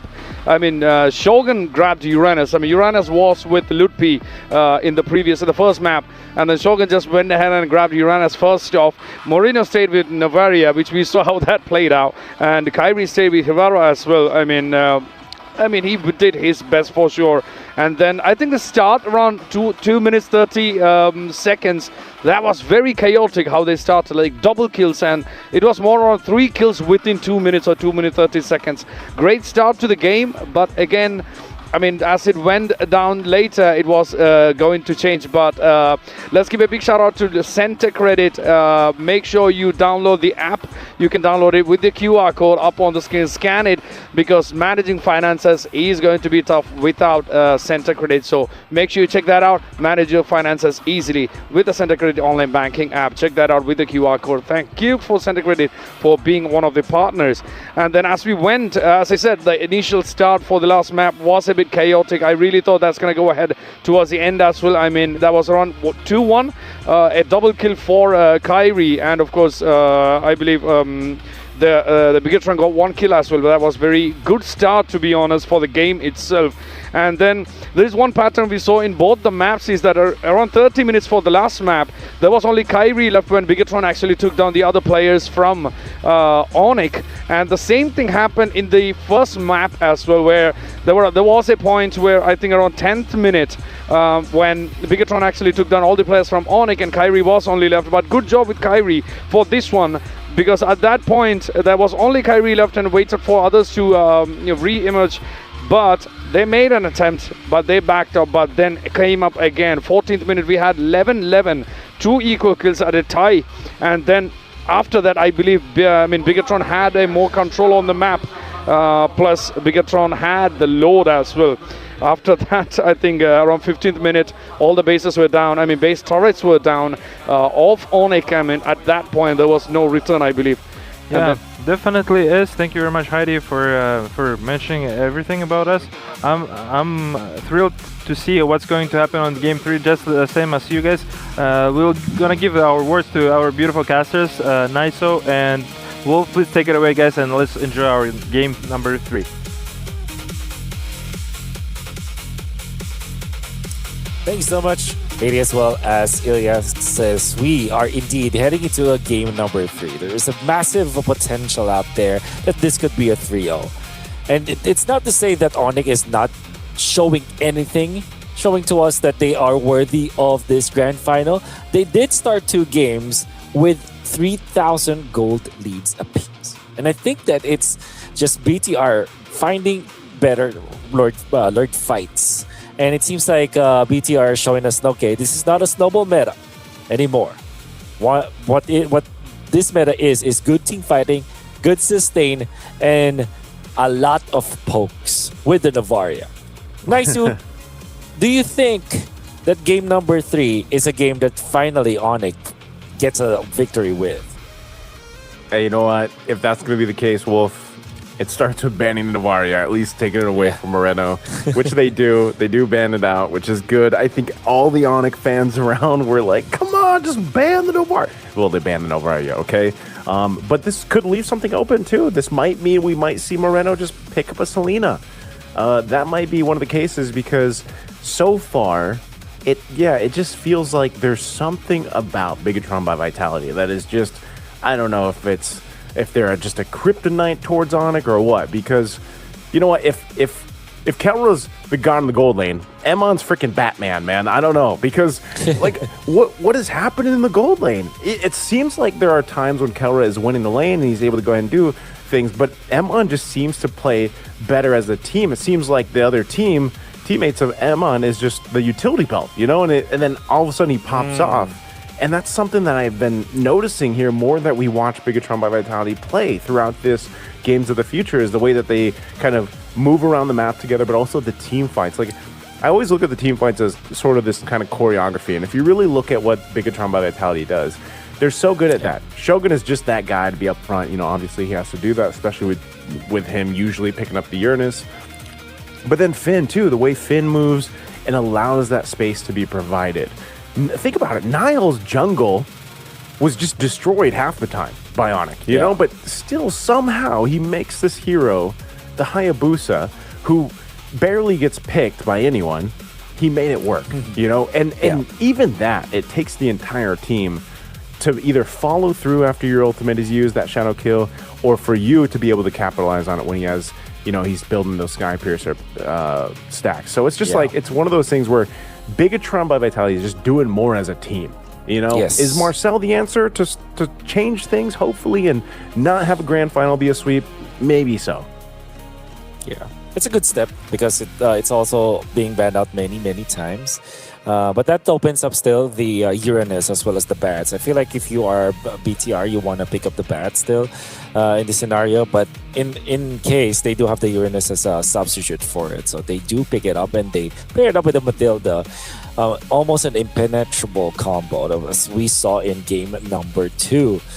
And there is some semblance of that in game number 1 where it was Onyx then that actually used that hero. Used that combo, Rafaela, with Uranus. But overall, we already know that this is such a good combination all throughout that you can really just plug and play any kind of jungler in here. Maybe you can get the Nolan eventually, or as we saw earlier, it was the Hayabusa, because there's so much that the Matilda as well as the Uranus is able to achieve. Especially up against someone like a Marcel, who is not a burst type of hero. In fact, this is not a hero that also facilitates for a burst, right? You really trickle heroes down with the Marcel. So they do pick up the bats, and this time there's the burst that you're looking for. There's the immediate takedown. And with the Brody, the torn apart memory, it seems like this is the answer. Because even when you guiding wind through it, once you have the stacks, the torn apart memory will actually be able to take you down. Yeah, hopefully this is the pieces to the puzzle that Onyx needs, because it would be insane to me, I think, and to a lot of people watching, if this is actually just going to end up in a sweep by Bigatron, by Vitality. Because yeah, we saw the results, right, when they met back in their own regional professional league. We've seen them kind of go head to head multiple times, but it's just like there's got to be something here. Like, what is it about Bigatron that's just thrown Onyx off what most people are used to watching them be capable of doing? And these first 3 picks, as you had highlighted already, Wolf, are great. But then, I mean, look at the answer right now by Bigatron. It's still the same thing. Brother, Shogun, I'm surprised he's not tired of playing Uranus. Uranus is not the funnest hero to play, you know? But what do you mean? Shogun's gonna. I know you like to play the Uranus, right? This is just that's right. And even our good friend Wilmy was playing him earlier, and he was saying, you know, it's a boring hero, but man, does it get the job done, right? And I guess that's how it is. But then also, this is why the Matilda is so great, because you can just let Shogun do his thing, and then you have Finn roaming around, taking care of everybody, providing, you know, utility and speed and shields and everything else. And this is why I'm saying Emon Emon relies on everybody else. I mean, look who he's playing. He's playing carry. You can't. You literally cannot solo carry as carry. As crazy as that sounds, right? Pun intended.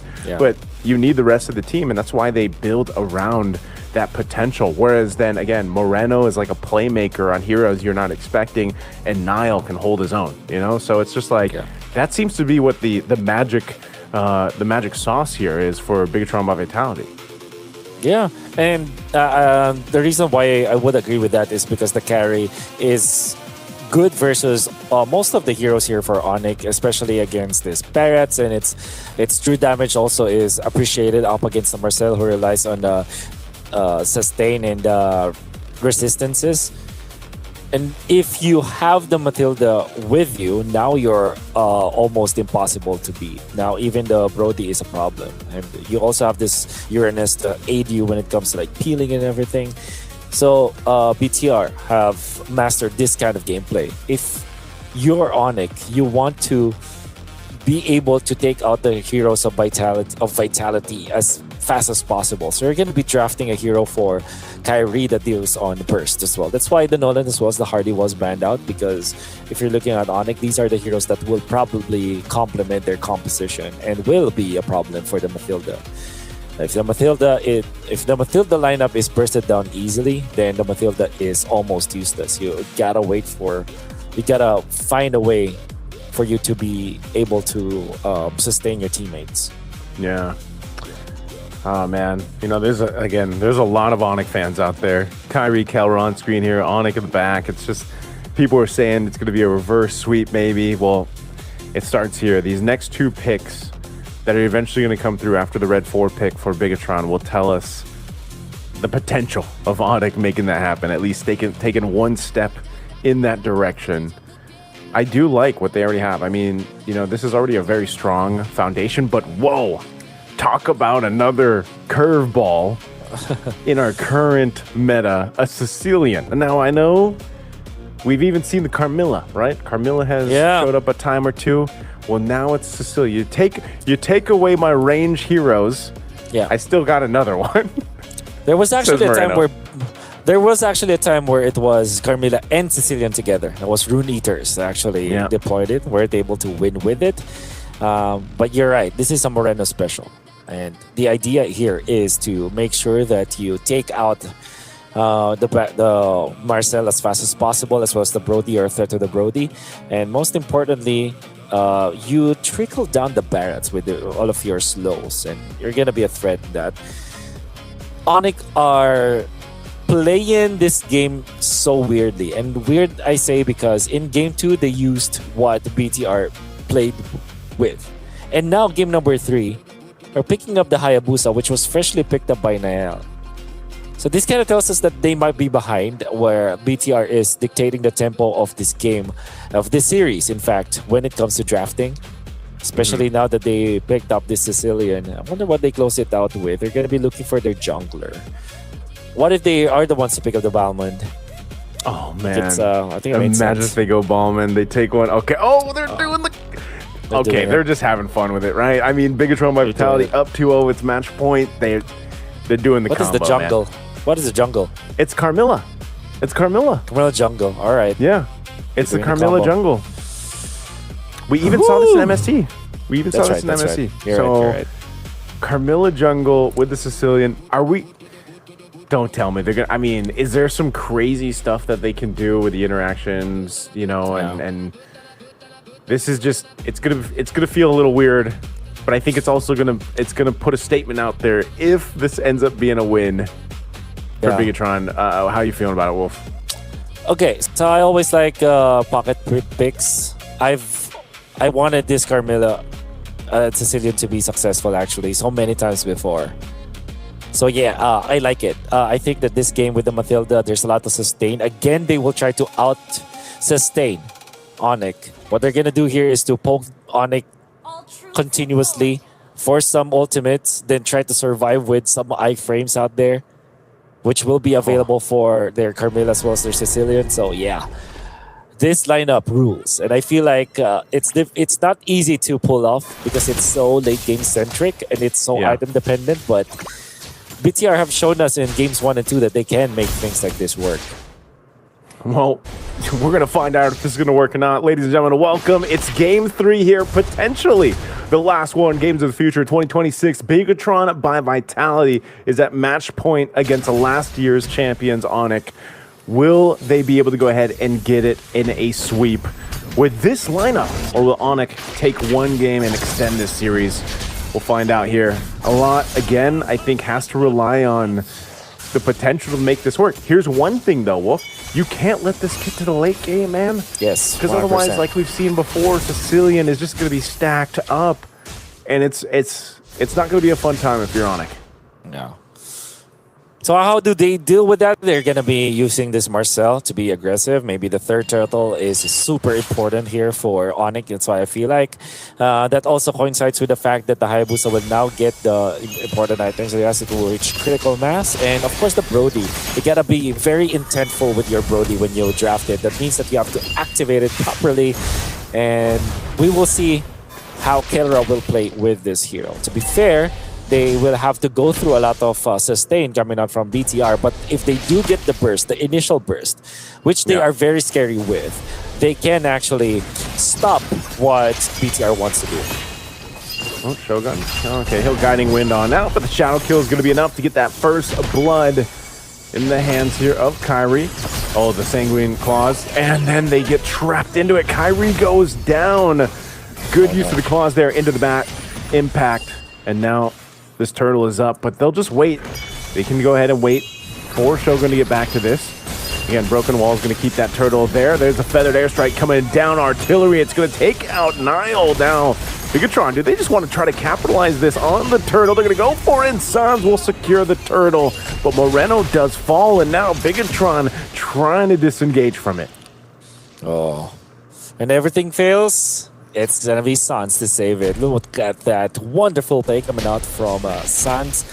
Using this Farsa, of course, with the feathered airstrike at the last moment so that they can take out the Carmilla. And good shot calling overall coming up from Onyx. We don't know exactly who made that call to still fight even when Kyrie has been lost to them, as Lutpi will be able to take a kill down the bottom with the aid of his teammate out there. So again, Onyx starting real strong, just like in previous 2 games. Okay, now they have to maintain the kind of lead that they've already built for themselves up to this point. We'll see if they're able to do that. I think this is just a call for a readjustment that everyone's kind of needed. It's not that they haven't controlled the early game in the past 2 games. It's just somehow it's slipped through, and now they put pressure on Emon. Feathered airstrike dropped down. Kelra's going to be able to get a couple shots off. He already used the torn apart memory, so Emon's going to survive. Are they going to rotate up there? You know, he's still dealing with pressure, but they want to go for this anyway. Golden hour used up. Niall's looking for his own steal.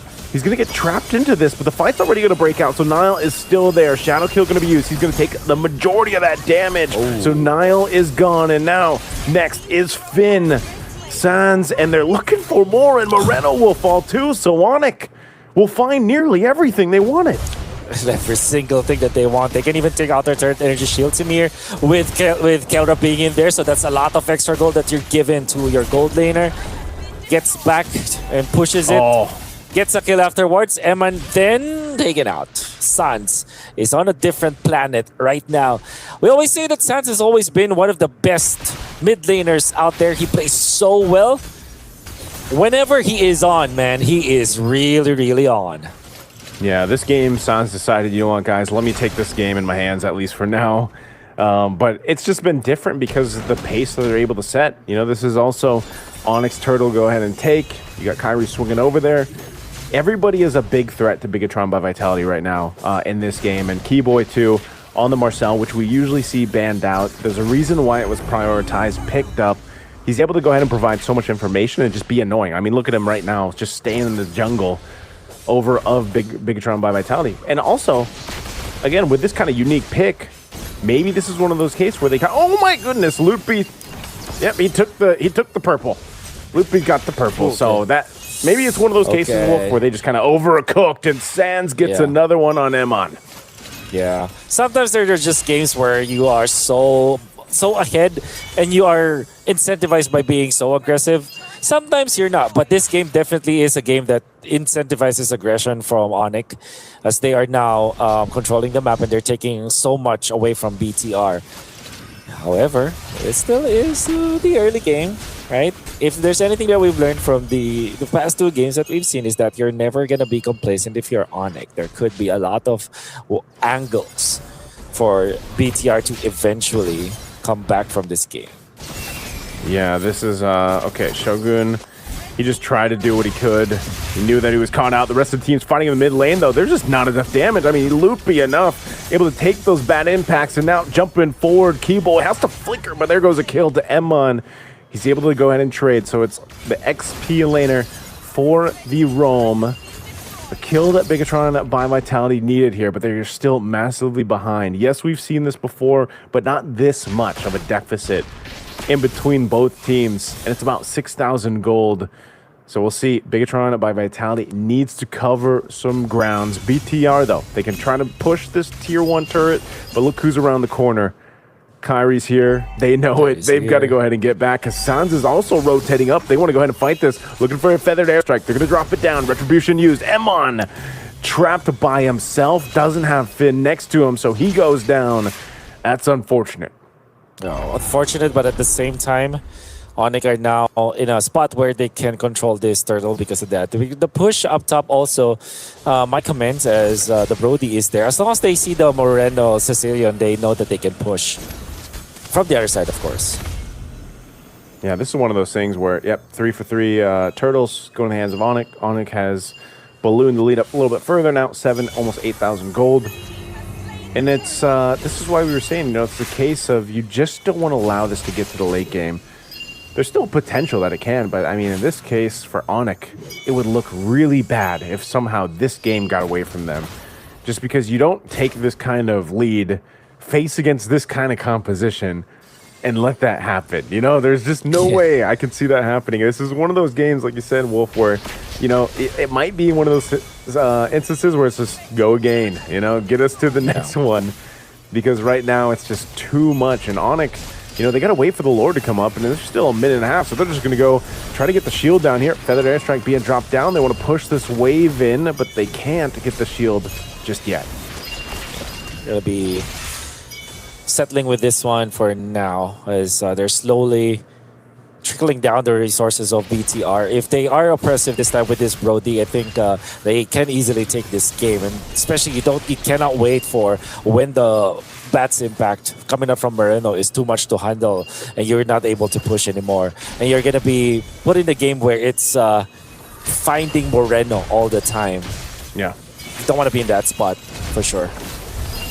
Yeah, they're going to put pressure here. Tier 1 and the base. Feathered Airstrike drop down. Emon in trouble. Has to get away again, but Sans will burn him on down. Able to take one, and now Golden Hour are going to be dropped. Trapped in it, but Turret goes down first, and they go back to the fountain to heal up. And that's going to be the shield popping up finally here in the mid. They might be able to get the bottom, too, with 10 seconds still on the death timer of Emon. Rockets being thrown out here. Dragon Shogun back. Kelron is able to get a couple stacks here. Still tanky enough to go ahead and take that damage. Feathered Airstrike once again, but they hold on to the shield. We hold down the jump. They want to try to go for an exchange here, BTR, but they can't. 5 seconds before the Lord has happened. So these are the games, these are the moments, specific moments that you have to look out for if you're on it, because these were the moments where you lost from the previous game. So the jungle, man. Yep, it's all on it. The Carmilla is just, it wasn't it. Yeah. We've seen it before, but you're down 3,000 gold. And I think all he had was, what, Cursed Helm and another half item, basically, at this point. I mean, that is not where you want to be. I'm sure this one, once again, is probably... I don't think it's going to be an ending push here with this Lord, despite being up this much. But because they can still relatively clear out these waves. They can still hold on, but they might lose all the base turrets, especially since the shields were worked on, and Onyx got all these waves lined up. So they're going to start approaching the base here. Yeah. The last time this happened, though, BTR were able to find something, so you got to be careful if you're Onyx. Feathered Airstrike being thrown down. Golden Hour already used, too. They're going to clear out that Lord. It's nearly taken down this mid turret. They're going to jump in with the Shadow Kills. I thought Kyrie was going to use it. He actually holds on to it. So still, the Lord is cleared out. Now this bottom wave pushing forward. Bigatron, this is what we were talking about. This lineup allows them to clear these waves. And this whole time, this is the thing. Moreno's getting stacks here. Once again, they got to press onto this turret. A Feathered Airstrike dropped down. They're holding on, though. Clear out the waves. Okay. Not too bad at all. Not too shabby at all for BTR, but they do lose their mid lane turret, which is going to be annoying for them to deal with. And now there is going to be the purple buff take coming out from side of Onyx. 90 seconds. That's another important milestone here for Onyx that they have to really be careful about, because not only were these moments the turning points in the previous games, but also it is a point where you're gonna see whether or not you can actually take out the Sicilian, because Sicilian eventually will be a problem. Right now it isn't, but eventually it will. Daytona's welcome. We're gonna go ahead and throw Shogun down really low. Can't escape, and now trapped in the golden hour. Finn circling the eagle. The rest of the team taking the shadow kill here too. They're trying to get back to the base, but Keyboy jumping forward. Moreno's still going to be able to survive because of the health. And now Finn in trouble. Kyrie will just go ahead and grab this one. It might take him a little bit longer, but Finn knows it. He's gone. And now the rest of the team of Onyx in this base with a wave pushing in. They've got the full force. Kyrie might not even need to be here for this, but they're going to do what they can. BTR on the defense, trying to clear out the waves. Daytona's welcome. Going to be used. Winter Crown. There's the Feathered Airstrike. They take out Nile. Lootby's in trouble, though. He does fall as Shogun's able to get it. The Shadow Kill is already going to be used. Now they have to heal up, but they're looking for more. They have the stacks there, and they're going to go for Emon. They're going to lock down on the Crystal. They've got a wave, a cannon minion, but BTR will still be able to defend. They hang on. They use the golden hour, I guess, to stop any kind of progression coming out from BTR. But I guess they just are aiming to get this Lord for themselves, which they will freely this time. They have inflated their own lead by about 13,000 now. 13,000 gold. And there still is a chip on their shoulder. Because of whatever happened in games number 1 and 2, you cannot be complacent if you are Onyx. But you have a titanic lead now, though, with 2 turrets also down in the middle. So there's a lot that they can work with. Naisu, would you feel like there is still an angle where BTR eventually wins in this game?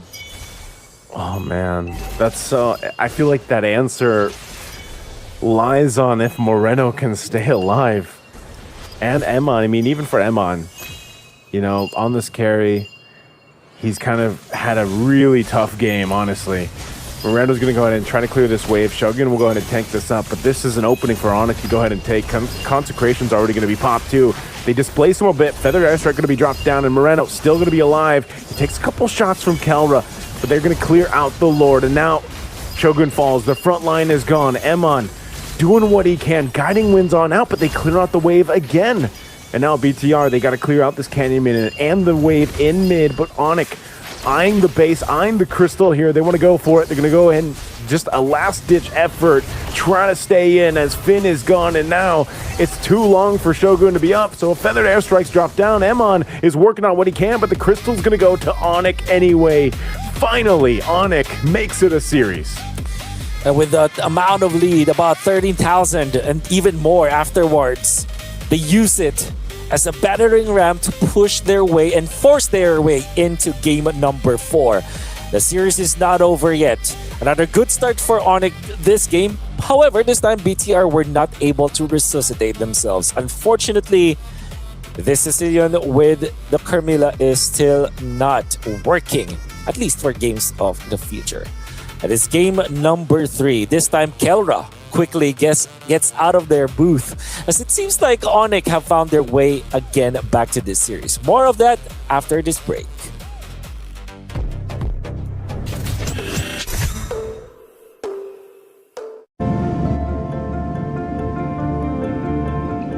Welcome aboard Air Astana.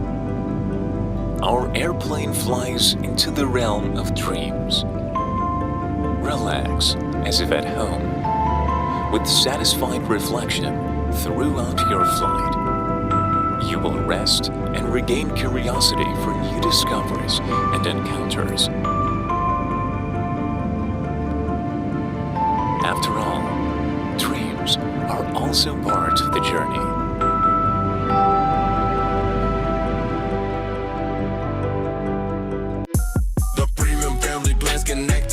That is ESPORTSTV. Got a smartphone absolutely free. That is ESPORTSTV. Hooked it up and no longer problems with home internet. Get home internet and a smartphone for free with a premium family plan. Get ready for school with WB. WB, all you need for classes and breaks with try-on and payment on delivery.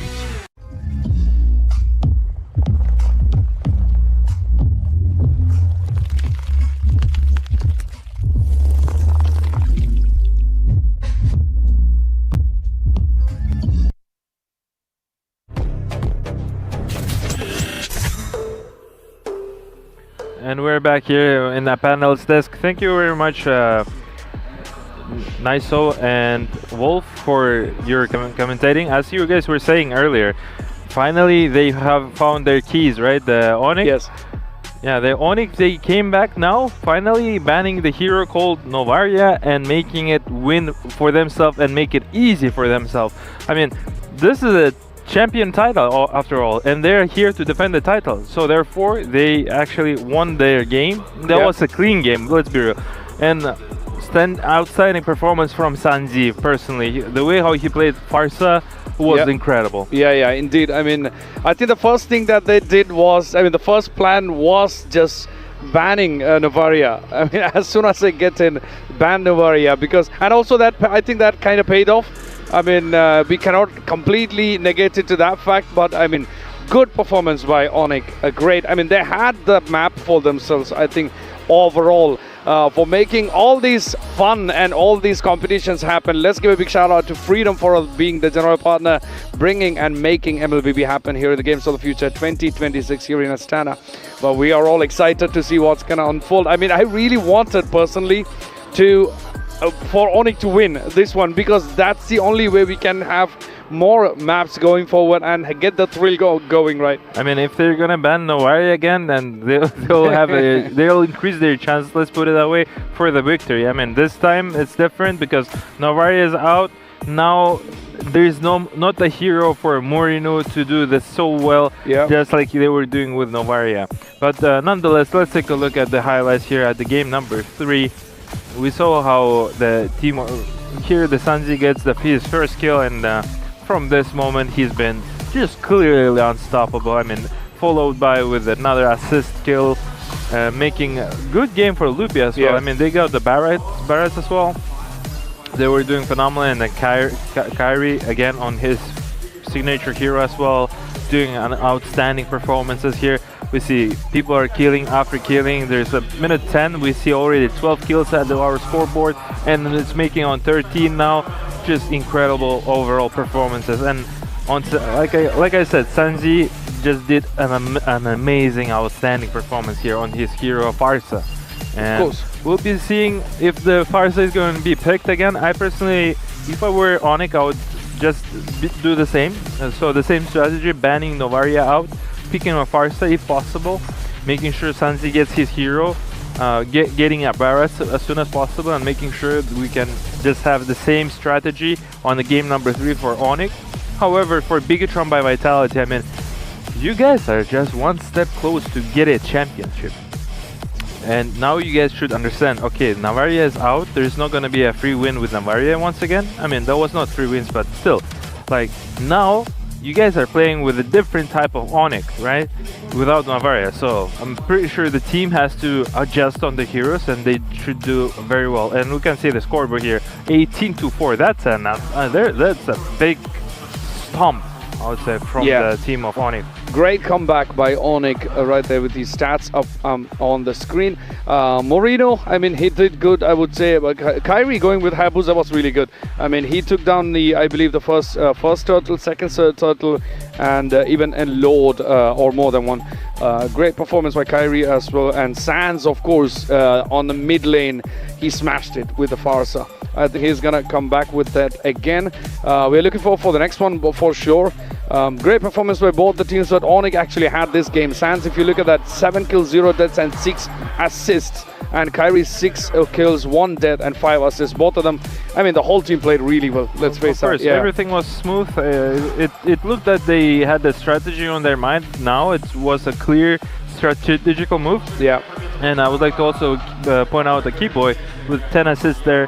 Always on top. He has no kills, 2 deaths, but 10 assists, always there, making sure his teammate Course getting those important kills. As you guys should be watching our beautiful Phygital games at phygital-plus.com, making sure you get to see all the insides, outsides, everything over there. Also, you guys can watch our VODs there. So if you missed your broadcast, no need to worry. You can also rewatch it over there.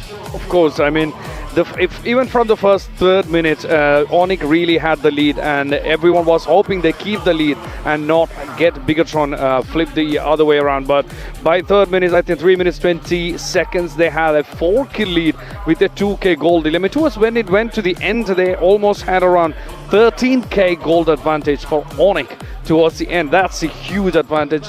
And at that point, I believe Bigatron didn't really have any turrets left for them. Right. Here we have the stats for Morino and Sands. How do you think? I feel Morino has been unstoppable in 2 games in a row on his favorite signature here, Novaria. And I would like to point out Sanji. I mean, 13 KDA into 1.33 KDA from the players of BDR Morino.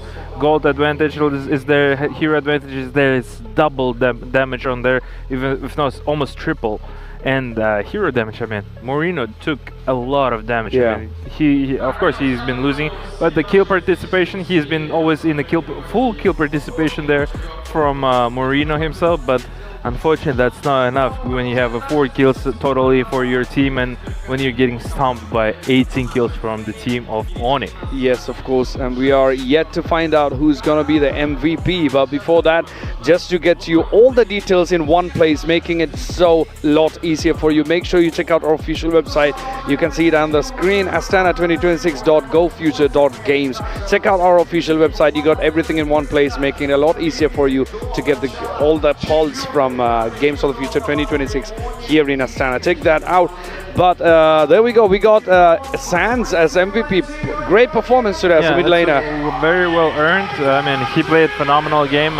706, 660 GPM, and overall, if Sands is going to continue just the way how he continues now, and if there will be Farsa picked again for him, I would be really happy to see Farsa in the second game on the hands of Sanzi to make sure that to close the game number 4 and we can get to watch the game number 5. But nonetheless, let's see how they're gonna do. Let's see if Bigatron by Vitality can adjust on their heroes, because now they should be prepared for the Novaria ban, right? So there should be another hero and there's substitution for the Novaria ban in order for them to pick. And also, they banning Novaria, I mean the Onyx banning Novaria, that creates an opportunity because they are skipping one ban that they were banning before. So the, what is it called? The team of Bigatron by Vitality, that now they can make advantage of they banning Novaria and make it a 4-head move and 5-head move. So making sure getting those important heroes and making the strategy easy and smooth for them. Of course, I mean the overall style, I mean everybody, both the teams are going to be looking for the win for the next one, because for Bigatron it only takes one more win to get that crown of the championship, whereas if you're looking at Onyx, they still need to win 2 more matches, 2 more maps from this. So that's going to be, I mean, it is a challenge. At the same time, Onyx been unbeatable so far until yesterday, but Bigatron actually came up and then changed that history for today. So we are yet to see how that's going to play out for the upcoming games. If by any chance, if the next game goes to Bigatron, we are done there. They're taking the crown. 100%. Also, I'd like to mention Team Onyx for their professional performance. I mean, just like what I said about Team Aurora, right? So they lost 2 games.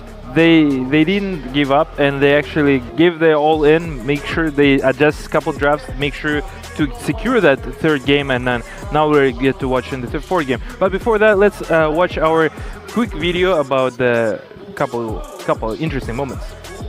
Did you know that a fan-made map jump-started a whole genre in competitive sports and contributed to the development of one of the adored games of many, Mobile Legends Bang Bang? Multiplayer Online Battle Arena, abbreviated as MOBA, is a subgenre of strategical games which started out just as a game called Aeon of Strife. Though it was far less developed than the typical games in the genre, since the characters didn't have any abilities, but the principle for the gameplay was established quite clearly. Players controlled a single hero unit fighting on 3 lanes, which were protected by defensive towers. Might be unusual to hear for us now, since the MOBA genre is so popular, but it was not true at all for the first 6 years of the genre's existence. Dota, League of Legends, Smite, Heroes of the Storm popularized the genre and eventually led to the creation of Mobile Legends. Released in 2016, Mobile Legends was designed to appeal to a broad audience, and appeal it did. The free-to-play business model, along with captivating heroes, were enough to win over the hearts of many gamers. Now, Mobile Legends Bang Bang has a rich international presence, attracting many players from Southeast Asia and South America. That was an interesting video on the history of Mobile Legends Bang Bang. I mean, I didn't know the fact that this all started with a fan-made map. Like, that was interesting to know. That's a good fact, new fact for me. I mean, that's the same history about Dota.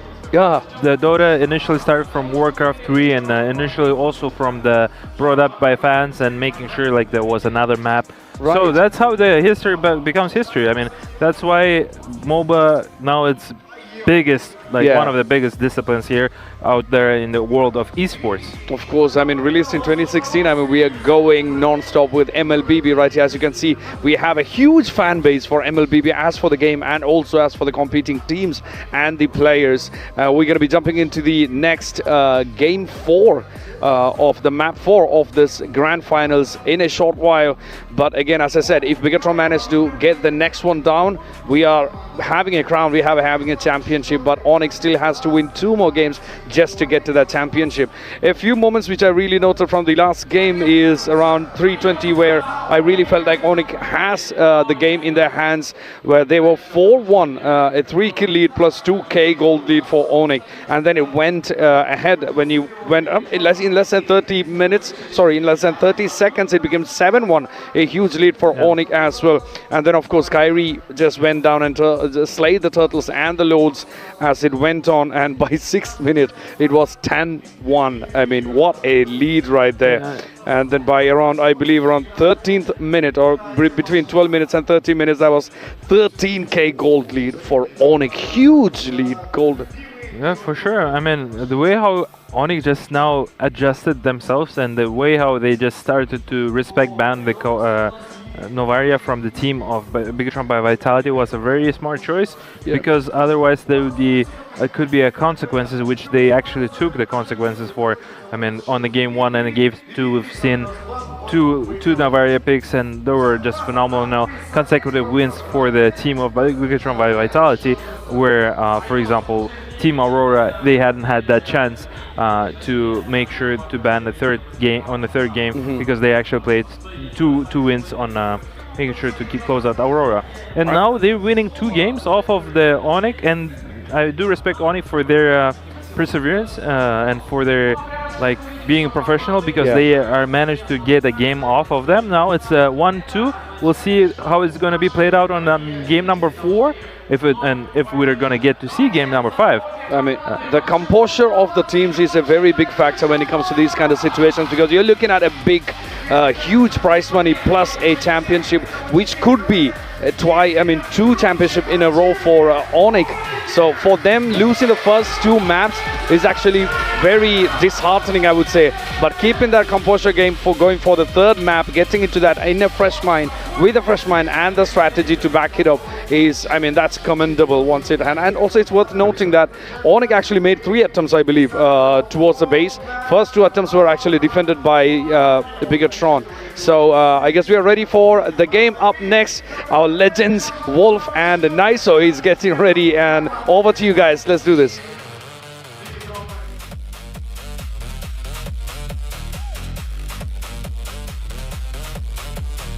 Thanks so much, boys in the desk, Elias, as well as Haiti. We are at the precipice of seeing either the series extending into a full best of 5 or it ending right now, as BTR have managed to bounce back in the first 2 games of this series, scoring 2-0 against the dominant Onyx in the early stages. Game number 3, however, was different. They started with this Carmilla as well as this Sicilian, a combo that is, I would say, cheesy in all things considered. And unfortunately, it didn't work. That's why we are now heading into a game 4. Naisu, what changes should there be for Onyx? Should they just continue banning that Novaria? That's a great question, because are they going to do that on Red 3 ban? If they, I mean, no one, I don't see them wanting to play it, right? Like, unless Sans decides to go ahead and do it, but it might have been one of those cases where it's like, okay, it's just better if we do, because it's likely to go in the hands of Moreno. But I think more so of what Onyx can do to even out the series is just, again, replicate that team play we saw. They played the same way they did the previous games. Again, they controlled most of the early games throughout the series. It just somehow BTR was able to go ahead and make a comeback and then turn it over on its head. You know, even when they were down a couple thousand gold. But Onyx, in last game, they got a lead. They kept going. They didn't let up. They're still going to ban out the Novaria, because that seems to be one of the lucky heroes for BTR. So this is all things they need to do. Fanny is going to be the first pick, though, to go in the hands of Niall. And I think that was one of the main things that they struggled with the last game. Niall couldn't be activated, albeit it was a Carmilla, right? I mean, let's be honest. It was kind of a cooked draft, but, this is better. Yeah, this is totally different, but this time with the Fanny, you are already challenging Onyx for something that is similar. I feel like the way that you do it is the way that you are signaling to Onyx that okay, pick your hero now, Kyrie. Are you gonna let me just run rampant with the Fanny? Your ego can't handle that for sure. Ego draft against me. That's what they're trying to say here. But Onyx, my God, they get my favorite combo. It's the Paquito and the Bats. Already a very strong start for Onyx. Yeah, I like this start. They get themselves the Barrett's the Paquito, which, right now, let's just assume this is a Kelra Paquito. I don't see Kyrie wanting to play this against the Fanny, but let's see. What does that say? Niall is better than Kyrie? Is that what that said? Niall's better than Kyrie. We got people warming up in the audience as well for this one. But Matilda and Brody. So they're going to go ahead and snag the Brody here instead of letting that go over to Kelra. But again, I'm assuming Kelra is going to play the Paquito. And then again, Finn will go ahead and grab the Matilda. So Matilda, Brody, Fanny. Yeah. This is a pretty powerful first three picks. For sure. We've already seen Niall play the Fanny multiple times, but even in the first game, he did pretty good with it. So what's the answer here for Onyx? You pick up you probably want to keep this Paquito flexed. So that means that you would want to pick up your mid lane or your roamer now. And when it comes to dealing with the Matilda, I think you're better as well as the Fanny. You want to pick up the Valentina, but they immediately pick up the Hayabusa. It's like, okay, yeah, the ego challenge worked up against Onyx. This draft coming out of the Fanny, coming out from Niall, it means that Kyrie will not let him have a losing matchup. At least with this Hayabusa, you have a fighting chance. Almost always. So this is going to be an interesting battle between two teams. I feel like the Paquito Barrett is just too good, though, as the opener here for Onyx. And it's hard to really contest now if you are BTR. I like that we'll at least get the, that matchup in the jungle, the Hayabusa and the Fanny. I think that's always really fun to see how the teams make that work, but also just how these two individual junglers move around the map. So far the assassins that they've played have been great, and Carmilla's the only one that really it doesn't fit that profile, but let's forget that, right? Now you get to go ahead and do things on the Fanny that you couldn't do on the Carmilla, because even if you get behind on the Fanny, you still at least have an option. I think that's one of the biggest things, whereas in comparison, let's just say with that Carmilla, you fall behind. Literally at one point you had one item. It was a cursed helmet, right? And you just can't do much other than just maybe stun and drop down your cursed blood ultimate. But at least with the Fanny, if you get behind, then let the team handle themselves while you at least put pressure across the map. So it's going to cause a response, and then Hayabusa can do that. So you might see just a 1v1 assassin in an off lane or something happening while the rest of the team is dealt with each other. You can see the roam options being narrowed down here a little bit further, still respecting that Selena too. So Moreno, is he going to surprise us with a different pick? I think is where we're wondering where we're going, right? What else? Because the Sicilian, I don't know if the Sicilian would have been fine in a different instance, like if they didn't have the Carmilla, because we didn't really get to see it hit that power spike. I think the Sicilian makes a lot of sense in that draft. I think that it has a lot of potential in that draft too. Yeah, I do agree. It's just the Carmilla that was the choice from the jungle role in fact, right? So it's like they're putting themselves in a situation where it's almost it's difficult to win, to be honest. But at the same time, if they do win, it looks good. Now, Onyx will close this one out with a Ruby from probably the roam position, which is interesting because it is another role. Definitely that the Ruby can be played in. It's just that teams are veering away from it. They want the scalability of a Ruby to be there. But it's one of those heroes that are always answers to assassins, most importantly against both the Hayabusa as well as the Fanny. So I think this is a generally good pickup for Onyx. Yeah, I like that because it just gives you ways to go ahead and catch. Catch the Fanny, catch the Brody if you can. This Vexana pick, this was banned out a couple games ago. This time it's going to be picked up. Really good crowd control. The Eternal Guard is great to go ahead and play on. Plus, you got the Hylos here now too, so help speed things up or slow down Onyx. This is a well-rounded draft, I would say, from Bigatron by Vitality. But I think even if you look at Onyx, they're just lacking some magic damage. So it's like, what is their mid laner to do that? Is it just a Farsa? Is it just going to be a Farsa again? Is there something better for them to fight into? I know Eve has kind of fallen off, but yeah, okay, it's going to be the Farsa. Farsa is the best kind of punch for the damage, you know, like in the magic department, at least to go ahead and give you that early skirmish capability here. So I do like what Onyx brought to the table, man. And honestly, I think this could be a 2-2 by the end of this one. You know, obviously Coach Yeb keeping the players there motivated. They're ready to go. I think they have the momentum. Great draft here too. But let's see. Bigatron by Vitality might be able to make something happen with this Fanny, with this very mobile lineup to be able to move around the map. So I get your sentiments, right? I think that this is more of a standard pickup for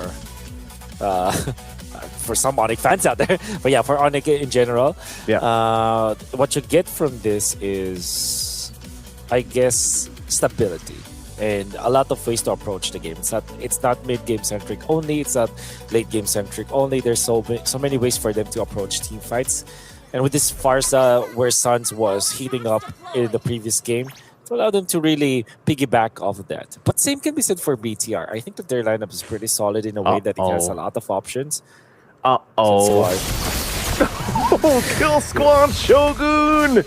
He popped the Revitalize, but he is going to eventually go down unless Fizz can take him out. Oh, what a guiding wind save, but now can he bob and weave? Oh, Shogun tried. First blood go in the hands of Lutpi.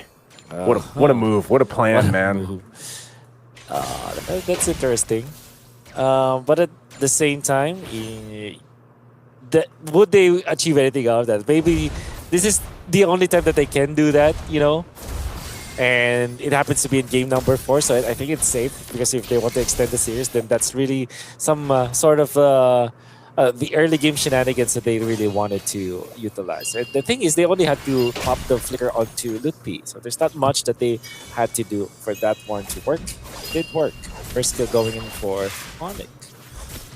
Yeah, this is the XP lane is just kind of funny because it's a Barrett and a Hylos, you know, and like we mentioned in the draft, you usually don't see some of these heroes in those roles. They're going to go for Lutpi though.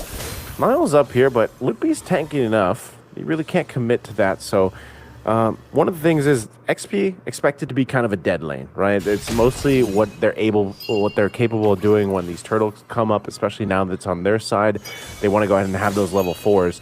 If you think about value though, who's the better value? The Glorious Pathway ultimate for Hylos or the Daytona's Welcome from Lutpi? Yeah, it really depends on the situation, I feel like, but generally speaking, most of the situations, I feel like 90 to 10 is going to be the ultimate coming out from Lutpi. The Daytona's Welcome, especially with all these top XP laners. I feel like they have been so good controlling and piloting this Barretts, and they're very sneaky with it, and I'm just happy to see a lot of good stuff from them. Oh yeah, Shogun just laying down his own pathway to death, it felt like, on that one. That's going to be a kill going over. They're looking for more Emon. A little bit late to that, but they do find a Kelra. Good pickup and response by BTR, although the turtle went to Onyx. Yeah. I think you're happier if you're BTR, actually, because Onyx giving away some kills is always bad when it comes to the first turtle fight. I feel like kills are more important, but because of that, oh my god, Keyboy, what a snag. That's the reason why we say the Ruby is somehow a counter to the Fanny. Yeah, this is going to be trouble. Guiding Wind, oh, good usage. Don't run Wolf King, Feathered Airstrike down, Emon bobbing and weaving, using the stun too. He's actually going to be able to survive. Really good usage of his own kit to stay alive in that Feathered Airstrike. Good play there. But now there's some more pressure. Kyrie's going to be a little bit too late to that, but he is going to take a green camp over. And you can see he's got a lead now, a level ahead of Niall. Niall getting caught in that bush was very detrimental to him, at least for now. Yeah. I don't want that to happen at all. It's going to be some movements here coming out from Onyx here in the bottom lane where you have to now think about Kara because you're fine with the other heroes already, right? Here, Luffy's fine, Keyboy is having a great time, Sans is definitely having a great time, and Kyrie by extension is safe. So you're gonna have to think about Kelra now if you're Onyx. How do you activate this Paquito? It seems like the response is to force some rotations into the first turtle, or in the second turtle, I mean, where it is nearby the Kelra lane. Okay, so at this point, what do you look for if you're a BTR? You know you had not really a chance in that last turtle, so now you want to go ahead and try to make it happen. Obviously, Shogun, he's going to have to watch where he puts down this glorious pathway, but Ludpi is pretty much doing the same thing. So Shogun just doesn't want to get caught into a Daytona's Welcome and thrown into the opposing team while the rest of the team isn't ready. So buffs are secured. Kyrie's going to go ahead and make his way. Same thing with Niall. He's got both of his. So it's going to come down to an entire team fight for this one. Actually, Purple's just coming up. Daytona's Welcome on Niall as he's thrown out already. Eternal Guard going in and knocking them up, but Moreno is gone. And now without Moreno, this is a tough one. Bigatron is just going to have to give this up. So Turtle should just go over to Onyx. He's going to grab his purple buff and rotate in. Malefic Gun, first item rush for Emon. He needs the range here. So Onyx, easy take on this objective. Yeah. It took a lot of effort from BTR to be able to find their way into that fight, but in the end, it wasn't enough for them. It was a difficult scenario to be in, I would say. But at the same time, it's proven that Onyx is just better at team fighting at that point, and especially because they're equipped in the early stages. This early game comp that they have with the Barretts, with the Paquito, it's just way too good. But this time though, they're just utilizing the Ruby as well as the Farsa just efficiently. Be always a threat, you know, because if you're BTR, you're always afraid. There could be a bush play that Keyboy can do with the flicker on hand. So up top, Kelra. Oh, he's gonna be able to outplay the hell. Unbelievable. Oh, man. I thought the Carmilla was a bad game. Well, right now for the Fanny, it might be worse. Finn taking the shadow kill here from Kyrie. Circling Eagle to be used. They're going for Kyrie. They do have the damage to take him out. Emma unable to capitalize on that with the torn apart memory. Good play down here in the bottom lane for BTR. Oh. Wow. I'm actually surprised like how BTR, well, they're defending ways for sure, but taking down carry is the most important thing at this point because they're stopping the Hayabusa and also allowing for Eman to get a kill. So they achieved so many things out of that play. Now BTR are now slowly working their way back into this game. It started not so well, but now they are finding a lot of ways. Oh, they're making a play again. Eternal Guard dropped down, but Keyboy should be able to survive that. Really good response there for Onyx to be there on that engage. Now what we're seeing is Niall trying to kind of recuperate here. It's not that he's down too much in terms of levels, but I wonder what the gold difference is right now.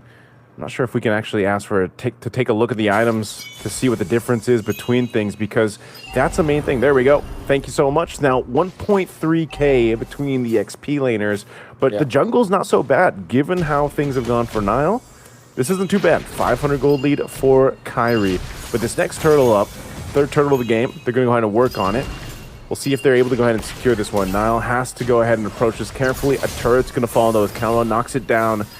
They're really taking their time to allow Kawa hopefully to get here for this fight. Circling Eagle going to be used. Already the marks knocking forward, but the turtle's secured by Kyrie. Emon gets a kill. Kelra waiting with the full stack champ stance. He looking for an opening. Niall goes in. He's able to take out one. There wasn't one for Kelra though. Now Kyrie going in with a shadow kill. Kelra's going to go ahead and flicker forward and take out Moreno. So at least something, but it's Kyrie that falls too. So BTR wins the number team fight there. Wow, this is definitely BTR showing us that they're really good at 5v5s. You can see how well they dance around Onyx. They go in and out, taking advantage of the sustain that they get from the mid lane, from the Roma, Matilda, and then of course the EXP Hylos with this Revitalize, they were able to out-sustain Onyx once again, and that made it really awkward for Kairi, the Hayabusa.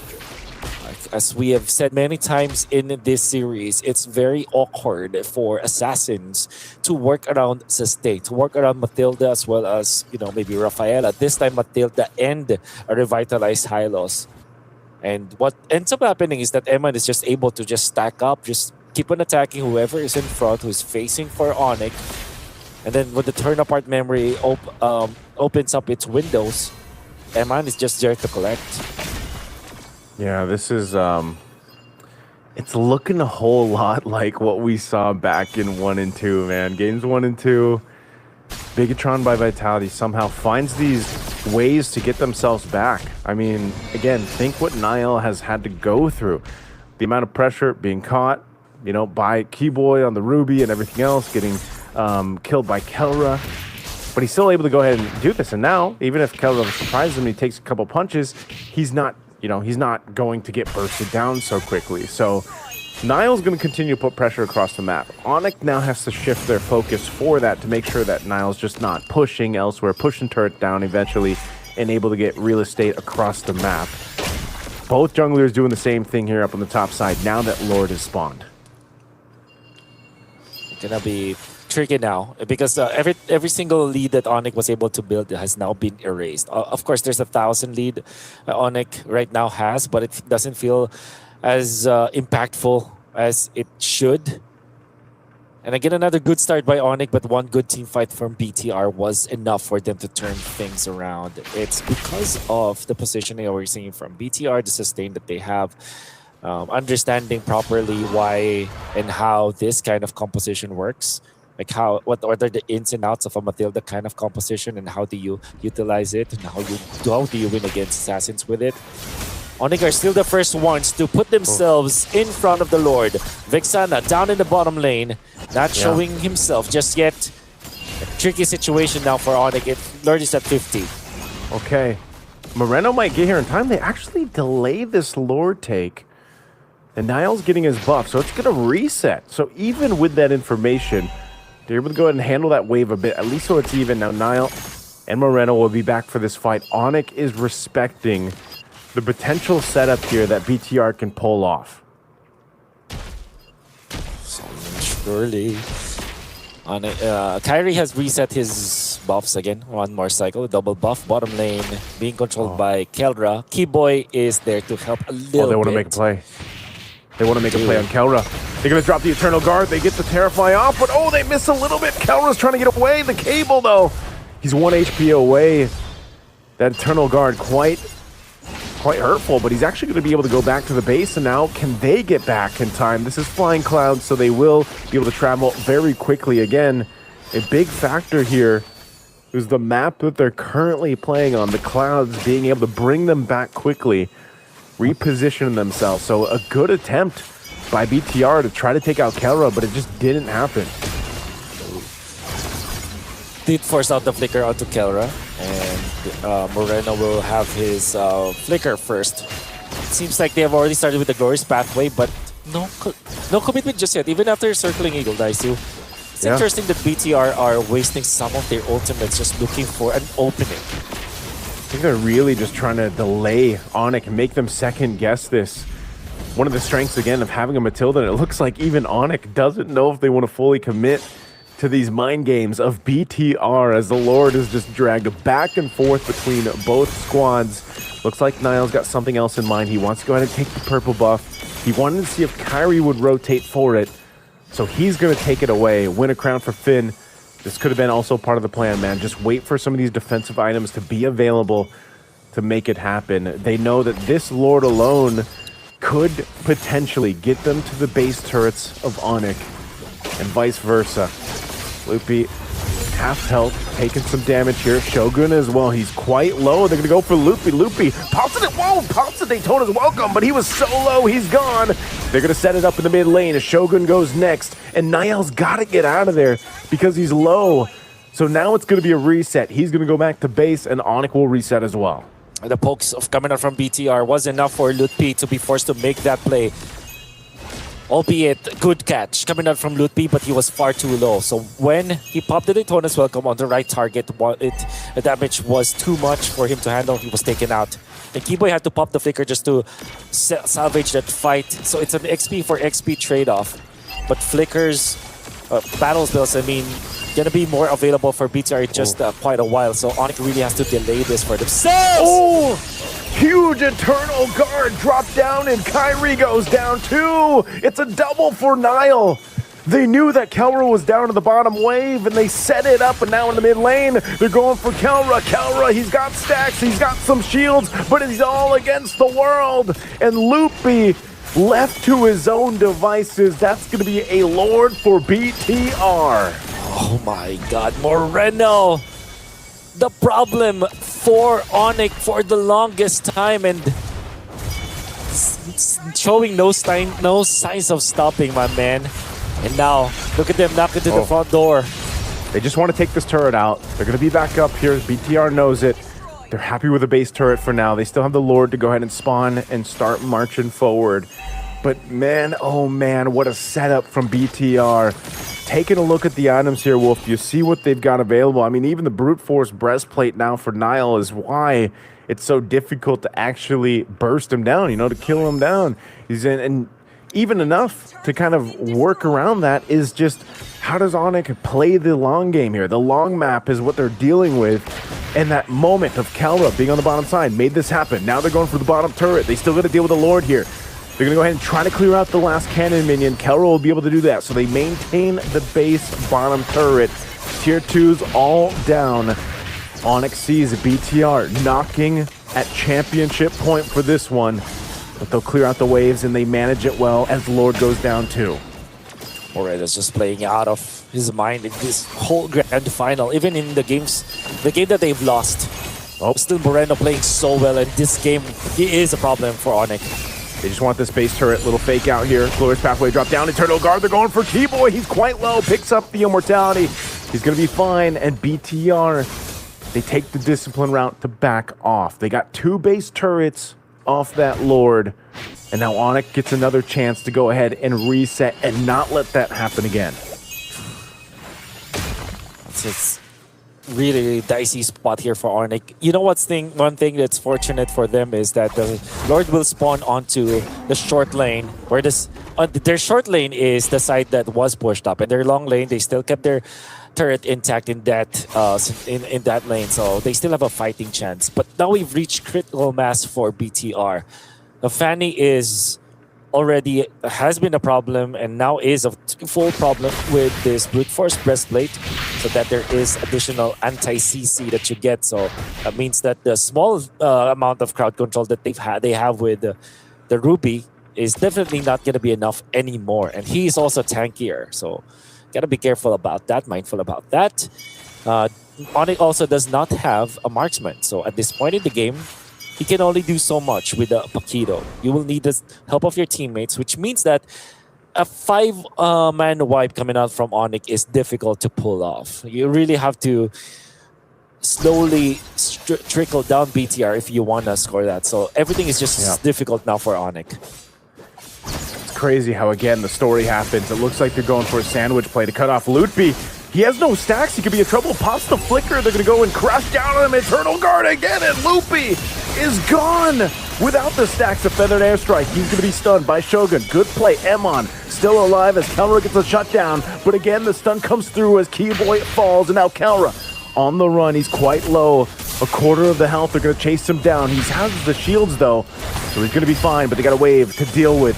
Down bot and BTR without Nile, though. I don't think they can get much more, even though they're in the base here, unless Onyx decides to go ahead and go for a defense. They're going to try to make something happen. Glorious Pathway drop down. Finn goes in. Do they want to lock onto the base here? They're trying to delay this as much as they can. But again, the combos come through. Kelra picks up an Immortality, but he's going to be in trouble and taken down by Emon. And Moreno goes in with the flicker. It's a double for Emon. The setup from the Maestro, a triple. And they're looking to end it here. Can he get the Maniac? They don't even need it. They're going to go for it, and then the base. And there you go. Bigatron by Vitality They want to go for more. They want the Savage, but they don't care. They'll take the championship from Onyx here. Denied of a back-to-back championship run, not only in this tournament, but also in a tournament prior to this. BTR has got Onyx number. The members of BTR are just way better at the game when it's the grand final up against Onyx Indonesia. Again, the champions. Unfortunately for Onyx, they have not been losing up until this point. It was almost a perfect run for them here at the Games of the Future. But when they went up against BTR, the tides have changed. BTR are just on a different planet, on a different playing field. All of the games, Onyx led in the early stages, but eventually BTR were able to pull it back to their side. Man, M-On, E-Man, D-Man, Batman, like whatever you want to call him. I mean, Bigatron by Vitality. They've got the flag there. They've got the championship. They got the trophy in front of them, Wolf. And as a team, I mean, just phenomenal. MLBB, once again, to be able to make this happen. The Maestro and everyone else, Niall, this as a team, they are your Games of the Future 2026 champions. Great run coming out from BTR by the Vitality. We were talking about and hyping up how much Onyx have figured out the meta game where it's a snowball game that you have to win your lanes. And if you get a lot of lead in the early stages, you can win. But BTR, they just smacked us in the face and said that it's different. We know how to win. It's a sustained meta after all. The Rafaela, the Matilda, the Hylos with the Revitalize, they are all a tool to take out the snowball metagame where you're always just killing people left and right with an immense amount of damage from assassins. In the end, the masters of poking BTR were able to win it against the burst of Onyx Indonesia. And what a championship it has been, I see. Let's go ahead. Thank you so much for joining me and Wolf here. We're going to be going to the panel after the break here, but congratulations to Bigatron by Vitality.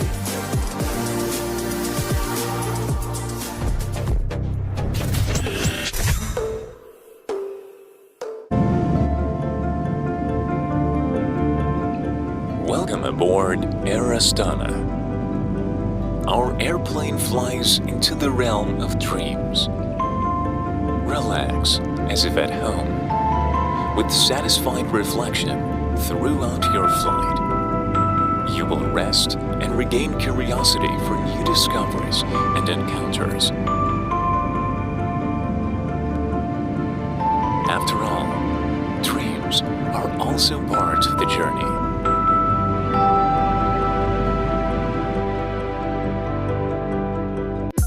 The premium family plans connected, that is ESPORTSTV. Got a smartphone absolutely free, that is ESPORTSTV. Hooked it up and no longer problems with home internet. Get home internet and a smartphone for free with the premium family plan. Get ready for school with WB. WB, all you need for classes and breaks with try-on and payment on delivery.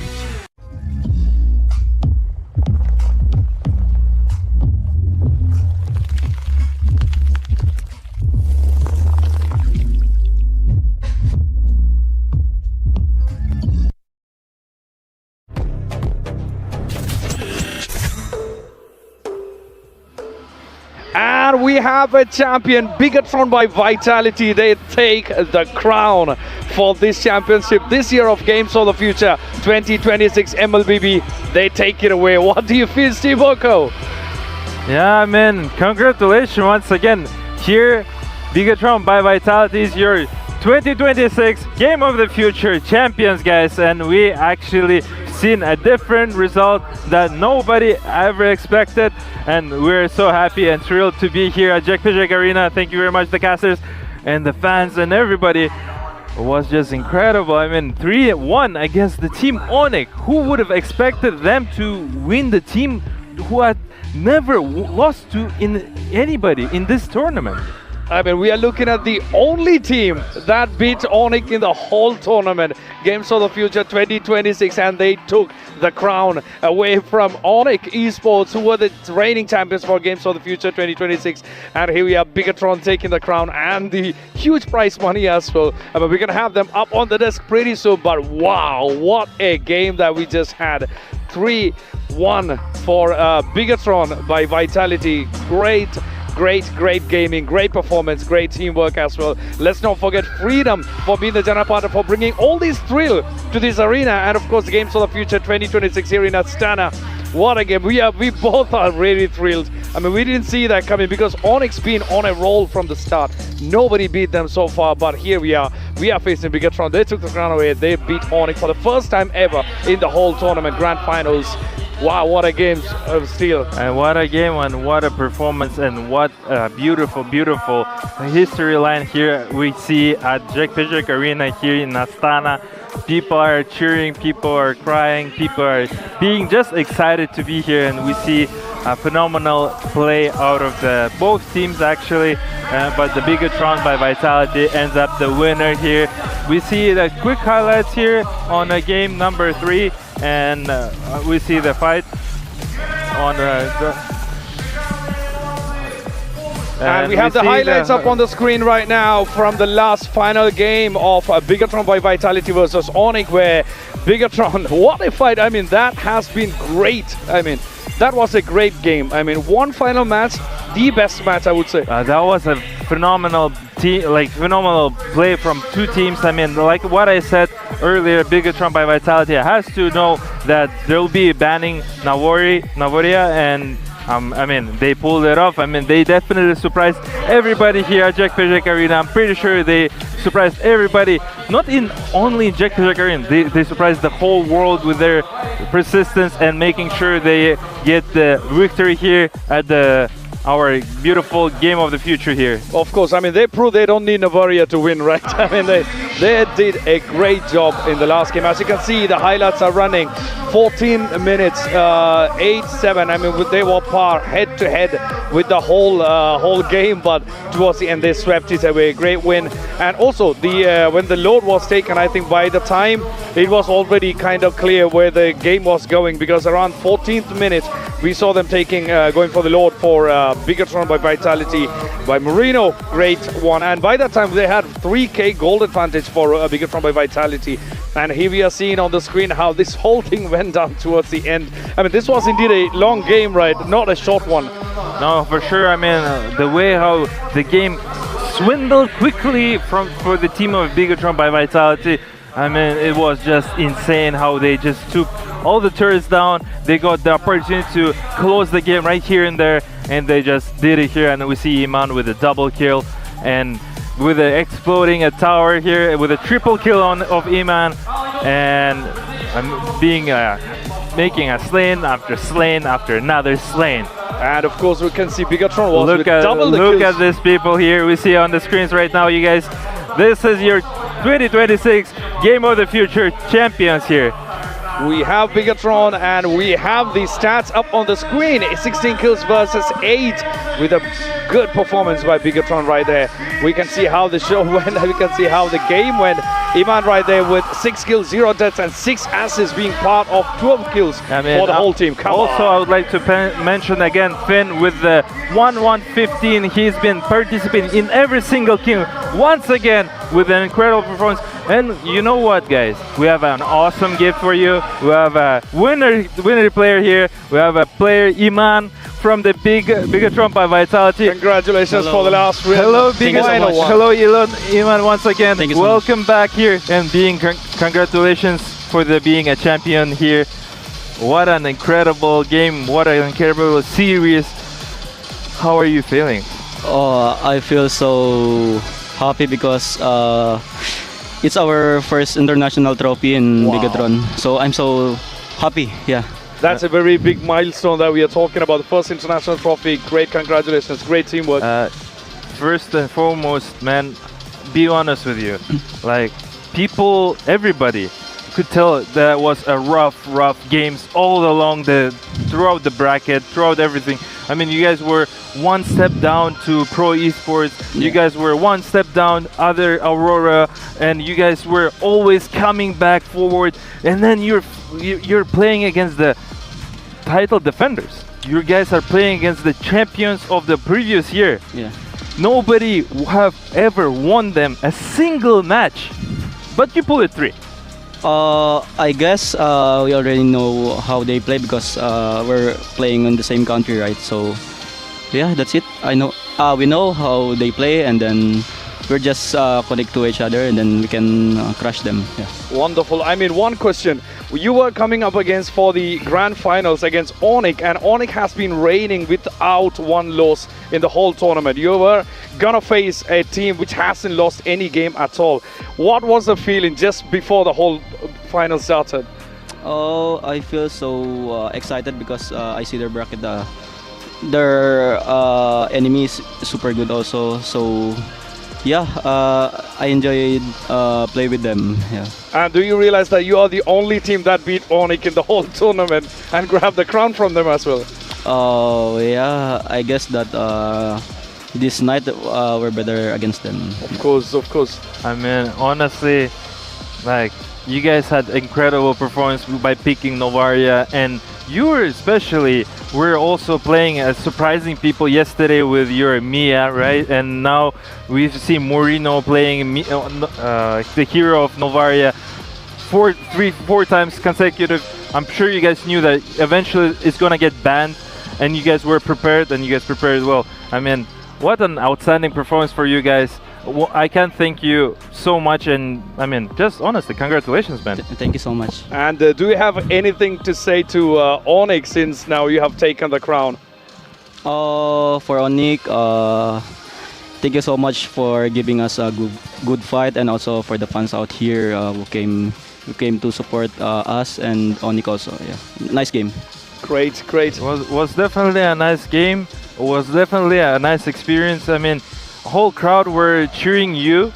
Whole crowd were cheering team of Onyx, and everything were just amazing, and it was just phenomenal. We see here MVP here, Iman, 75% of kill participation. KDA is 606.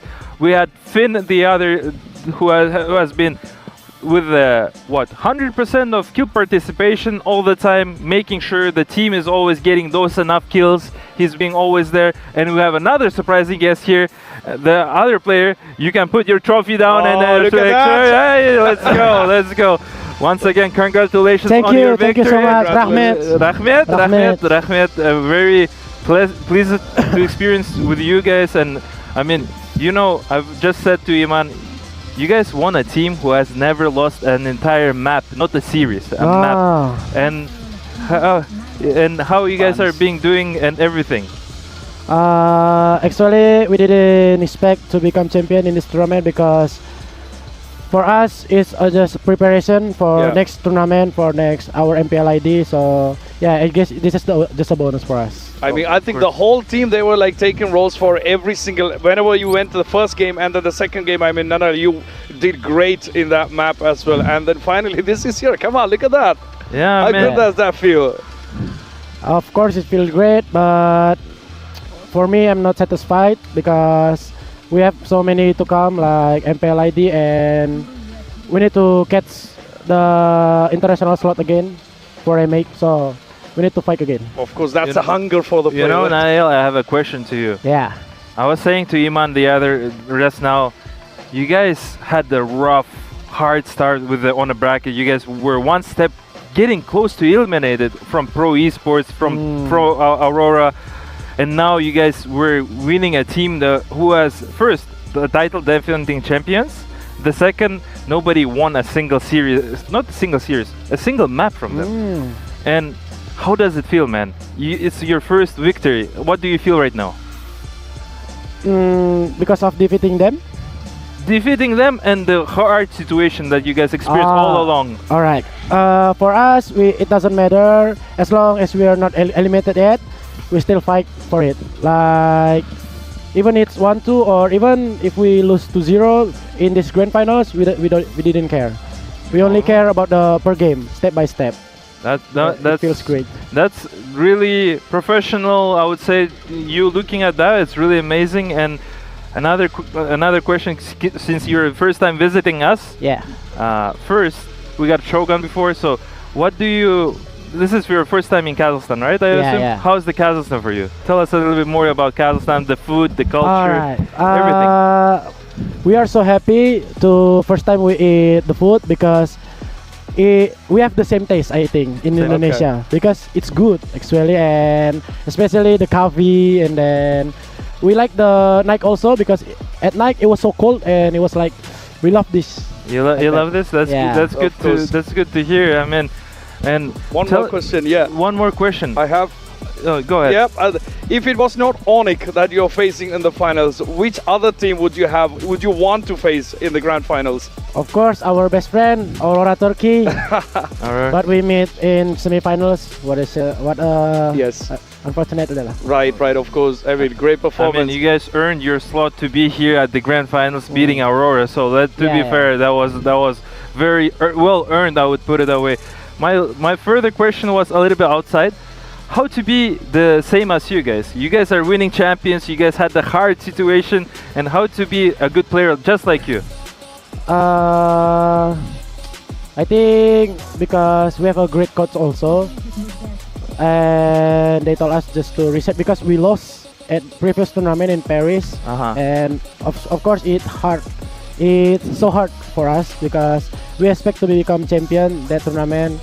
But yeah, I think we pay in this tournament. Of course. One final thing before we let you go. What would you like to see for whoever is watching? Your friends are watching, your family is watching for sure. Your opponents' fans are watching. What would you like to say to them? Go ahead. Can I speak in Bahasa? Of course, go ahead. Say in Bahasa, in all language that you feel comfortable. Go ahead. Makasih buat yang udah dukung kita, makasih udah buat dukung BTR, yang gak capek dukung kita walaupun kita kalah WC. Makasih buat saudara, keluarga, dan pacar, dan tentu saja buat Tuhan, makasih. Dan buat yang remen kita, you see, man. Thank you so much. We definitely saw that. I said to them, like, whoever underestimate us, you see, man, like that. Oh, that's good.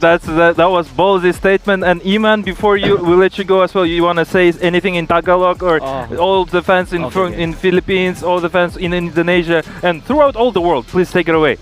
Sa lahat ng mga sumusuporta sa amin sa GOTF, patuloy nyo kaming suportahan sa parating na MPLID Season 18. And thank you so much sa mga nanood, mga pumunta dito. Thank you sa pamilya ko, sa girlfriend ko, and sa coaching staff and organization. And thank you. Thank you so much. Thank you very much, gentlemen, for your time. And it was Nanael and Ima from the team Bigatron by Vitality. Thank you once again, guys, for your time. Congratulations for the win. And good luck in your next tournament, and good job on being a championship. This is your 2026. That's yours. Take it away. That's all yours. Game of the Future champions here in Astana. Thank you very much, guys. Take care. Take care. All the best. Yeah, what an incredible performance from both of the teams. I mean, what a surprise, to be fair. Like, nobody would have expected that. Everybody was saying here, oh, it's going to be Aurora in the finals. Oh, it's going to be another like ONIC versus Aurora. But no, like what I said earlier, it's going to be a different, because this is a different year. We see different players. Everybody was all hungry, as Nanae was saying. We lost in the Paris, right? In the esports the World Cup, and now they're hungry to make sure to get their trophy, and this is their first trophy. And to all organization of Bigatron by Vitality, my sincere congratulations. You guys are being the champions here in Astana, beautiful country of Kazakhstan. What an amazing tournament. That was a great final game. I mean, we couldn't have asked for a better one. You can see on the screen that we have their name up there in the big screen. And of course, look at their happiness on the faces. That's their first international trophy, and they well deserved it. I think they played for it, they worked for it, and then they grabbed the crown of ONIC. I mean, that's a strong team to play on the grand finals, but they did it. They did it. That's all I have to say, but they did it. They did it. They not even placed, man. They will earn, because whole their situation, whole their tournament was really, really challenging. Let's be fair. with always 1-0, 1-0 against the team of Pro Esports. Once again, it was against the Aurora Gaming in the semifinals, and then you're playing against the Onyx, the team who has never lost a single map, and then you take three maps from them, and it's just purely amazing. And what's purely amazing? Our official website is purely amazing because you get to see all the announcements over there, everything, all the information that are necessary. You can check it out at astana2026.gofuture.games. I mean, man, what a game. What a game. I mean, the last one, the final one, which was either going to be going forward or not, they took it. I mean, I would say the 14th minute, after the 14th minute, that was a big pivot when it came to Bigatron's state in the game. So we are yet to see. I mean, they got the gold. They had the turrets, the base 2 turrets they took off and then backed off again. Around 17th minute, they came back and took the crystal for sure. So yeah, what do you have to say? There's nothing much to say. The game was good. Everything was good. Everything was smooth. 3-1. What an incredible game. I would like to take acknowledge and appreciate everybody who have been watching us here online and here at the Jack Arena and meeting us here. I mean, it was an outstanding tournament, and we appreciate you guys so much. And we'd like to tell you guys, we're not gonna tell you goodbye, but we'll see you soon, and we'll definitely see you guys soon. Of course. Thank you so much for watching. We will see you guys hopefully next year with Games of the Future 2027. Have a great evening from us.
Come on, the keepers are gonna have my head.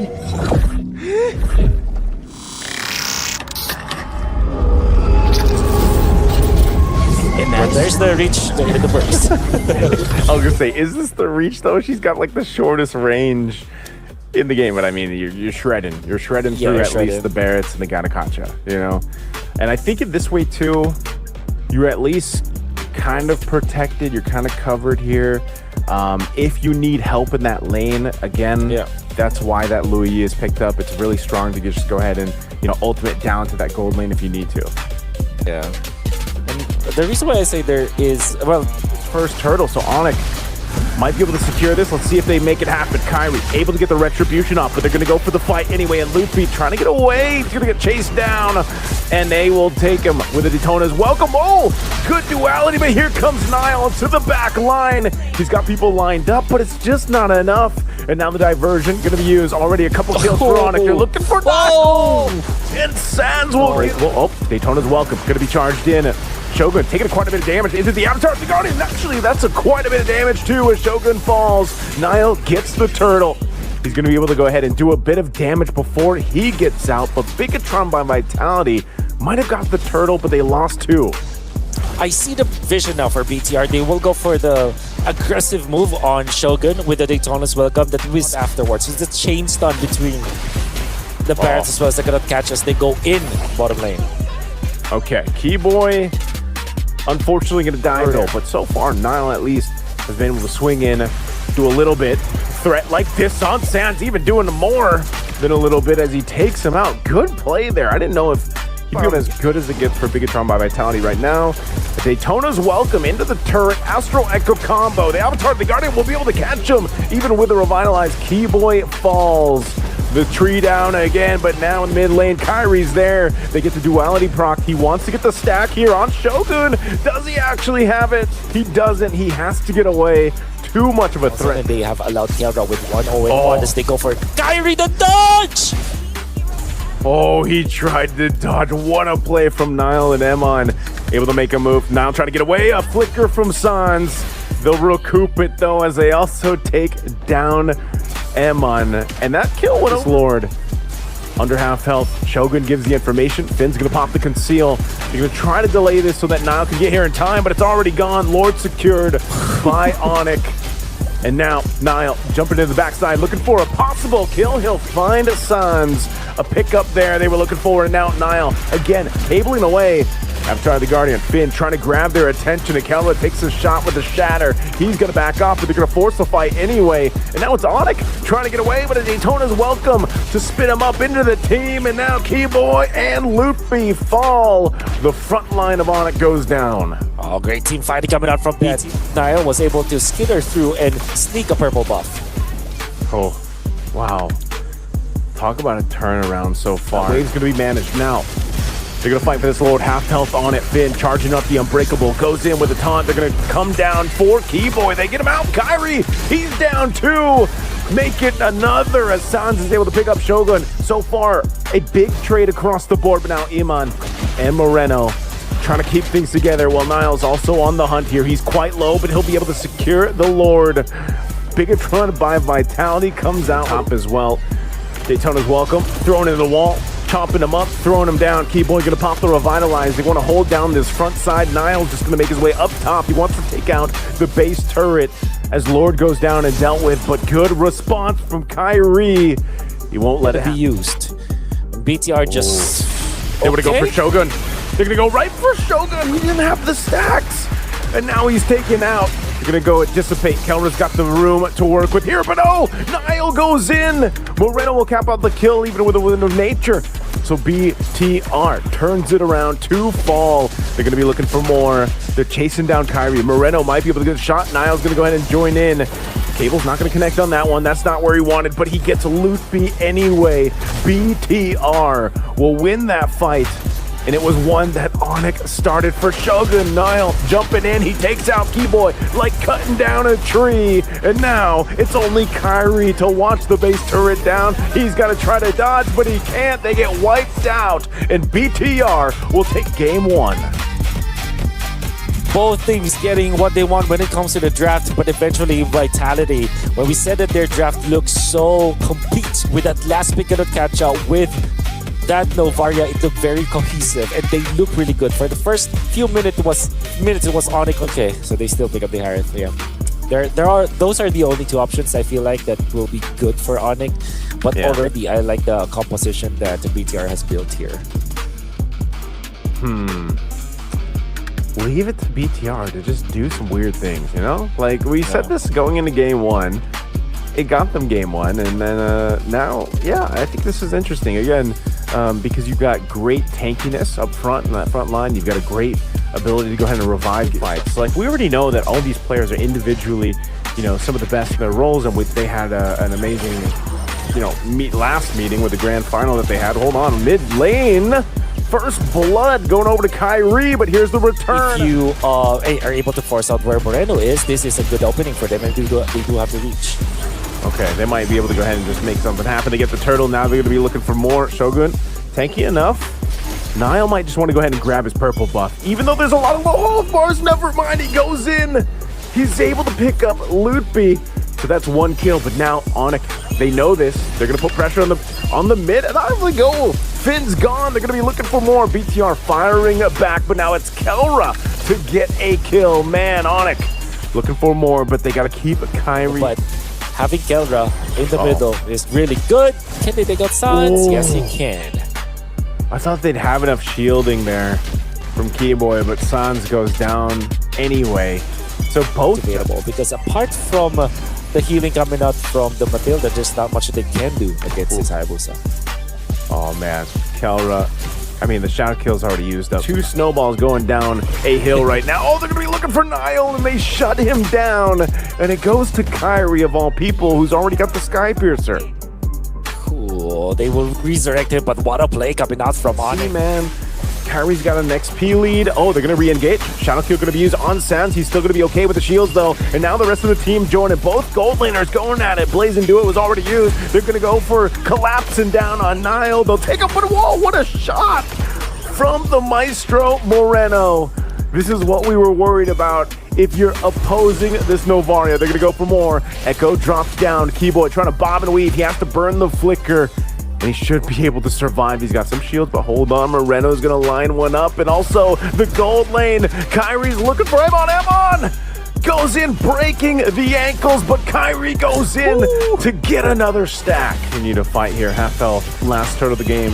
Will this be a 3-for-3 for Onyx? Moreno lining things up. Both Astro Echoes being used here. They're going to go for it. It goes to Kyrie, able to secure it. Shadow Kill going to be used. Into the Zaman Force they go. Now Loopy looking for an opening here too, but Kelra is able to take out the gold laner, Emon from BTR. They're going to be going for Shogun too, as Sans picks one up for himself. Finn's going to burn the flicker, and Onyx, they're going to be happy with that little sidestep too. Here, potentially a re-engage. They just back off. Sounds very low. Thread of the needle. Moreno going for the shot, but just not enough distance on there. And they'll take the tier 1 after the fight. Yeah. Oh, Kelra. Over the dance. Win! 2 quick kills for Kelra. That's not a double, but he did take out. Footwork for this. Oh no. He gained some space, but Keyboy's gonna chase him down anyway, utilizing the flicker, and he goes back to the shadow, but Niall's got nowhere to go after this. He's been hunted down. Let's see if he can take out some minions. He's gonna buy a little bit more time for the rest of the team until he's eventually taken out by Kyrie, and that's another stack for Kyrie. Yeah. With all due fairness, Niall actually showed some really good moves out there. Using his Quad Shadow to eventually disjoint the Circling Eagle. But enough time for BTR to gather themselves and defend top, especially because there is no Onyx. There's not much Onyx heroes that to force this issue out, but no, they will still go for this Onyx. Oh, Loopy falls. Shogun could be next here. They're going for it. Shogun, barely surviving. BTR, yeah, they're gonna go ahead and fight for this Lord. It looks like they want to just give this one a go. BTR in space. Loopy quite low. He's going to guiding win on out. Now Niall jumping in with a shadow kill. They're looking for a kill. He's able to go ahead and proc the stack, taking out Loopy. Winter Crown going to be used by Kelra, but Kelra could be next, and he goes down too. And now Onyx falling apart in the Lord fight again as Keyboy and Kyrie are trying to run away, but what a shot again from the Maestro, man. They have to get rid of this Novaria because that's going to potentially make another go on that last base turret, lining it up with the Astral Echo. They're going to throw it down again. A shadow kill going to be used. They have to get enough space. Keyboy in trouble. Loopy going to go use a Daytona's welcome, but a shot from Moreno is going to bring him low, and it's Loopy that falls. But they have to disengage. A BTR is happy with the base turrets down. Oh, Kyrie jumping in. Holy Baptism going to be used, but he's able to avoid it. And now it's just 5 full force for BTR. They've got a cannon minion and another wave pushing up top. They might want to end it here to get to a 2-0 lead right now in the series, but the waves are going to be cleared out as Onyx stays in it. Kelra dropping down the Zaman Force. They get a nice stun out with the Circling Eagle, but Kelra is gone. He's blasted down. Moreno lines up a shot on Sans. He has to go heal back up, but they're still going. Kyrie gets shut down in this mid-wave. Should be enough. Loopy, he's got no stacks here. They're going to go for it anyway. An Echo drop down. A double for Iman, the man. And they're going to work on the crystal to take game 2. The masters of the poke strategy, and with this sustain coming out from the Rafaela, and a lot of good stuff that you see from Niall as well as Moreno. And Eman eventually in the end, being get turned by Vitality, are able to take game number 2. We're gonna be this. Okay. Oh, they're doing the. Okay, they're just having fun with it, right? I mean, Bigatron by Vitality up 2-0. It's match point. They're They're doing the What is combo, the jungle? man. What is the jungle? It's Carmilla. It's Carmilla. Carmilla jungle. All right. Yeah. It's the Doing the Carmilla combo. jungle. We even saw this in MST. We even saw this in That's MST. right. You're so, right, you're right. Carmilla jungle with the Sicilian. Are we... Don't tell me they're gonna. I mean, is there some crazy stuff that they can do with the interactions? You know, and this is just. It's gonna feel a little. They can actually stop what BTR wants to do. Oh, Shogun. Okay, he'll guiding wind on now, but the shadow kill is gonna be enough to get that first blood in the hands here of Kyrie. Oh, the sanguine claws, and then they get trapped into it. Kyrie goes down. Good use of the claws there into the back. Impact. And now this turtle is up, but they'll just wait. They can go ahead and wait for Shogun to get back to this. Again, Broken Wall is going to keep that turtle there. There's a feathered airstrike coming down. Artillery, it's going to take out Nile now. Bigatron, do they just want to try to capitalize this on the turtle? They're going to go for it, and Sans will secure the turtle. But Moreno does fall, and now Bigatron trying to disengage from it. Oh. You know, he's still dealing with pressure, but they want to go for this anyway. Golden Hour used up. Nile's looking for his own steal. He's going to get trapped into this, but the fight's already going to break out, so Nile is still there. Shadow Kill going to be used. He's going to take the majority of that damage. Oh. So Nile is gone, and now next is Finn. Sans, and they're looking for more, and Moreno will fall too, so Onyx will find nearly every by Vitality. And also, again, with this kind of unique pick, maybe this is one of those cases where they got, oh my goodness, Loopy, yep, he took the purple. Loopy got the purple, so that maybe it's one of those cases where they just kind of overcooked, and Sans gets another one on Emon. Or BTR to eventually come back from this game. Yeah, this is okay. Shogun, he just tried to do what he could. He knew that he was caught out. The rest of the team's fighting in the mid lane, though. There's just not enough damage. I mean, Loopy enough, able to take those bad impacts, and now jumping forward, Keyboy has to flicker, but there goes a kill to Emon. He's able to go ahead and trade, so it's the X. Finding Moreno all the time. Yeah. Don't want to be in that spot, for sure. Yeah, they're going to put pressure here at Tier 1 and the base. Feathered airstrike drop down. Emon in trouble, has to get away again, but Sans will burn him on it down. Able to take one, and now Golden Hour are going to be dropped. Trapped in it, but turret goes down first, and they go back to the fountain to heal up. And that's going to be the shield that pops in the base here. Yeah. The last time this happened, though, BTR were able to find something, so you got to be careful if you're Onyx. Feathered airstrike being thrown down. Golden Hour already used too. They're going to clear out that Lord. It's nearly taken down at this mid turret. They're going to jump in with the shadow kills. I thought Kyrie was going to use it. He actually holds on to it. So still, the Lord is cleared out. Now this bottom wave pushing forward. Bigatron, this is what we were talking about. This lineup allows them to clear these waves. And this whole time, this is the thing. Moreno's getting stacks here. Once again, they got to press onto this turret. A feathered airstrike dropped down. They're holding on, though. Clear out the waves. Okay. Not too bad at all. Not too shabby at all for BTR, but they do lose their mid lane turret. The Sicilian. Because the Sicilian eventually will be a problem. Right now it isn't, but eventually it will. Daytona's welcome. We're going to go ahead and throw Shogun down really low. Can't escape, but now trapped in the Golden Hour. Finn circling Eagle. The rest of the team taking the shadow kill here too. They're trying to get back to the base, but Keyboy jumping forward. Moreno's still going to be able to survive because of the health. And now Finn in trouble. Kyrie will just go ahead and grab this one. It might take him a little bit longer, but Finn knows it. He's gone. And now the rest of the team of Onyx in this base with a wave pushing in. They've got the full force. Kyrie might not even need to be here for this, but they're going to do what they can. BTR on the defense, trying to clear out the waves. Daytona's welcome. Going to be used. Winter Crown. There's the feathered airstrike. They take out Nile. Loopy's in trouble, though. He does fall as Shogun's able to get it. The shadow kill is already going to be used. And now they have to heal up, but they're looking for more. They have the stacks there, and they're going to go for Emon. They're going to lock down on the crystal. They've got a wave of cannon minion, but BTR will still be able to... Miranda's going to go ahead and try to clear this wave. Shogun will go ahead and tank this up, but this is an opening for Onyx to go ahead and take. Consecration's already going to be popped too.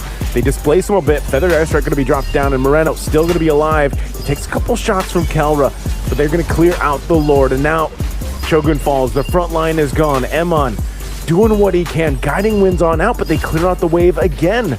And now BTR, they got to clear out this canyon minion and the wave in mid, but Onyx eyeing the base, eyeing the crystal here. They want to go for it. They're going to go and just a last-ditch effort trying to stay in as Finn is gone, and now it's too long for Shogun to be up, so Feathered Airstrikes drop down. Emon is working on what he can, but the crystal's going to go to Onyx anyway. Finally, Onyx makes it a series.